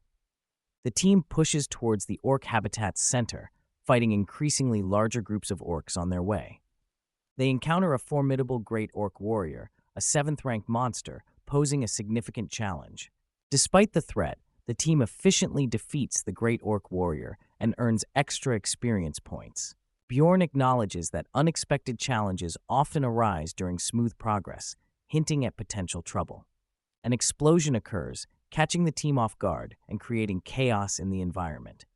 The team stands poised and alert, ready to face this new threat, as the area around them is engulfed in flames. The Jari clan claims the orc habitat as their territory, instructing Bjorn's team to leave immediately.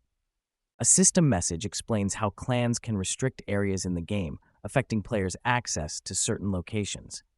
Bjorn's team is surprised by the Jari clan's presence on the third floor, questioning their motives. Hikarad is puzzled, noting the Jari clan's usual activity on the sixth floor, and wonders why they're here. The Jari clan leader dismisses the question, refusing to explain their presence to Bjorn's team. Hikarad challenges the clan's claim, expressing doubt about their authority over the orc habitat. The Jari clan leader finds Hikarad's skepticism amusing, hinting at a deeper power dynamic. Misha clings to Bjorn, seemingly hiding from something or someone, adding tension to the situation. Misha is startled by a voice addressing her as halfling, indicating a personal connection or past encounter. Misha recognizes brother Talon from the Jari clan, revealing a familial or significant relationship. Albrinov scolds Misha for calling him brother Talon in public, reminding her of their agreement. Oldie criticizes Misha's use of Nya, revealing her as a halfling. Albrinov confirms Misha is his sister. Albrinov acknowledges a debt to Misha's family, but insists there's no need to discuss it further, citing family matters. Oldie suggests they at least explain their presence, hinting at a willingness to communicate. Oldie reveals they're searching for the great orc warrior's essence due to urgent clan matters, asking Bjorn's team to leave temporarily. Bjorn is puzzled by the Jari clan's efforts for a non-rare essence, questioning their motives. Oldie insists Bjorn's team should leave, as the Jari clan will interfere with their hunt if they stay. Bjorn realizes the power dynamics in the labyrinth, deciding not to escalate the situation further.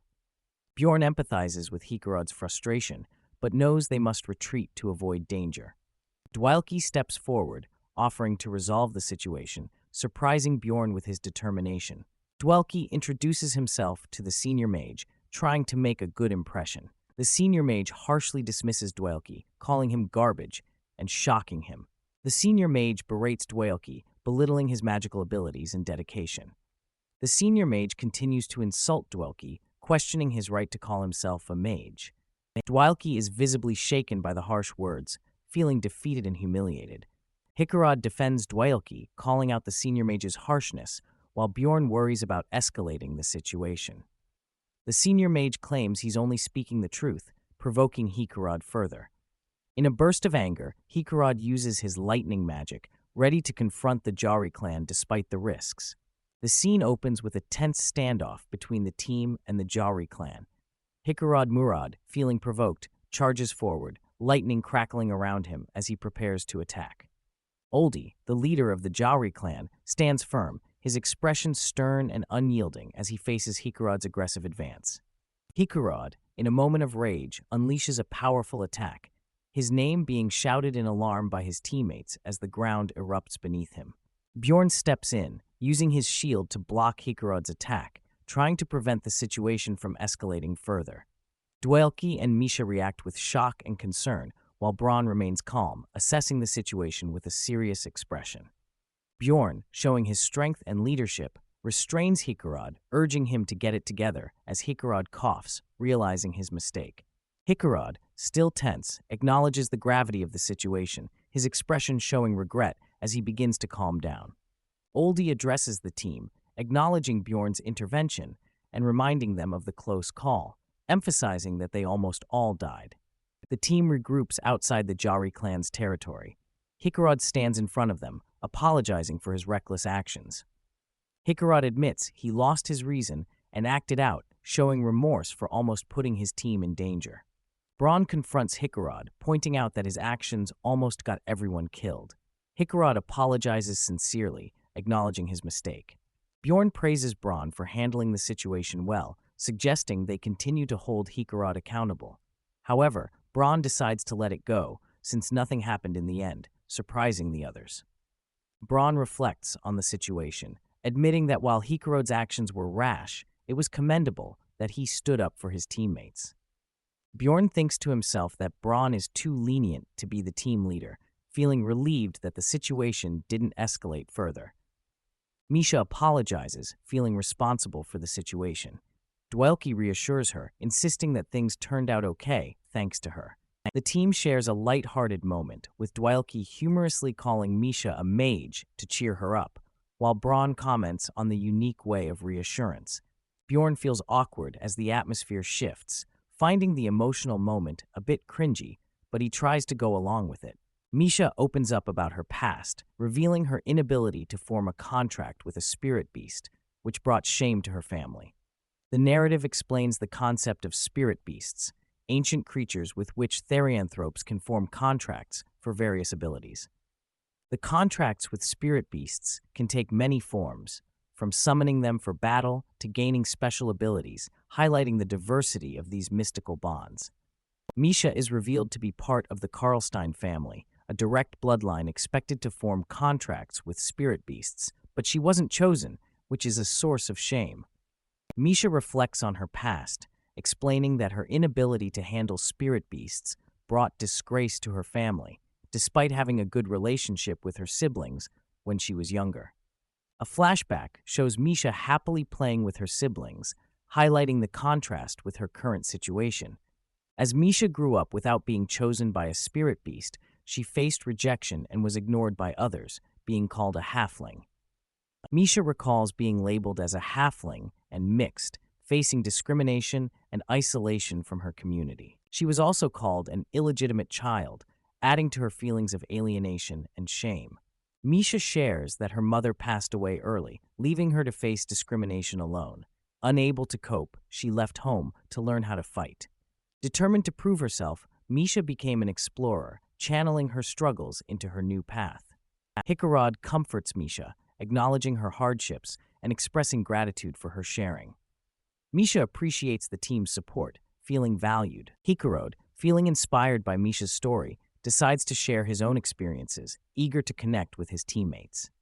Hikarod recalls his past ambitions, sharing that his dream was to become a blacksmith, highlighting his early enthusiasm and drive. He admits his lack of talent in smithing, expressing frustration over spending 10 years unable to complete his training. Faced with the need to earn a living, Hikarod decided to become an explorer after turning 30, embarking on a new path out of necessity. Dwelke exclaims about his perceived lack of talent compared to others, revealing how his social status allowed him entry into magic, but he couldn't progress. He contrasts his inability to gain acceptance into advanced magic circles, feeling the impossibility of entering the magic tower. Dwelke reflects on how things might have been different if he were a more accomplished mage. He expresses a desire for respect, feeling inadequate after an encounter with a respected mage magnified his insecurity. The team rallies around Dwelke, reinforcing his worth and skill, dismissing the negativity he experienced. Misha and Hikarod cheer, shifting the mood positively. Bjorn watches, surprised by the camaraderie among the group, pointing out to Braun that he has not experienced this dynamic in other teams. Bjorn admits his own faults, driven by the sense of teamwork, expressing the need to apologize too, accentuating the theme of accountability. Braun reflects on his feelings of envy when Hikarod and Misha discussed their experiences, admitting he was upset by their stories. He confesses his envy, feeling they had no right to complain due to their non-human advantages, without understanding their struggles. Misha and Hikarod reassure Braun, pointing out the advantages of being human, like using aura and becoming mages, though Braun feels it's limited to the talented few. Hikarod jokes about their team being made of halflings, suggesting they can support each other without feeling bad. The team resolves to support one another, with Dwelke and Misha expressing their commitment to the group, while Bjorn observes their growing camaraderie. The team turns their attention to Braun, expecting him to share as well, leaving him surprised and anxious. Bjorn feels pressured by the team's expectations, worrying about being left out if he doesn't share his story. In a moment of vulnerability, Bjorn blurts out that he doesn't have a mom, revealing a personal aspect of his past. The words "don't have a mom" echo, emphasizing Bjorn's emotional revelation and the weight of his confession. The team reacts with surprise and confusion, trying to process Bjorn's sudden admission, while Bjorn wonders if his story was enough. Bjorn reveals that his mother passed away after giving birth to him, adding depth to his earlier confession. He continues, sharing that his father disappeared in the labyrinth when he was young, leaving him to grow up alone. Bjorn expresses his frustration about becoming an adult without his parents, highlighting his feelings of loss and longing. The team listens in silence as Bjorn finishes his story, emphasizing its truth and the impact it had on him. Misha empathizes with Bjorn, apologizing for her earlier complaints, realizing the hardships he faced at a young age. Dwalki offers support, suggesting he can't replace Bjorn's parents, but is willing to be there for him, showing team solidarity. Bjorn, overwhelmed, insists he's okay and asks for space, trying to maintain his composure. The team acknowledges Bjorn's vulnerability, recognizing him as the youngest and encouraging him not to hold back his feelings. Bjorn shifts the focus to his achievements, proudly stating he's a 7th-rank explorer, highlighting his resilience and success. He reflects on the challenges he faced, including being dragged into a game realm, but emphasizes his determination and growth. Misha notices Bjorn's distress and asks what's wrong, concerned about his sudden change in demeanor. Bjorn reflects on his life, feeling pitiful as he thinks about his mother, revealing his inner turmoil. The team discusses their next move, with Braun suggesting the Witch's Forest, while others consider different options. The group debates their destination, weighing the pros and cons of the Witch's Forest versus the 4th floor of the labyrinth. Hikarod firmly advises against the 4th floor, citing its dangers and the need for more preparation. He shares his experience of seeing teams underestimate the 4th floor and face dire consequences, advocating for caution. Bjorn considers the Witch's Forest, acknowledging its challenges and understanding Hikarod's caution about the 4th floor. The 4th floor is described as having high-ranking monsters, making it a formidable challenge for the team. Despite the rarity of encountering certain monsters, the risk remains high, emphasizing the need for readiness. Bjorn recalls his past failures on the 4th floor, understanding Hikarod's perspective and the importance of being prepared. Bjorn addresses Hikarod directly, preparing to share his decision with determination. Bjorn confidently suggests that the team should tackle the 4th floor, showing his belief in their abilities and readiness. Bjorn gathers his team, suggesting they advance to the 4th floor of the labyrinth. Misha, Dwalki, and Rotmiller listen attentively, considering the plan. Bjorn reassures the group, explaining that he and Hikarod are strong enough to handle even a 6th-rank monster, thanks to his new abilities. Despite concerns about their damage output, Bjorn highlights their strengths, a mage and 2 veteran fighters, ready for the challenge. Misha and Dwalki express some anxiety about the plan, but agree to proceed, acknowledging Bjorn's leadership. Bjorn, overhearing their doubts, humorously calls out the team, showing his confidence and determination. Hikarod voices his concerns about the danger, but the team decides to vote on the plan. The team votes, and the decision is made to move forward, their footsteps echoing their resolve. With the decision made, the team sets off towards the 4th floor, ready to face whatever challenges await. On the 3rd day in the labyrinth, Bjorn suggests setting up camp for the night, ensuring the team is well rested. Hikarod suggests they could push on further, but Rotmiller considers the need for rest, weighing their options. Rotmiller explains they would need to travel 3 more hours for a better campsite. Bjorn agrees to set up camp where they are. Bjorn checks the time, noting it's 9 p.m., the same time they camped on previous nights. The team settles in, sharing some light conversation. Bjorn's strategic planning impresses the team, as he had calculated the camping spot based on their pace and distance. Rotmiller discusses the plan for the next day, aiming to reach the Witch's Forest by noon. Rotmiller is praised for his navigation skills, likened to a human GPS. He advises the team to rest before the tiring journey ahead. Misha takes the first night watch, bidding the team good night as the campfire crackles. Bjorn is suddenly alerted by a voice calling his name, waking him from his rest. Bjorn, confused, asks if it's his turn for watch. Rotmiller reassures him it's not yet time. Bjorn asks if there's a monster. Rotmiller cryptically replies both, hinting at a dual threat. The team hears cries for help, wondering if someone is being chased by a monster, adding tension to the night. Bjorn recalls a previous encounter with the Ayantro, suspecting a trap similar to one they encountered before. Rottmiller confirms the familiar scent, suspecting the same plunderers are targeting them again. The team realizes they are being targeted and assumes the attackers are pretending to need help. Misha panics as the attackers approach, shouting about a fire as a distraction. Bjorn sees an opportunity in the chaos and prepares to act. Bjorn advises his team to stay calm and not act unless confident, as cries for help grow louder. A group approaches, and Bjorn commands them to stop, asserting control over the situation. Bjorn threatens the group, warning them not to come closer or face consequences. Elisa and her group plead for help, claiming their party is dead and offering a reward. Bjorn demands they drop their weapons, remaining skeptical of their intentions despite the looming threat. The orcs are observing the situation, seemingly assessing the increased number of people. Bjorn gives the group an ultimatum: drop their weapons or leave, feeling the orcs' presence makes his job easier. Elisa's group hesitates, feeling the pressure of Bjorn's demand. One of the group members agrees to comply, showing their desperation. The group throws down their weapons, pleading for help. Bjorn instructs Rottmiller to gather the weapons, maintaining control. An orc expresses frustration, possibly realizing their plan is failing.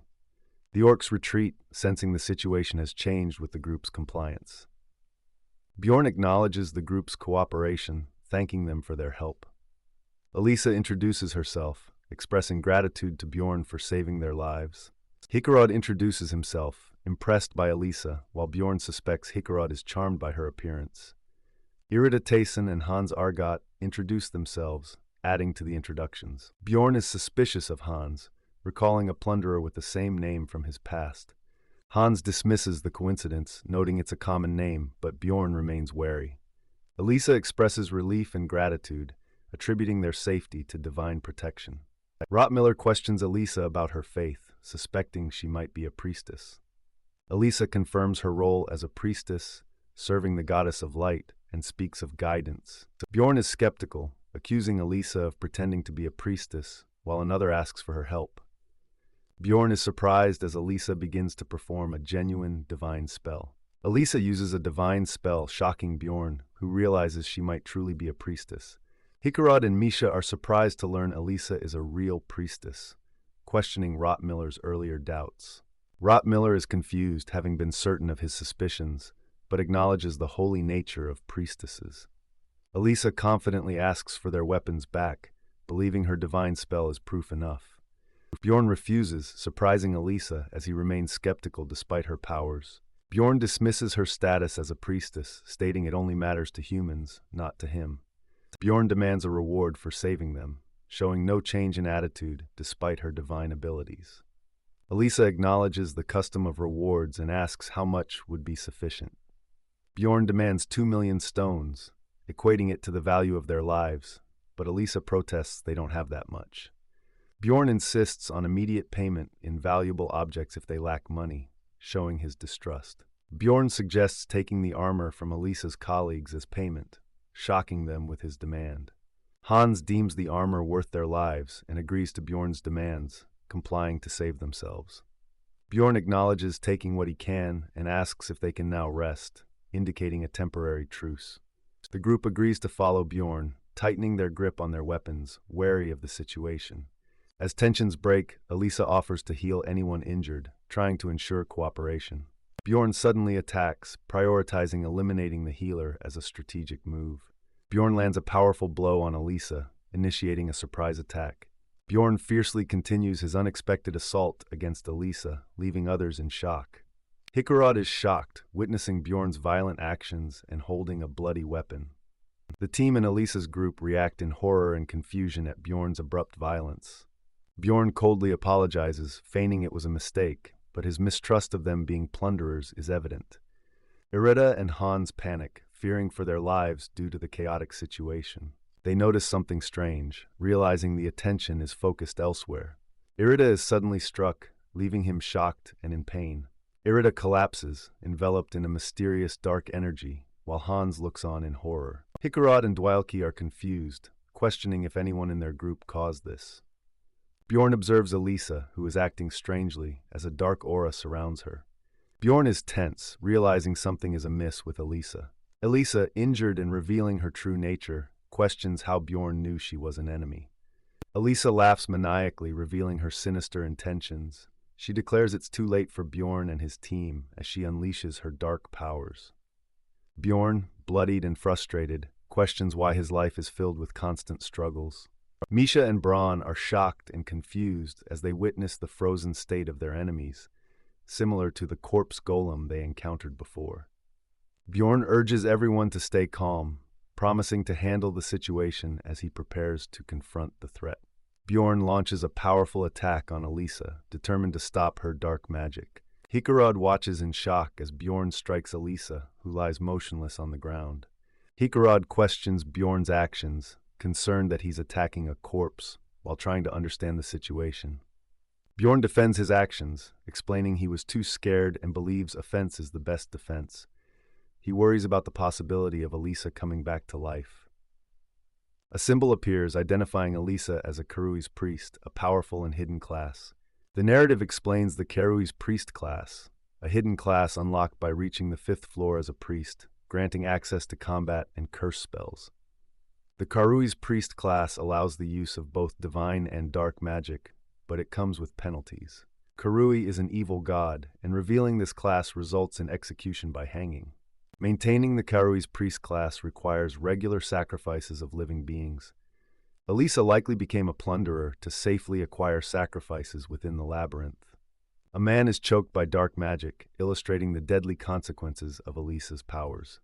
Elisa stands confidently, having just unleashed her dark magic, while an opponent falls before her. Elisa laments the loss of her subordinates, blaming Bjorn for their demise. Bjorn criticizes Elisa for blaming others, suggesting her upbringing was flawed. Bjorn accuses Elisa of causing the deaths of Hans and Tayson, expressing anger over her survival. Bjorn, filled with rage, vows to avenge Hans and Tayson, while Misha eagerly anticipates taking their equipment and valuables. Elisa uses the skill Death's Calling, summoning dark forces, to aid her. Hikarad is alarmed as he notices the dead being resurrected by Elisa's magic. The Death's Calling skill is explained as a default ability of the Karui's priest class, which can summon undead monsters, especially powerful when using the corpses of subordinates. Elisa commands her resurrected subordinates to attack Bjorn and his team. A fierce battle ensues as the undead charge at Bjorn and his allies. Misha leaps into action, ready to use her abilities against the undead. Misha uses her poison attribute skill to attack the undead enemies. Dwalki casts Ice Spear to join the fight against the undead. Hikarad and Dwalki coordinate their attacks, but realize they can work together without speaking.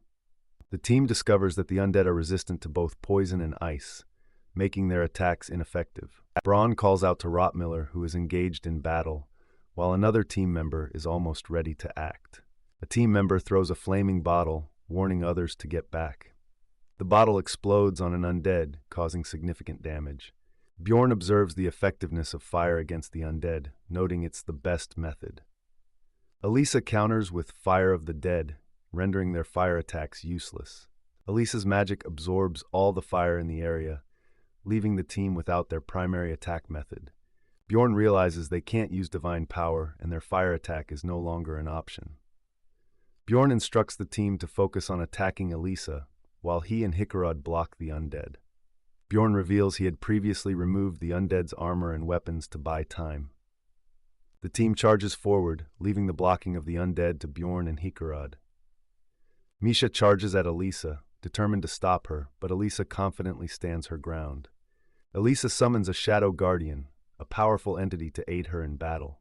Elisa commands the Shadow Guardian to attack and bring her the heads of her enemies.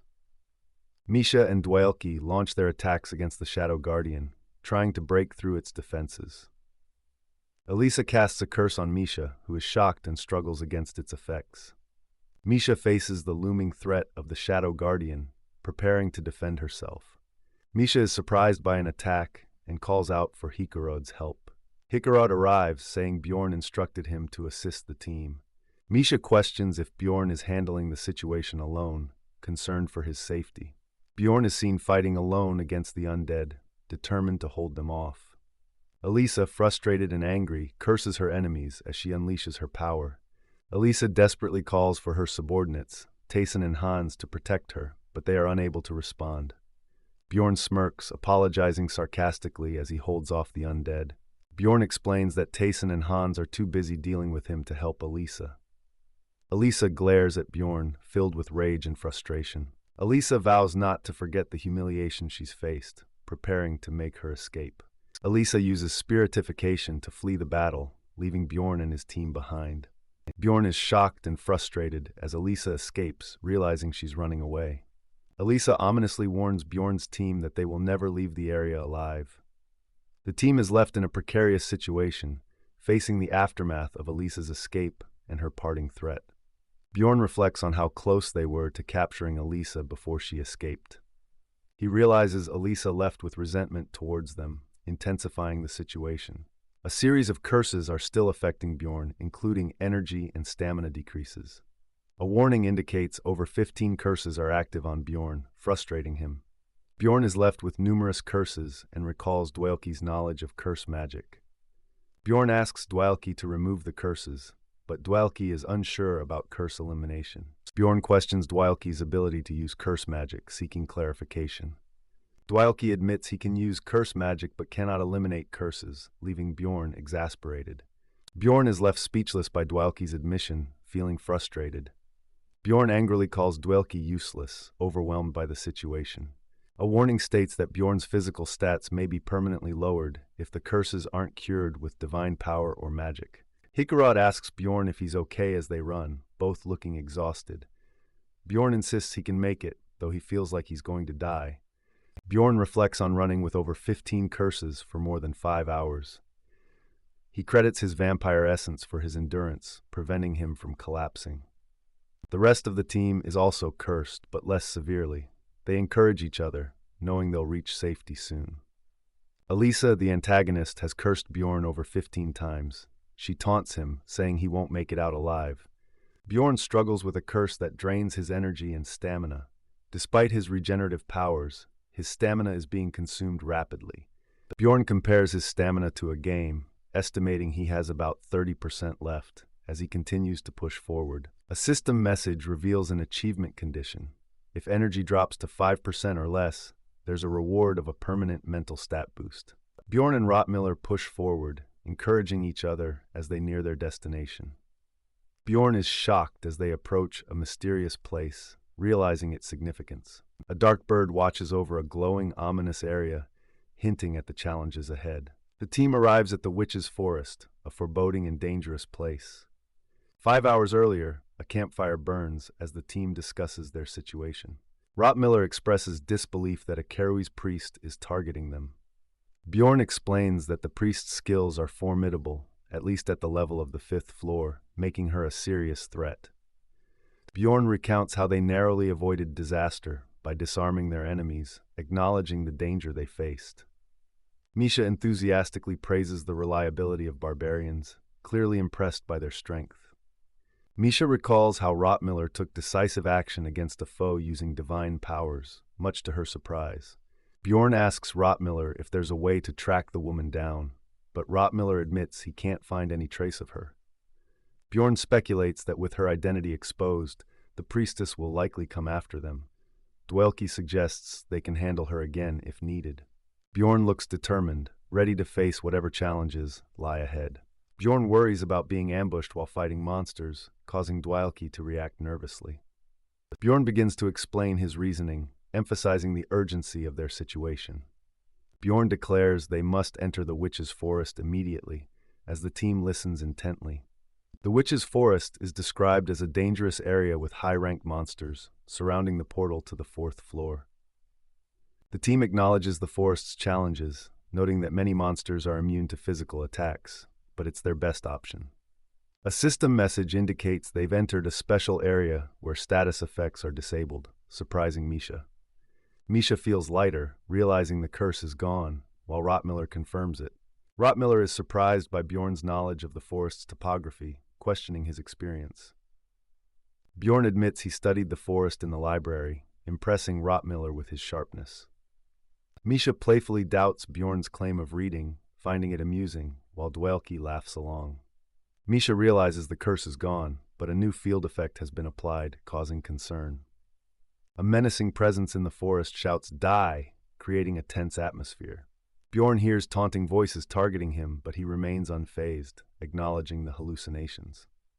Misha struggles with the mental attacks, while Bjorn finds them manageable. Misha questions how Bjorn can endure the verbal abuse, and he calmly replies that it's bearable. The team members who have been to the witch's forest before are coping better with the effects. Dwelke is overwhelmed and vomits, struggling with the forest's effects. Bjorn finds the situation fascinating, observing the effects around him. Bjorn wonders if the hallucinations and directional dyslexia are affecting his perception, making the world seem distorted. Bjorn asks Dwelke if he can still use magic despite his condition. Dwelke insists he can, while Bjorn wonders why mages have weak stomachs. The team decides to take a break to adjust and rest, acknowledging their lack of sleep. Hikarod volunteers to keep watch while the others rest. Bjorn lies down, expressing his pain and exhaustion. Hikarod brings up Lady Elisa, but Bjorn corrects him, referring to her derogatorily. Hikarod recalls being questioned at the Explorer Guild during team recruitment. He realizes the person questioning him was likely Elisa, shocking Bjorn.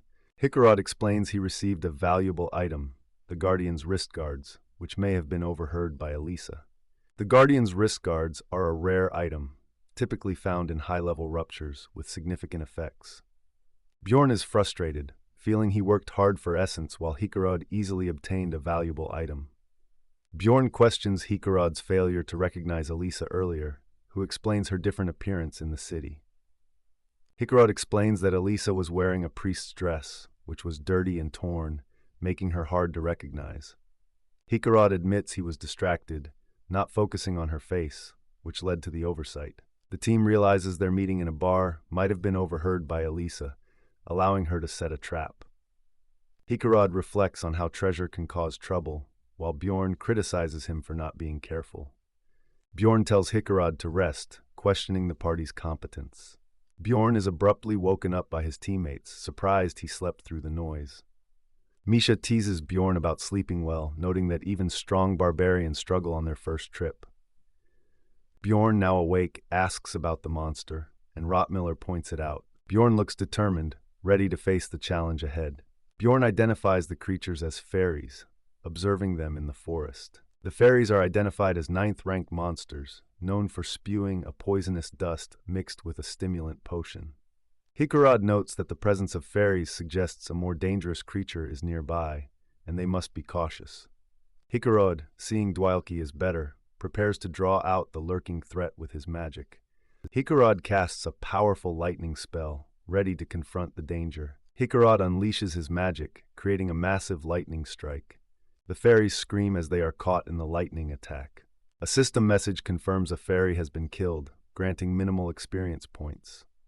A reflection shows ominous figures approaching, hinting at a new threat. The team braces for the incoming danger as eerie sounds fill the air. A mysterious hand appears, suggesting the arrival of a formidable foe.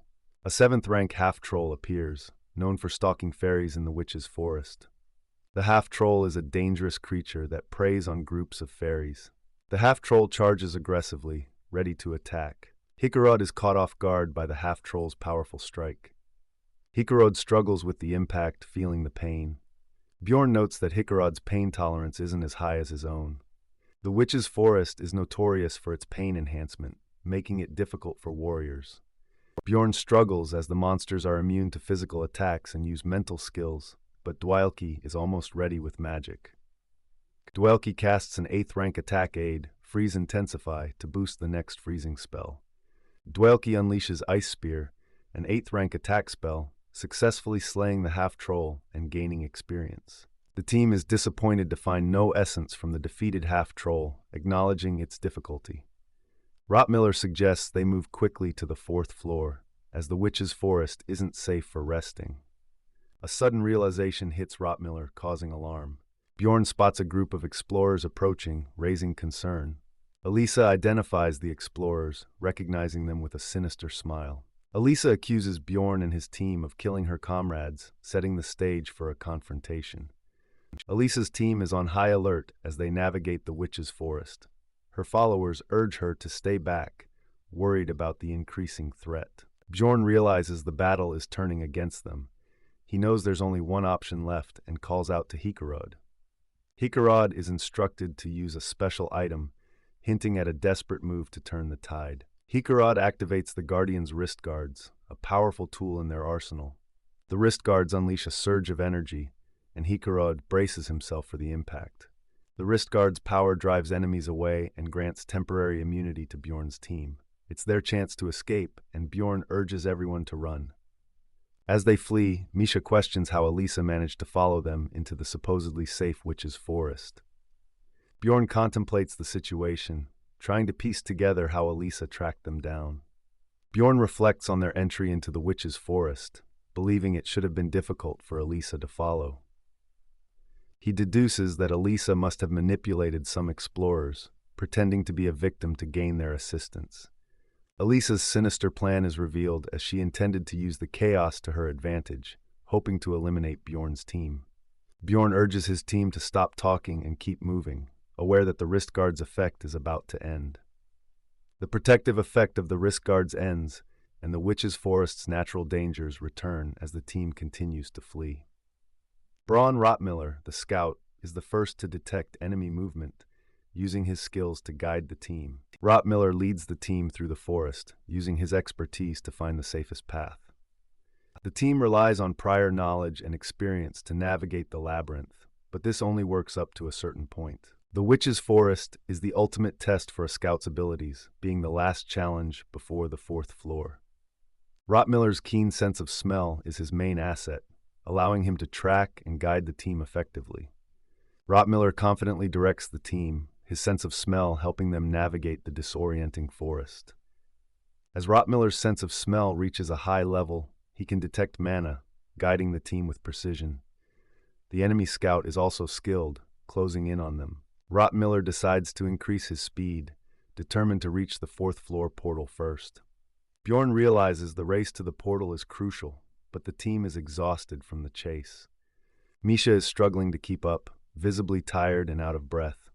Suddenly, Misha trips, causing concern among the team. Misha falls to the ground, crying out in pain from the unexpected tumble. Bjorn rushes to Misha's side, asking if she's okay. She insists it's just a cramp and urges them to continue.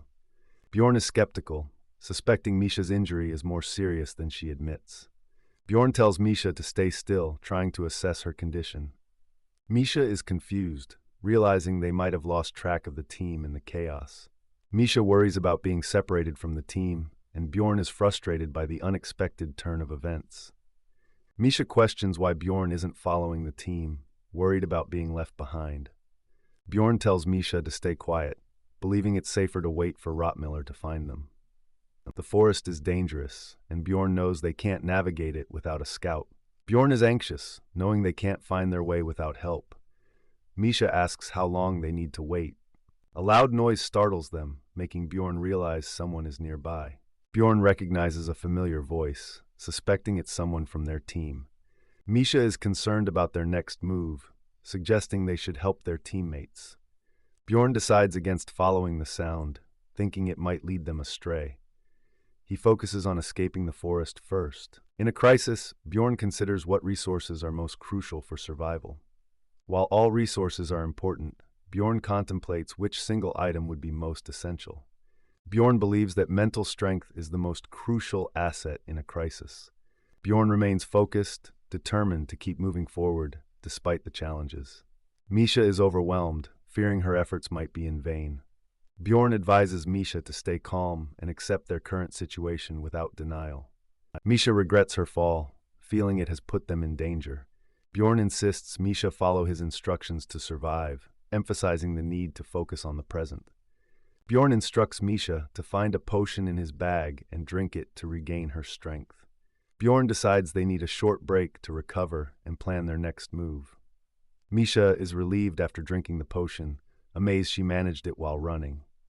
Bjorn checks on Misha's condition, asking if she's ready to continue fighting. Misha confirms she's okay for now. Bjorn reflects on their journey, knowing the remaining days in the labyrinth will be tough. He considers the challenge of surviving with limited resources and a small team. Bjorn realizes he needs attribute powers to fight the spirit monsters effectively. Determined, Bjorn makes a decision about their next steps. Bjorn asks Misha an unexpected question about marriage, catching her off guard. He continues with an unusual question about beliefs, making Misha uncomfortable. Bjorn seems pleased with Misha's response, though she is confused. Misha is bewildered by Bjorn's reaction, questioning what's so great about it. Misha panics as Bjorn approaches, telling him to stop and not come closer. Misha is flustered and demands to know Bjorn's intentions, feeling unprepared for his actions. Bjorn offers Misha a ring, explaining its significance and why he's giving it to her. Misha is surprised by the gesture, questioning the reason behind it. Bjorn asks Misha to swear loyalty in exchange for the ring, wanting her by his side. Misha is shocked by Bjorn's request, questioning his sanity. Bjorn assures Misha of his commitment, hoping she will reciprocate. Misha is taken aback, but admits she's flattered by the proposal. Misha apologizes to Bjorn, feeling conflicted about the situation. She explains that she never saw Bjorn in a romantic light. Misha clarifies that she likes Bjorn, but struggles to express her feelings. Bjorn is confused, trying to understand Misha's mixed signals. Misha blurts out her preference for skinny guys, leaving Bjorn confused. She clarifies that she doesn't find Bjorn attractive, calling him a barbarian. Bjorn explains the misunderstanding, saying the ring was meant as a pledge of comradeship. Misha realizes her mistake, feeling embarrassed. Misha laughs off the situation, understanding the true meaning behind the ring. Bjorn explains the ring's value and the conditions to end their agreement. He emphasizes the ring's worth, suggesting it can fulfill Misha's desires. Bjorn is determined to help Misha reach her potential, planning to awaken her abilities. The Frost Spirit Ring, an item from the Altemian school, is introduced. It seems ordinary but holds a secret. The ring appears worthless at first glance, but there's more to it than meets the eye. When destroyed, the ring triggers an unusual effect, hinting at its hidden potential. A character is seen experimenting with the ring in a game, discovering its unique properties. The ring, when worn by a therianthrope without a spirit beast contract, activates special conditions. An event is triggered in the game, indicating the ring's destruction and the meeting of special conditions. Scadia, the glacial magical beast, awakens from its seal, revealing the ring's true power. A majestic ice dragon, Scadia, appears before a character, showcasing its formidable presence. Scadia offers a contract to Misha Karlstein, presenting her with a significant opportunity. Misha eagerly accepts the contract, ready to embrace the new powers offered by Scadia. Misha's hand glows as she prepares to accept the contract with Scadia. Misha confidently agrees to the contract, touching Scadia's face to seal the deal. Scadia and Misha are enveloped in a magical aura as the contract is formed. Misha is surrounded by a radiant light, signifying the completion of the contract. The contract with Scadia is successfully completed, marking a new beginning for Misha. Misha is surprised at how easily the contract was made, reflecting on the experience. Misha questions Bjorn about the mysterious ring, curious about its origins and power. Misha wonders why her father never mentioned the ring, feeling puzzled by the secrecy. Bjorn suggests that even her father might not have known about the ring's true nature. Misha learns that a mage recently discovered the ring's secret, questioning how Bjorn knew about it. Bjorn suggests Misha should get dressed before they continue their conversation. Misha is surprised to find her clothes laid out, realizing she was undressed during the ritual. Misha notices Bjorn's new gear, and her item level has increased significantly. Misha questions Bjorn about why she was naked, feeling embarrassed. Bjorn explains he removed her clothes because the ritual destroys equipment, and jokes about marriage. Bjorn mentions that a spouse might be offended by the situation, explaining his earlier question. Misha is frustrated that Bjorn didn't warn her beforehand, but he admits he was in a hurry. Bjorn prompts Misha to say something important, shifting the focus of their conversation. Misha hesitates but then points at Bjorn, starting to express her gratitude. Misha finally thanks Bjorn, showing her appreciation for his help and support. Misha awkwardly thanks Bjorn, who insists she shouldn't brush past her gratitude. Misha smirks slightly, hinting at deeper emotions. Misha calls out to Bjorn, preparing to share something personal. Misha reveals she once attempted to end her life, opening up about her past. She recounts how her father saved her, reflecting on a pivotal moment. Bjorn suggests she should be thankful to her father, but Misha is unsure about the sentiment. Misha recalls waking up to her father's harsh words, feeling the weight of his expectations. Her father harshly tells her to die in the labyrinth if she wants to, expressing disappointment. Bjorn silently reflects, realizing the complexity of Misha's family dynamics. Misha explains she came to the labyrinth, not to die, but to defy her father's words. Misha reveals she wanted to escape her oppressive home, haunted by harsh words.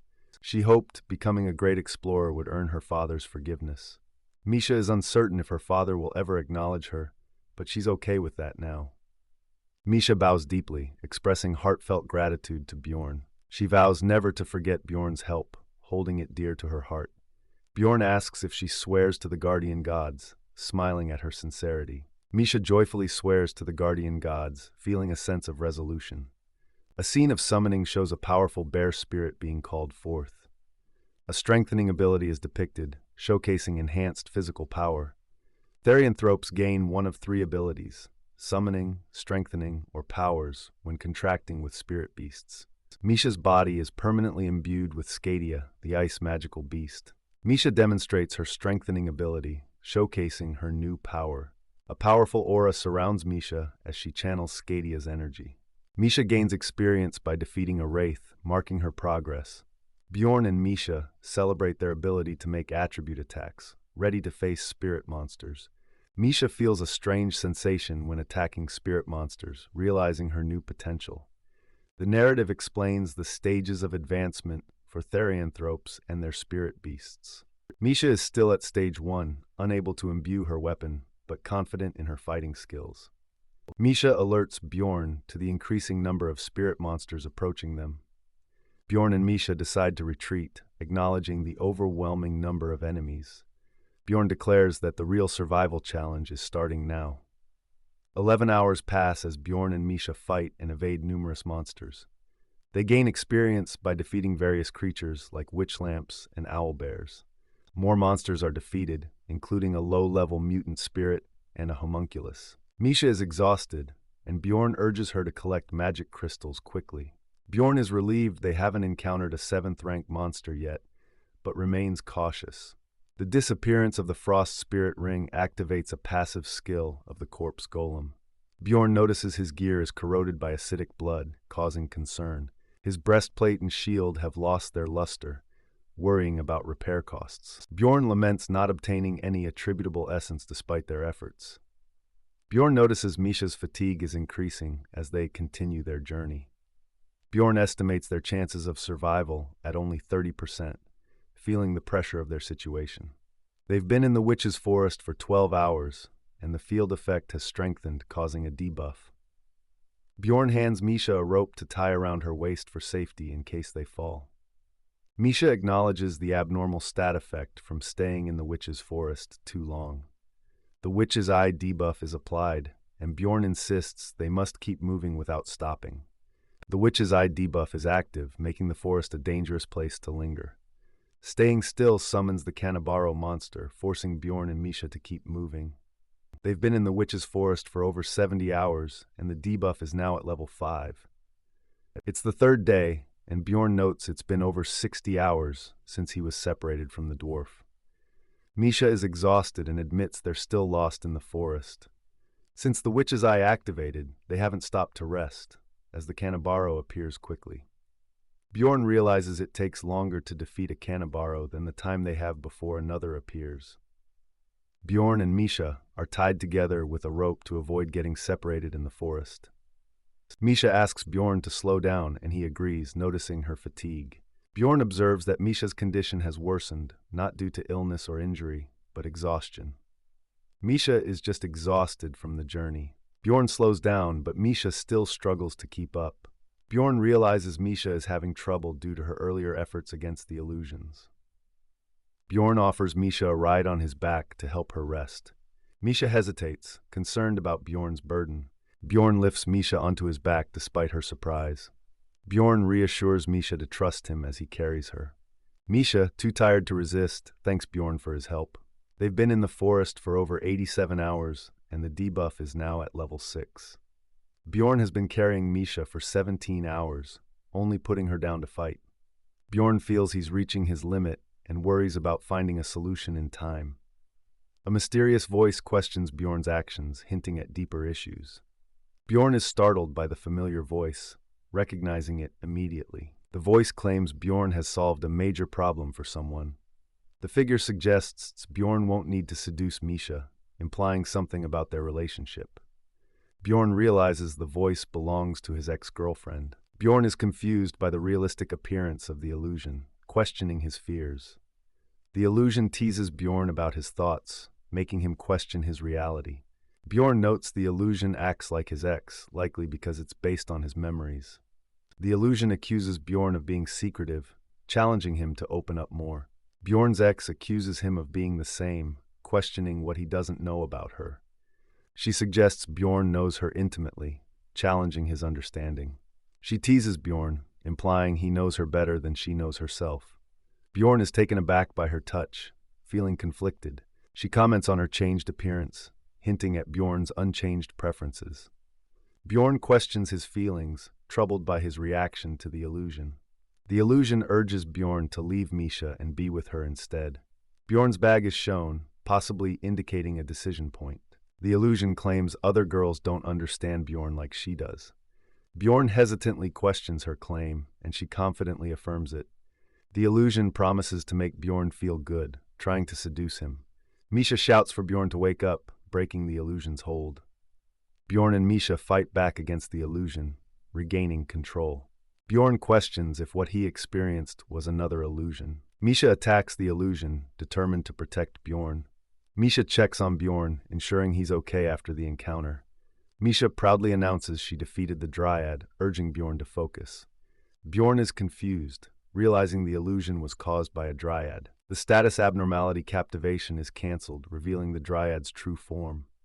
They successfully defeat the Dryad, gaining experience points. Bjorn realizes the illusion was a skill, not a field effect, explaining its clarity. Bjorn thanks Misha for her help, acknowledging the danger they faced.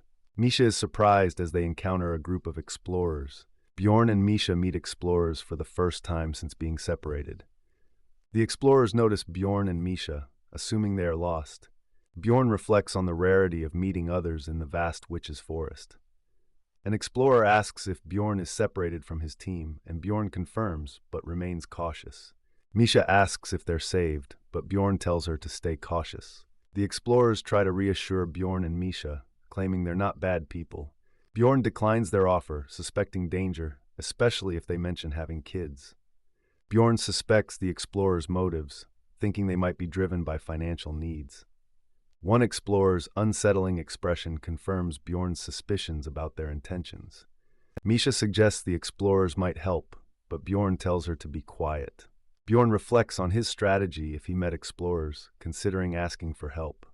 He thinks offering a reward for guidance out of the forest could be a fair deal. Bjorn wants to understand the explorers before negotiating, introducing himself cautiously. Hans Stove introduces himself as the Pathfinder, noting Bjorn's caution. Bjorn is surprised by Hans's name, finding it common yet unsettling. Bjorn questions why there are so many named Hans, feeling uneasy about it.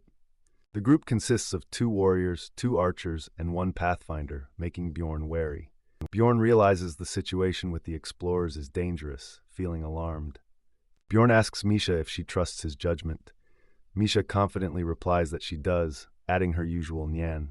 Bjorn is worried, thinking the explorers seem suspicious despite hoping it's just a needless concern.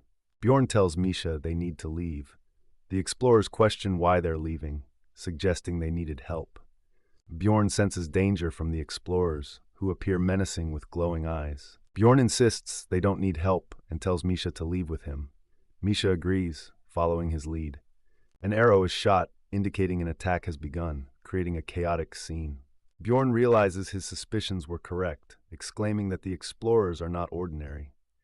One explorer questions another Vite about attacking. The other points out Bjorn's valuable equipment. The explorer is excited about Bjorn's equipment being made of latinium, thinking about its high value. Hans dismisses concerns about attacking fellow explorers, telling a hesitant member to step back if they can't handle it. Bjorn's backpack is recognized as an expandable one, highly valuable and expensive. One explorer hesitates, saying they can't attack. Another tells them to back off if they can't do it. A different explorer decides to join in, stating they're not wealthy enough to be kind. Misha suggests they should run, noting they're outnumbered and exhausted. Bjorn realizes running isn't an option due to the enemy's pathfinder. He thinks there's only one way out. Bjorn tells Misha they need to stall for time. Misha agrees to the plan. Bjorn tries to negotiate, offering his backpack and shield in exchange for their lives. Misha panics, claiming she's a princess and offering money for her life, causing confusion. Bjorn is puzzled by Misha's outburst, wondering if she really means it. The explorers discuss Misha's claim, deciding they need to kill both Bjorn and Misha to prevent being reported. The explorers are excited, thinking a princess would have valuable items. They charge forward, shouting "Finders Keepers" as they prepare to attack. Bjorn realizes he can't stall any longer and hopes it's time for their plan to work. A 6th-rank monster, Kanabaro, is summoned, adding chaos to the situation. The explorers panic at the sight of Kanabaro, questioning how long it's been there. Bjorn reveals it's been 5 days. Bjorn tells Misha to hold on to him as they prepare to escape.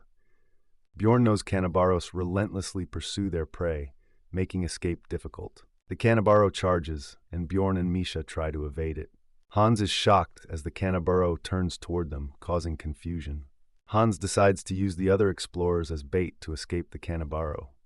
Bjorn notes that the explorers have aggroed the Kanabaro, making it their problem now. The Kanabaro uses mana mines, creating a dangerous area around it.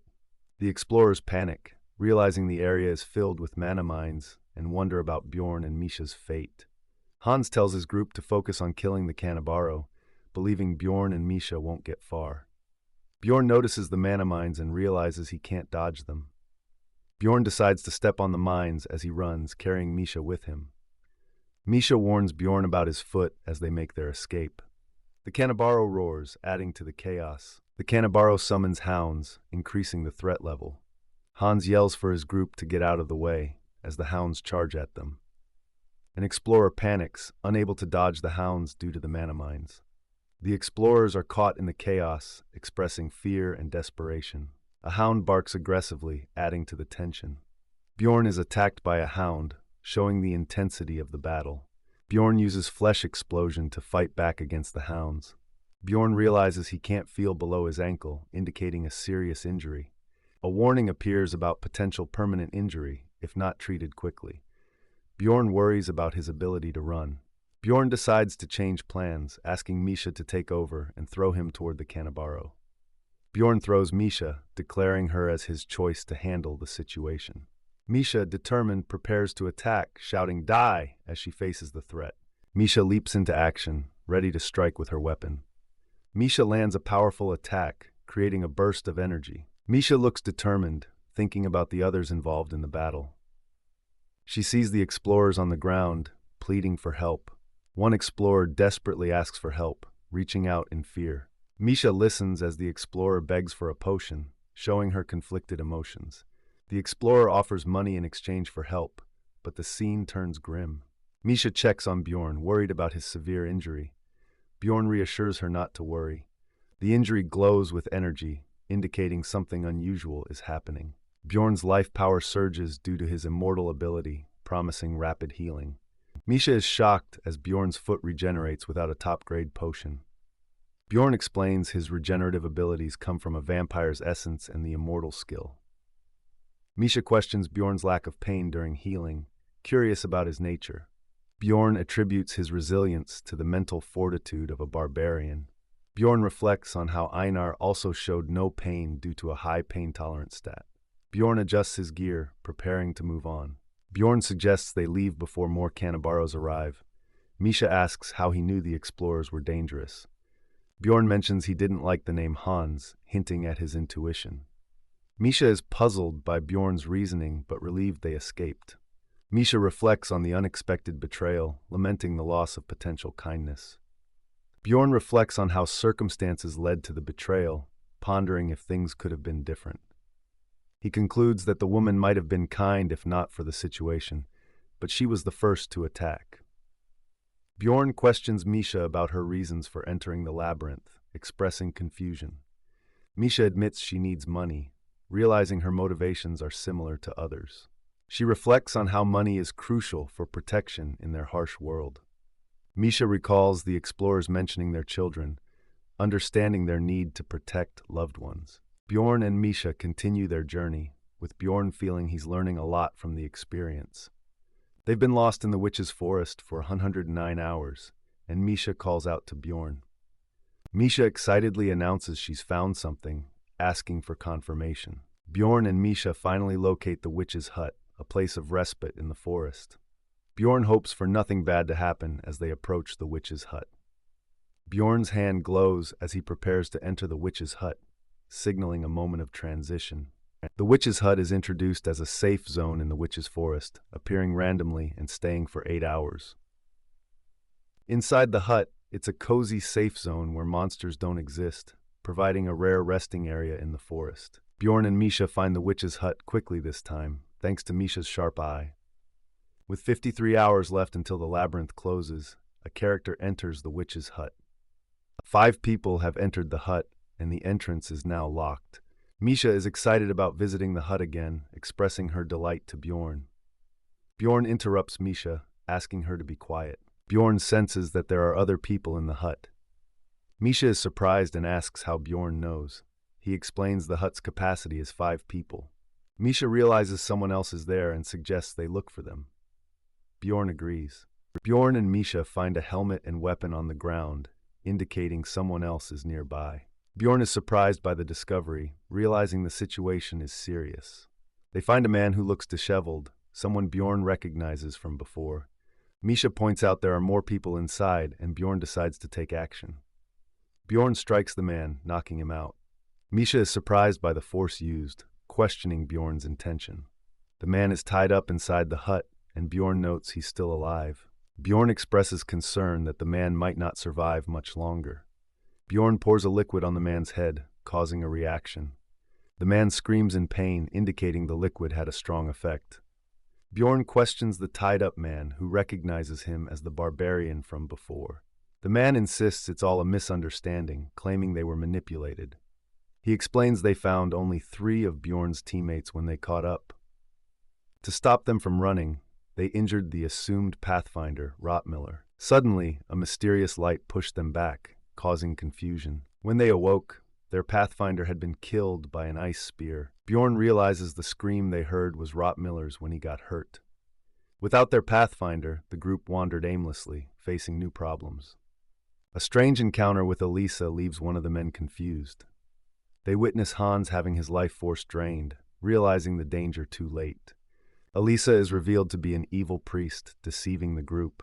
The man explains they were tricked by Elisa, pleading with Bjorn. He apologizes, offering compensation and begging for mercy. Misha looks to Bjorn for guidance on what to do next. Bjorn reflects on his past actions, considering the morality of his decisions. He acknowledges that while these men caused trouble, no one died. Bjorn realizes this situation is different from his past experiences. He questions whether it's right to kill these people. An internal debate ensues, weighing the ease of killing against future problems. Another perspective suggests not killing them for a mistake, urging Bjorn to reconsider. Bjorn reflects that moral considerations only applied to their old world. He stands silently, contemplating his next move. Bjorn asks Misha for her opinion, and she admits she can't trust the others. Misha explains that their attempt to kill them is unforgivable. Bjorn acknowledges Misha's perspective, feeling clarity in his decision. He resolves to act according to the harsh rules of their current world. Bjorn prepares to strike, warning that not adapting could lead to death. He believes the group might repeat their mistakes, justifying his actions. Bjorn achieves a game-like reward for his actions, increasing his mentality stat. He reflects on his awareness of the brutal reality since arriving in this world. Bjorn reflects on his name and the life he's chosen to lead. Despite Misha's concern, Bjorn knows he must live ruthlessly to survive. Bjorn assures Misha he's fine, focused on gathering equipment. Surprised, someone calls out for Bjorn, unsure of his actions. Misha questions Bjorn's intentions, watching suspiciously. Bjorn carries out actions he deems necessary within the hut. Sacrificing a body, Bjorn ensures the hut stays open for more time. Bjorn notes that the situation mirrors the game he's familiar with. Bjorn realizes they can rest for an extended period thanks to the bodies. Misha wonders why Bjorn isn't resting, noting his continued vigilance. Bjorn decides to sleep on the bed first, finding comfort in it. He reflects on the comfort of the bed, appreciating the rest. Bjorn finds irony in his situation, yet accepts it. He realizes that embracing the barbarian way allows him to live more humanely. A series of memories or dreams flash by, showing a different life. Bjorn smiles in his sleep, perhaps recalling a happier time. Bjorn wakes up suddenly, surprised to find Misha sleeping beside him. He sits up, contemplating the reality of his situation. Bjorn questions if what he experienced was just a dream. He reflects on his current life, living in a strong body and fighting to survive. Bjorn acknowledges his current reality, surrounded by flames. He realizes he slept for nearly 7 hours, surprised by the time. Bjorn wonders when Misha joined him, noting her comfort. Bjorn tries to wake Misha, who asks for more time. Bjorn becomes frustrated, urging Misha to get up. Misha finally wakes up, reacting to Bjorn's insistence. With an hour left until the hut closes, Bjorn and Misha prepare to leave.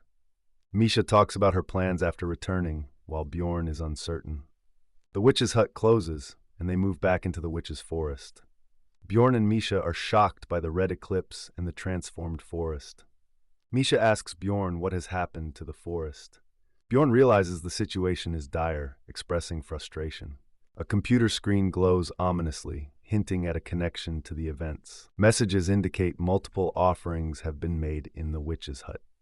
A special condition of 7 sacrifices has been fulfilled. A menacing figure appears, suggesting a powerful presence. The Lord of Chaos, Ryakis, begins to roam the floor, signaling a new threat.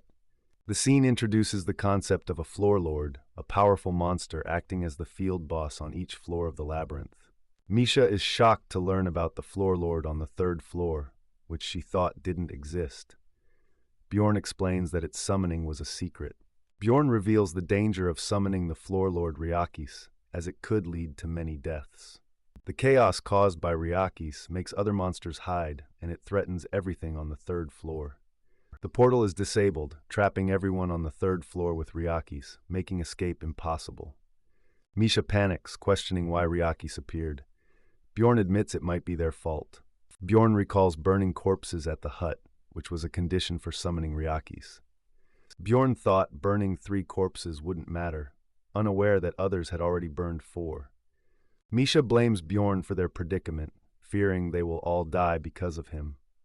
Bjorn urges Misha to keep their involvement a secret, while Misha laments her fate, contrasting her previous gratitude towards Bjorn. Bjorn tells Misha that the status abnormality is gone, so they can leave the woods. They decide to escape quickly. A mysterious symbol appears, hinting at a new direction or plan. Bjorn and Misha, along with others, head towards the orc habitat, following a group of cloaked figures.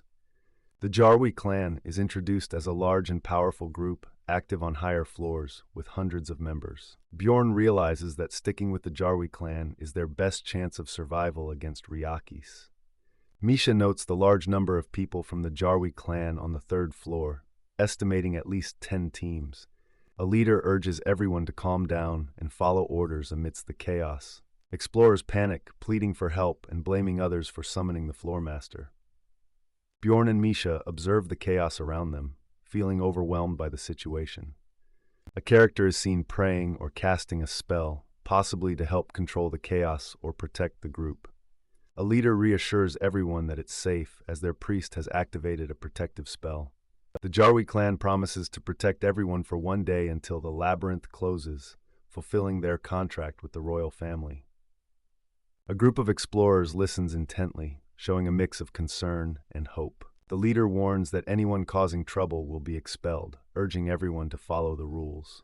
Bjorn and Misha listen to the leader's speech, understanding the importance of cooperation. Bjorn reflects on the speech, noting it calmed the panicked explorers and allowed them to rest easier. The proclamation, destruction of evil is explained as a protective barrier that keeps monsters out. Bjorn and Misha sit together, relieved they won't be kicked out, but aware they must stay vigilant. Bjorn asks Misha if she's confident in her ears, leading to a playful exchange about compliments. Bjorn clarifies he meant Misha's hearing ability, not the appearance of her ears. Misha laughs nervously, claiming she has good hearing. Bjorn asks her to listen for useful information nearby. Bjorn overhears someone mentioning it's been 10 years since the third floor lord appeared. People speculate about who summoned the floor lord, grateful the sixth floor clan is present. Two explorers discuss the impressive range of the proclamation, destruction of evil, crediting the large clan. Bjorn considers that with the Jarwi clan's presence, they might survive the ordeal. Misha appears sleepy and content, possibly dozing off. Misha is seen resting against Bjorn, drooling in her sleep. Bjorn jolts Misha awake, causing her to fall over with a start. Misha, confused, asks if something is wrong. Bjorn cryptically replies, "Soon." Misha questions Bjorn's meaning, and he tells her to look around, hinting at something imminent. Bjorn and Misha observe the large crowd, estimating around 500 people present. Misha worries about their fate. Bjorn notes there are about 50 Jarwi clan members and plans to watch how they manage the crowd. A leader calls for calm, trying to maintain order among the explorers. The leader explains that the proclamation, destruction of evil, creates the only safe zone, but asks for respect towards God. A fee of 1,000,000 stones per person is demanded, payable immediately, with alternatives like magic crystals accepted. Bjorn realizes the cleverness of the demand, understanding it's a way to control the explorers by taking their equipment. The fee is framed as both respect towards God and a protection fee, with the loss of some equipment expected. The leader reassures the crowd, claiming their protection should alleviate worries. Bjorn is skeptical, acknowledging the power of the proclamation, but doubting its effectiveness against the floormaster. Bjorn tells Misha they must follow the rules, asking her to prepare to give up unnecessary items. Bjorn is relieved they won't need to give up equipment due to their looting. Misha heads off with confidence. Bjorn contemplates their situation, questioning if they should risk starvation. Other explorers express frustration over the high fee for just one day, calling it ridiculous. Bjorn observes some people leaving, unwilling to pay the protection fee. Misha returns, and Bjorn praises her for a job well done. Bjorn calculates that the clan earned a significant amount from the fees, noting their strategic advantage. Despite the clan's earnings, Bjorn reflects on the need to pray for safety from the floor lord. Bjorn considers the optimism of those staying and leaving, hoping to avoid the floor lord. Bjorn prefers to prepare for the worst-case scenario, acknowledging the unpredictability of the situation. With 5 hours until the labyrinth closes, Bjorn realizes the gravity of their predicament. Bjorn experiences the Reign of Despair, a passive aura skill of Ryakis, the Lord of Chaos. A system message indicates prolonged damage and decreased mana resistance due to the Chaos attribute. The skill affects a large area, nullifying field effects and warning of potential status abnormalities. Misha, visibly shaken, calls out to Bjorn, worried about the situation. The menacing figure of Ryakis, the Lord of Chaos, looms over the area.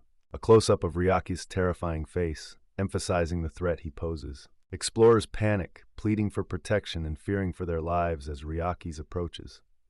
A leader acknowledges the dire situation, realizing the expedition will suffer heavy losses. The leader urgently announces Ryakis' presence, instructing the use of prepared resources. Members of the Jarwi clan activate support scrolls to enhance their abilities in preparation for battle. The Jarwi clan leader uses a powerful item, the Sun Lord's flag, to imbue his weapon with light. Bjorn observes the clan using various expensive items and scrolls to prepare for battle. The leader encourages his team not to hold back on using items, promising they will survive. Bjorn is surprised and impressed by the clan's determination to fight Ryakis. Bjorn feels relieved that he isn't the only one prepared for the worst, finding comfort in their readiness. The Jarwi clan, experienced and battle-hardened, prepares to face Ryakis, showing their resolve.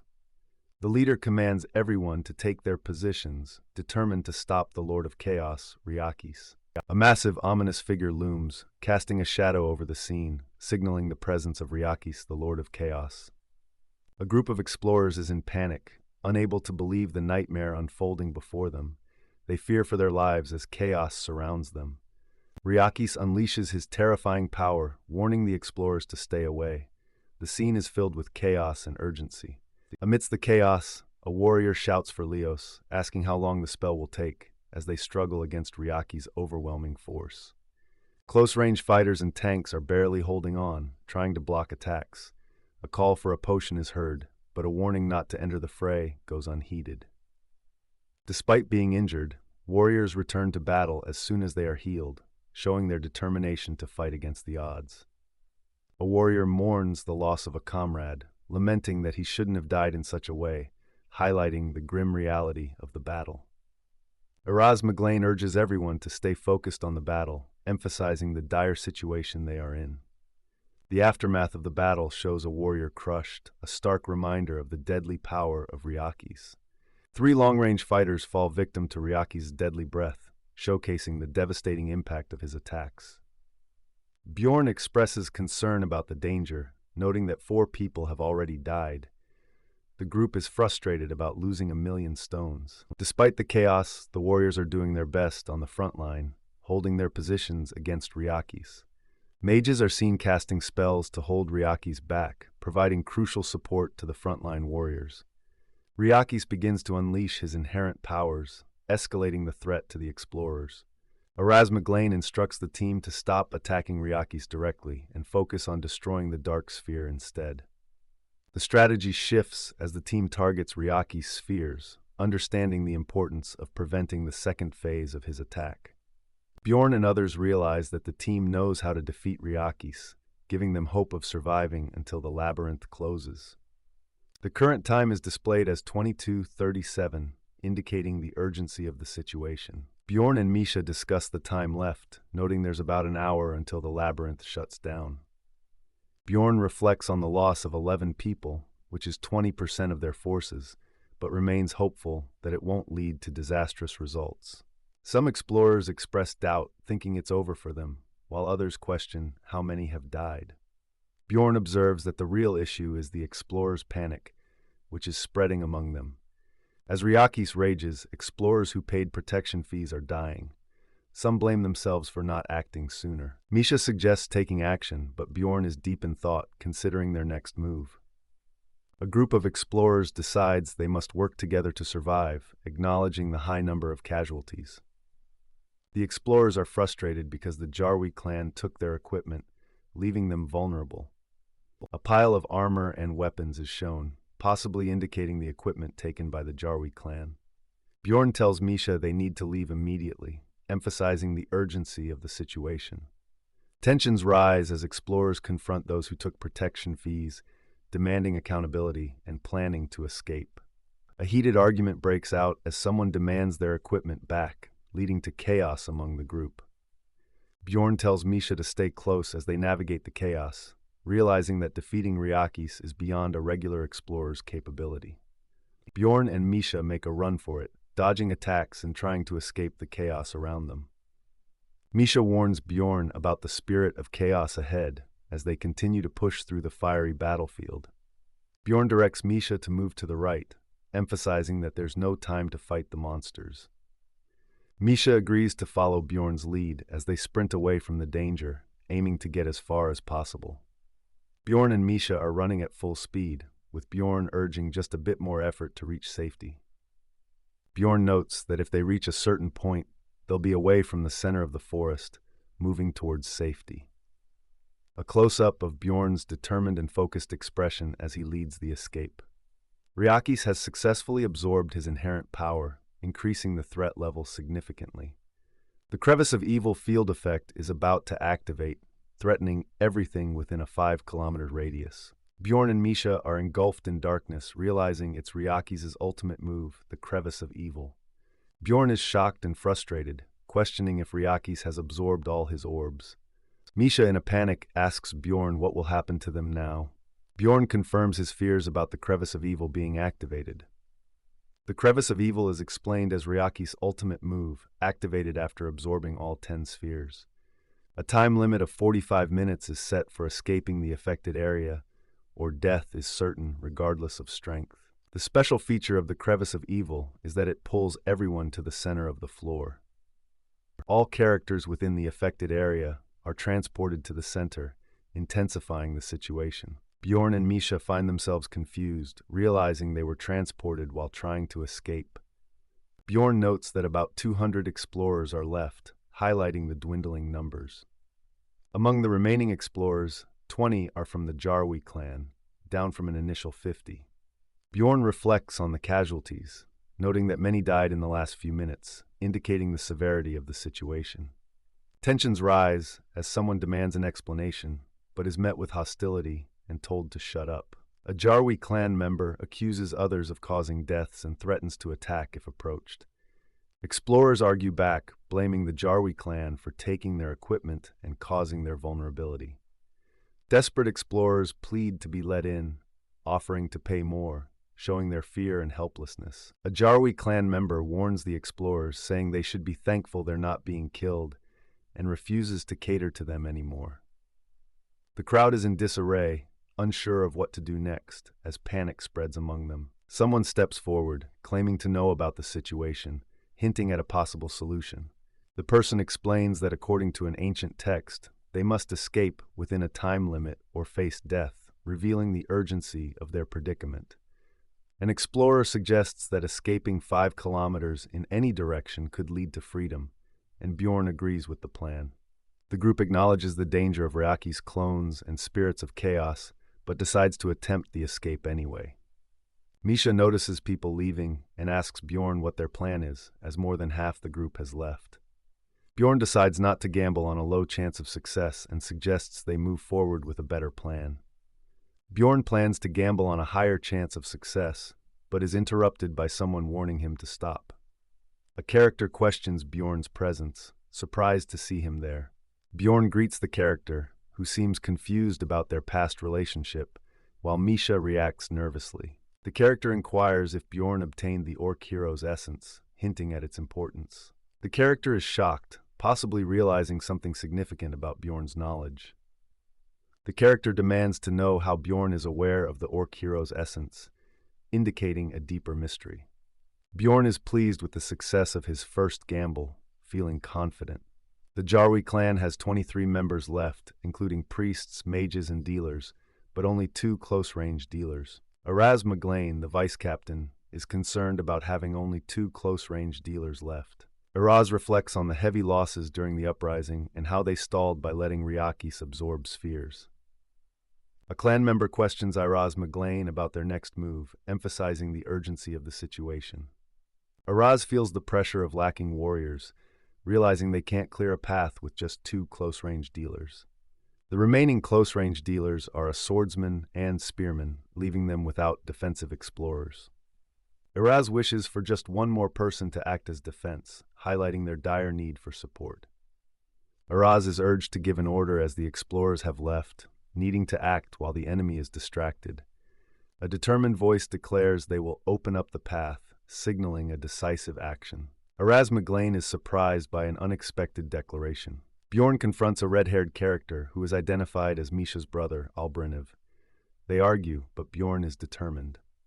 Araz demands answers about Bjorn, asserting his authority to judge the situation. Bjorn requests the Orc hero's essence in exchange for opening a path, revealing his strategic plan. Araz activates his skill, Survival Instinct, to assess the situation. The Survival Instinct skill highlights Bjorn as a key figure, indicating his potential to change the outcome. Araz's skill, which has saved him many times, confirms that Bjorn is crucial to their survival. Araz realizes that Bjorn is the key to resolving the crisis, surprising his clan members. Araz asks Bjorn for his name, acknowledging his importance. Bjorn reveals his identity as Jandel's son, Bjorn, marking his second successful gamble. Bjorn's second gamble is confirmed as a success, solidifying his strategic victory. Araz McGlane introduces himself as the vice-captain of the Jarwi clan and questions who informed Bjorn about their pursuit of the Orc hero. Bjorn responds that it was his own assumption, prompting Araz to ask how he came to that conclusion. Bjorn explains his reasoning, questioning why such a large clan would descend to the 3rd floor just to take over the Orc habitat. Bjorn points out that the clan's large supplies suggest they have a different goal beyond just the orc hero. A depiction of the 5th-rank monster, the orc hero, a hidden boss that can be summoned under specific conditions. Bjorn deduces that the clan's supplies were likely in preparation for the rare appearance of an orc lord. Araz acknowledges Bjorn's deduction, noting that they haven't encountered the orc lord given their remaining supplies. Iraz, impressed by Bjorn's insight, asks him to explain why they need his help. Bjorn reveals his identity as a barbarian with the immortal seal, hinting at his unique abilities. A close-up of a mysterious object or scene, possibly related to the unfolding events. A mysterious scene unfolds, possibly indicating a shift in the environment or a new development. The scene continues with an air of anticipation, suggesting something significant is about to happen. The atmosphere builds, with a focus on the surroundings, hinting at an upcoming event. The environment is highlighted, possibly setting the stage for the next part of the story. The scene remains focused on the setting, maintaining the suspense. The anticipation continues, with the environment playing a key role in the unfolding narrative. The setting is emphasized, keeping the tension high as the story progresses. The title "Surviving the Game as a Barbarian" appears, marking the chapter's theme and focus. A black screen, possibly indicating a transition or pause in the narrative. The scene transitions, suggesting a shift in focus or a new development in the story. The scene transitions, maintaining a sense of mystery and anticipation. A partial view of a character or object, hinting at a reveal or important moment. The atmosphere is filled with smoke or mist, adding to the suspense. A dramatic effect is used, possibly indicating a sudden realization or event. The focus remains on the dramatic effect, building tension. A green light or energy is present, suggesting a magical or powerful occurrence. The dramatic effect continues, emphasizing the intensity of the moment. The scene builds up with sound effects, indicating action or movement. The focus shifts to a character or action, with sound effects enhancing the scene. The dramatic effect persists, keeping the tension high. The dramatic effect continues, maintaining the suspense. A sound effect is present, indicating action or movement. A bright light or energy is shown, suggesting a powerful event. Bjorn consumes spirit tears and a basilisk flask, boosting his elemental resistance and pain tolerance temporarily. Aaron DePlane uses spirit's protection, greatly increasing Bjorn's mental fortitude. Aaron DePlane and Tarores Pion use their abilities to enhance Bjorn's physical regeneration and taunt value. Iraz McGlane discusses the Owner of Blood skill, noting its potential usefulness. A ritual involving blood is performed, possibly to activate a skill or ability. Bjorn uses the Owner of Blood skill, absorbing Tylon Karlstein's passive skill, Corrupt 1. Bjorn temporarily gains Tylon Karlstein's Corrupt 1 skill, enhancing his abilities. Bjorn's eyes change color, indicating he has absorbed the Corrupt 1 skill. The Corrupt 1 skill decreases max stats by 1, but increases active skill's effectiveness by 1.5 times. Bjorn suggests they get moving, and Araz agrees. Bjorn focuses on imagining the skill he gained from the orc hero's essence. Bjorn activates the skill Gigantification, preparing for transformation. Bjorn uses Gigantification, beginning to grow in size. Misha reacts to Bjorn's transformation, witnessing his increasing size. Bjorn's body grows larger, increasing his taunt value and bodily stats. Bjorn fully transforms into Barbarian hero mode, impressing those around him. Misha and another character are shocked by Bjorn's transformation, calling him a monster. Araz McGlane comments on Bjorn's size and suggests covering him with more capes. Bjorn prepares himself, stating he's ready to charge. Araz reminds Bjorn of the time limit, and Bjorn confidently agrees to the challenge. Bjorn shouts as he begins his charge, filled with determination. Bjorn runs forward, declaring that nothing is impossible for him.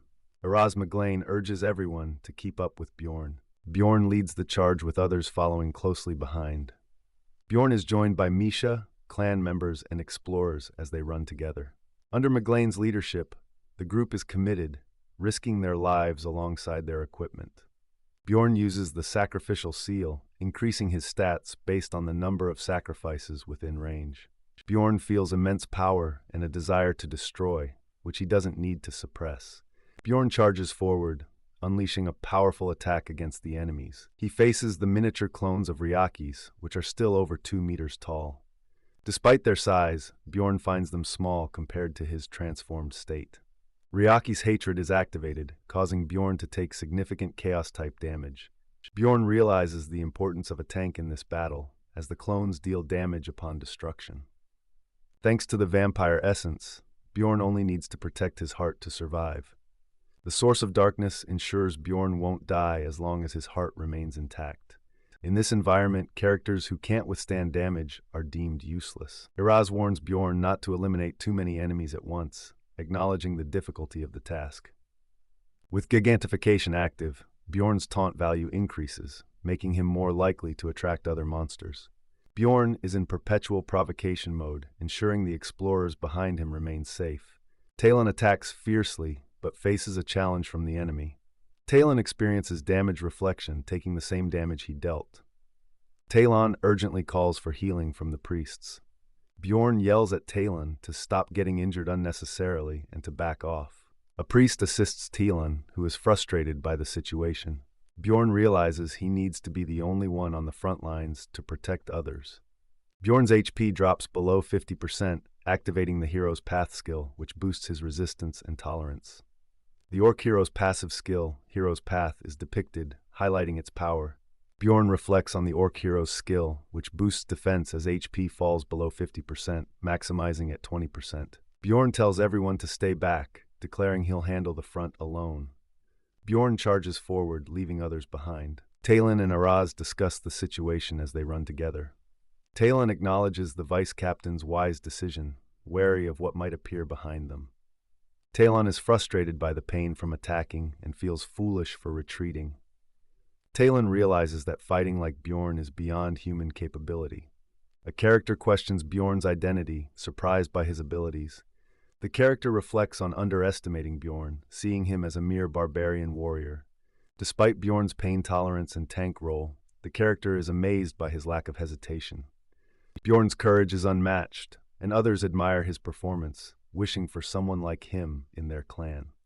People wonder about Bjorn's identity, amazed by his fearlessness and impact on the battle. Misha is questioned about Bjorn's identity, but admits she doesn't know. Iraz speculates that if the legendary Valken returned, he would resemble Bjorn.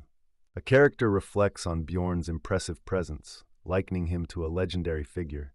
Talon dismisses the need to know Bjorn's name, confident it will become known soon. The group sees the end of their journey, with Bjorn leading the charge, ensuring his name will be remembered. The field effect Crevice of Evil has been undone, signaling the end of the battle. Bjorn's stats are updated, showing significant improvements and new essences obtained, including the Orc Hero. Bjorn is leading the charge, pushing forward with all his might, urging everyone to keep going as they near the exit.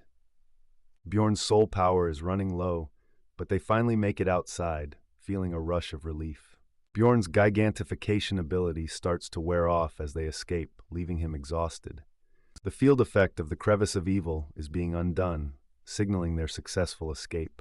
Bjorn and the group celebrate their survival, cheering as they realize they're outside and safe. A terrifying scream echoes as the Lord of Chaos Ryakis awakens, targeting those who didn't escape.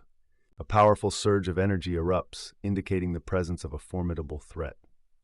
The orc habitat is obliterated in an instant, showcasing the destructive power of Ryakis. Bjorn reflects on their narrow escape, acknowledging the timing of his abilities running out.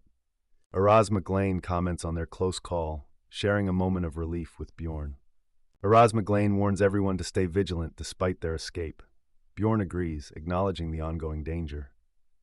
The group learns that after escaping the Crevice of Evil, one survivor will be chosen as the prey for the next phase. Bjorn calculates the odds, hoping neither he nor Misha will be chosen, but the tension is palpable. Bjorn stands protectively over Misha, who is visibly anxious about the situation. Misha realizes she can't move, indicating she's been paralyzed and chosen as the prey. A system message confirms Misha's status as the prey, leaving her in a state of paralysis. Bjorn is shocked and frustrated that Misha was chosen out of everyone, questioning the fairness of it all. Misha, confused and scared, asks Bjorn what's happening as she struggles to understand her predicament. Misha's eyes widen in shock as she processes the gravity of the situation. A group of ominous figures appears, hinting at the new threat they must face. Albrecht is visibly worried, realizing the gravity of Misha's situation as the prey. The system explains that the prey is immobilized and becomes the sole target of Ryakis. Ryakis is shown, ready to hunt Misha relentlessly until she is defeated. A character comments on the shock of Misha being chosen, adding to the tension. Araz offers Bjorn a place in their clan, promising to protect Misha, but Bjorn declines. Bjorn refuses the offer, stating he wants to remain independent despite the danger. Bjorn acknowledges the end of their current deal, hoping to reunite in the city if he survives. Araz expresses confidence that Bjorn will make it back alive, offering reassurance. Two characters prepare to cast supportive spells to aid Bjorn on his journey. Daniel Carmen and Tororis Pian use their abilities to boost Bjorn's speed and movement, enhancing his chances of success. Bjorn's soul power is regenerating faster thanks to the support spells, and he appreciates the help despite their limited resources. Bjorn thanks Araz for the support, who reminds him to survive to avoid repercussions. Bjorn acknowledges the truth in Araz's words and prepares to move forward. A countdown shows 15 minutes until the labyrinth closes, adding urgency to their escape. A close-up of ominous red eyes suggests a lurking threat. A message reveals that the Lord of Chaos, Ryakis, has awakened, intensifying the danger. Misha feels the heat from Bjorn as they run, with the roaring threat getting closer. Misha fears for their lives, realizing the dire situation as she calls out to Bjorn. Misha tells Bjorn to stop, understanding that the monster is targeting her, not him. Misha reflects on the looks she received, realizing they were because she was chosen as the prey. Albrecht feels ignored by his family, adding to his sense of isolation. Misha reflects on how her existence is seen as a threat, feeling the weight of being chosen as prey. Misha urges Bjorn to leave her, worried that he'll die if he continues to help her. Misha questions their closeness, expressing gratitude for Bjorn's help and mentioning her fulfilled wish. Misha is surprised by Bjorn's determination, realizing he doesn't want her to give up. Bjorn insists Misha doesn't truly want to die, questioning her words as they face the threat together. Misha tries to convince Bjorn to leave her, but he challenges her reasoning. Misha admits her fear of being abandoned, revealing her vulnerability. Misha, feeling like a burden, pleads with Bjorn to understand her desire not to hold him back. Bjorn questions if Misha's feelings are more important than her life, urging her to be direct with him. Bjorn tells Misha to ask for his help if she wants to live, offering them a chance to survive. Misha reflects on Bjorn's straightforwardness, understanding his perspective despite his barbarian nature. Misha acknowledges Bjorn's guidance from the witch's forest, realizing what it takes to survive. Misha feels embarrassed for her earlier defeatist attitude, recognizing she needs to focus on survival. Misha promises to help Bjorn forever if he saves her, showing her gratitude and determination. Misha offers Bjorn all the money from their exploration as a reward, which Bjorn finds more acceptable. The effects of the Jarwi clan's buffs wear off, leaving Bjorn and Misha without their enhancements. Bjorn notices it's raining, indicating the enemy is close behind them. Bjorn sees more spirits of chaos blocking their path, deciding to use a powerful ability sooner than planned. Bjorn unleashes a burst of energy, preparing to fight off the spirits of chaos. Bjorn activates gigantification, increasing his size and stats to face the spirits of chaos. Bjorn's stats boost with gigantification, allowing him to cover more ground with each step. Bjorn calculates he can maintain gigantification for 2 to 3 minutes with his remaining soul power. Misha confirms they have 196 seconds, and Bjorn asks her to keep track of the time. Misha starts counting down as Bjorn prepares to confront the spirits of chaos. Bjorn decides it's time to fight the spirits of chaos head-on. A spirit of chaos is destroyed, but the area becomes corrupted, adding to the chaos. Bjorn continues to fight, with Misha counting down the seconds as they battle through the chaos. Bjorn and Misha push forward, fighting off the spirits of chaos as Misha counts down to 165. Bjorn delivers a powerful blow to a spirit of chaos, with Misha counting down to 120. Bjorn continues to fight fiercely, with Misha counting down to 103. A powerful explosion occurs as Bjorn charges forward, reacting to the sudden burst. Bjorn is tense as Misha counts down to 90, reminding himself to breathe. Bjorn realizes that Ryakis is within range, setting the stage for a critical confrontation. The spirits of chaos have been reduced in number, making it easier for Bjorn and Misha to escape. Bjorn, carrying Misha, finds it easier to run now that the spirits of chaos are fewer. Bjorn realizes they're now within Ryaki's attack range, making their escape more dangerous. Bjorn dodges an attack, counting 77 as he maneuvers to safety. Bjorn grits his teeth, pushing through the pain and effort of their escape. The formidable Lord of Chaos, Ryakis, appears, posing a significant threat to Bjorn and Misha. Misha reassures Bjorn, but he tells her to stop whining as they continue to flee. Bjorn insists he won't leave Misha behind, despite her protests that she's not worth saving. Bjorn recalls a promise he made, emphasizing its importance over the danger they face. Misha questions the promise, worried about dying, but Bjorn remains determined, denying any chance of their demise. Bjorn is determined to make it out alive, but an attack surprises him. Bjorn is shocked as he gets hit, blood splattering across his face. Misha notices Bjorn's injured arm and urges him to leave her behind. Bjorn urgently asks Misha for the time, desperate to know how long they have left. Misha tearfully tells Bjorn they have 60 seconds remaining. Bjorn realizes he must endure for 1 minute with a missing arm, as escape seems impossible. Bjorn acknowledges the difficulty of their situation, as he struggles to keep moving. Misha questions Bjorn's actions as he heads toward Ryakis, but he insists on counting the time.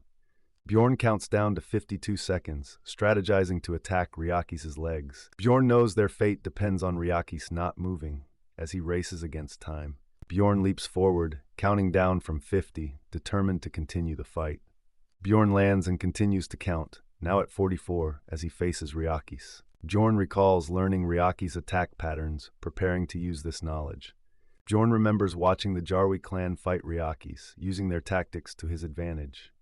Bjorn counts down to 30, still evading Ryakis' powerful attacks. Bjorn lands hard, but keeps moving, focused on the countdown. Bjorn shouts, 25, as he pushes through the pain and exhaustion. Bjorn realizes he was too late, feeling the pressure of the situation. A powerful impact hits Bjorn, showing the intensity of the battle.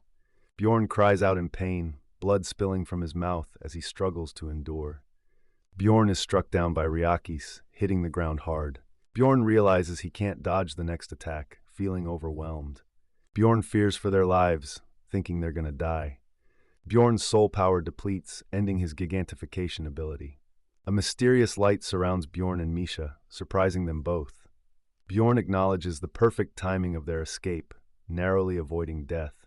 Bjorn faces Ryakis, thinking this might be the end. A countdown begins at 10 as Bjorn and Misha make a desperate move. The countdown continues from 9 to 8, with Bjorn pushing through pain. The countdown reaches 7 as Bjorn and Misha confront Ryakis head-on. The countdown continues from 6 to 4 as Bjorn and Misha face Ryakis' fierce attack. With 3 seconds left, Bjorn and Misha brace themselves for impact. The countdown reaches 2 and Ryakis looms over them, ready to strike. At 1 second, Bjorn defiantly declares it's too late for Ryakis. The labyrinth closes, and Bjorn and Misha are teleported to Rafdonia. In Rafdonia Square, a portal opens, drawing the attention of the townspeople. The crowd wonders about the returning adventurers, curious about their success. A bright light emerges from the portal, signaling Bjorn and Misha's arrival. The townspeople react with shock and concern as the portal's energy spreads. Amidst the chaos, people rush to help the injured, calling for the guild's assistance. Onlookers express concern for Bjorn's critical condition, fearing he might die soon. Misha regains consciousness, surprised to be alive. Misha sits up, looking for Bjorn amidst the crowd. The townspeople are shocked by Bjorn's condition, wondering what happened. Misha pushes through the crowd, desperate to reach Bjorn. Misha finds Bjorn unconscious and calls out to him in distress. Misha pleads for help, urging others to contact the temple as she clings to Bjorn. Misha feels a heartbeat, surprised by the sign of life from Bjorn. Relieved, Misha realizes Bjorn was just unconscious, not dead. Misha expresses her relief, telling Bjorn he scared her. People discuss the news of the floor lord on the 3rd floor, noting the casualties. In a bar, a man comments on the high number of deaths, expecting an announcement from the guild.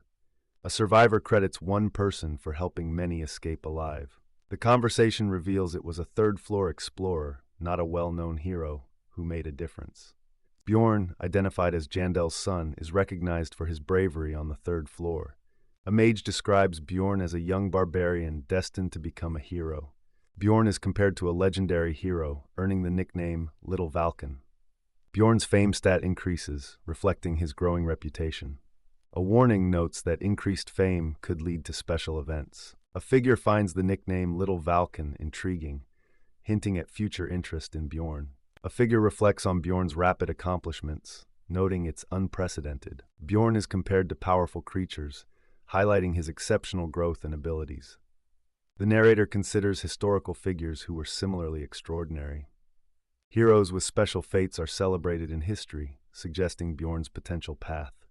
There's speculation about whether Bjorn will become a hero or an evil spirit.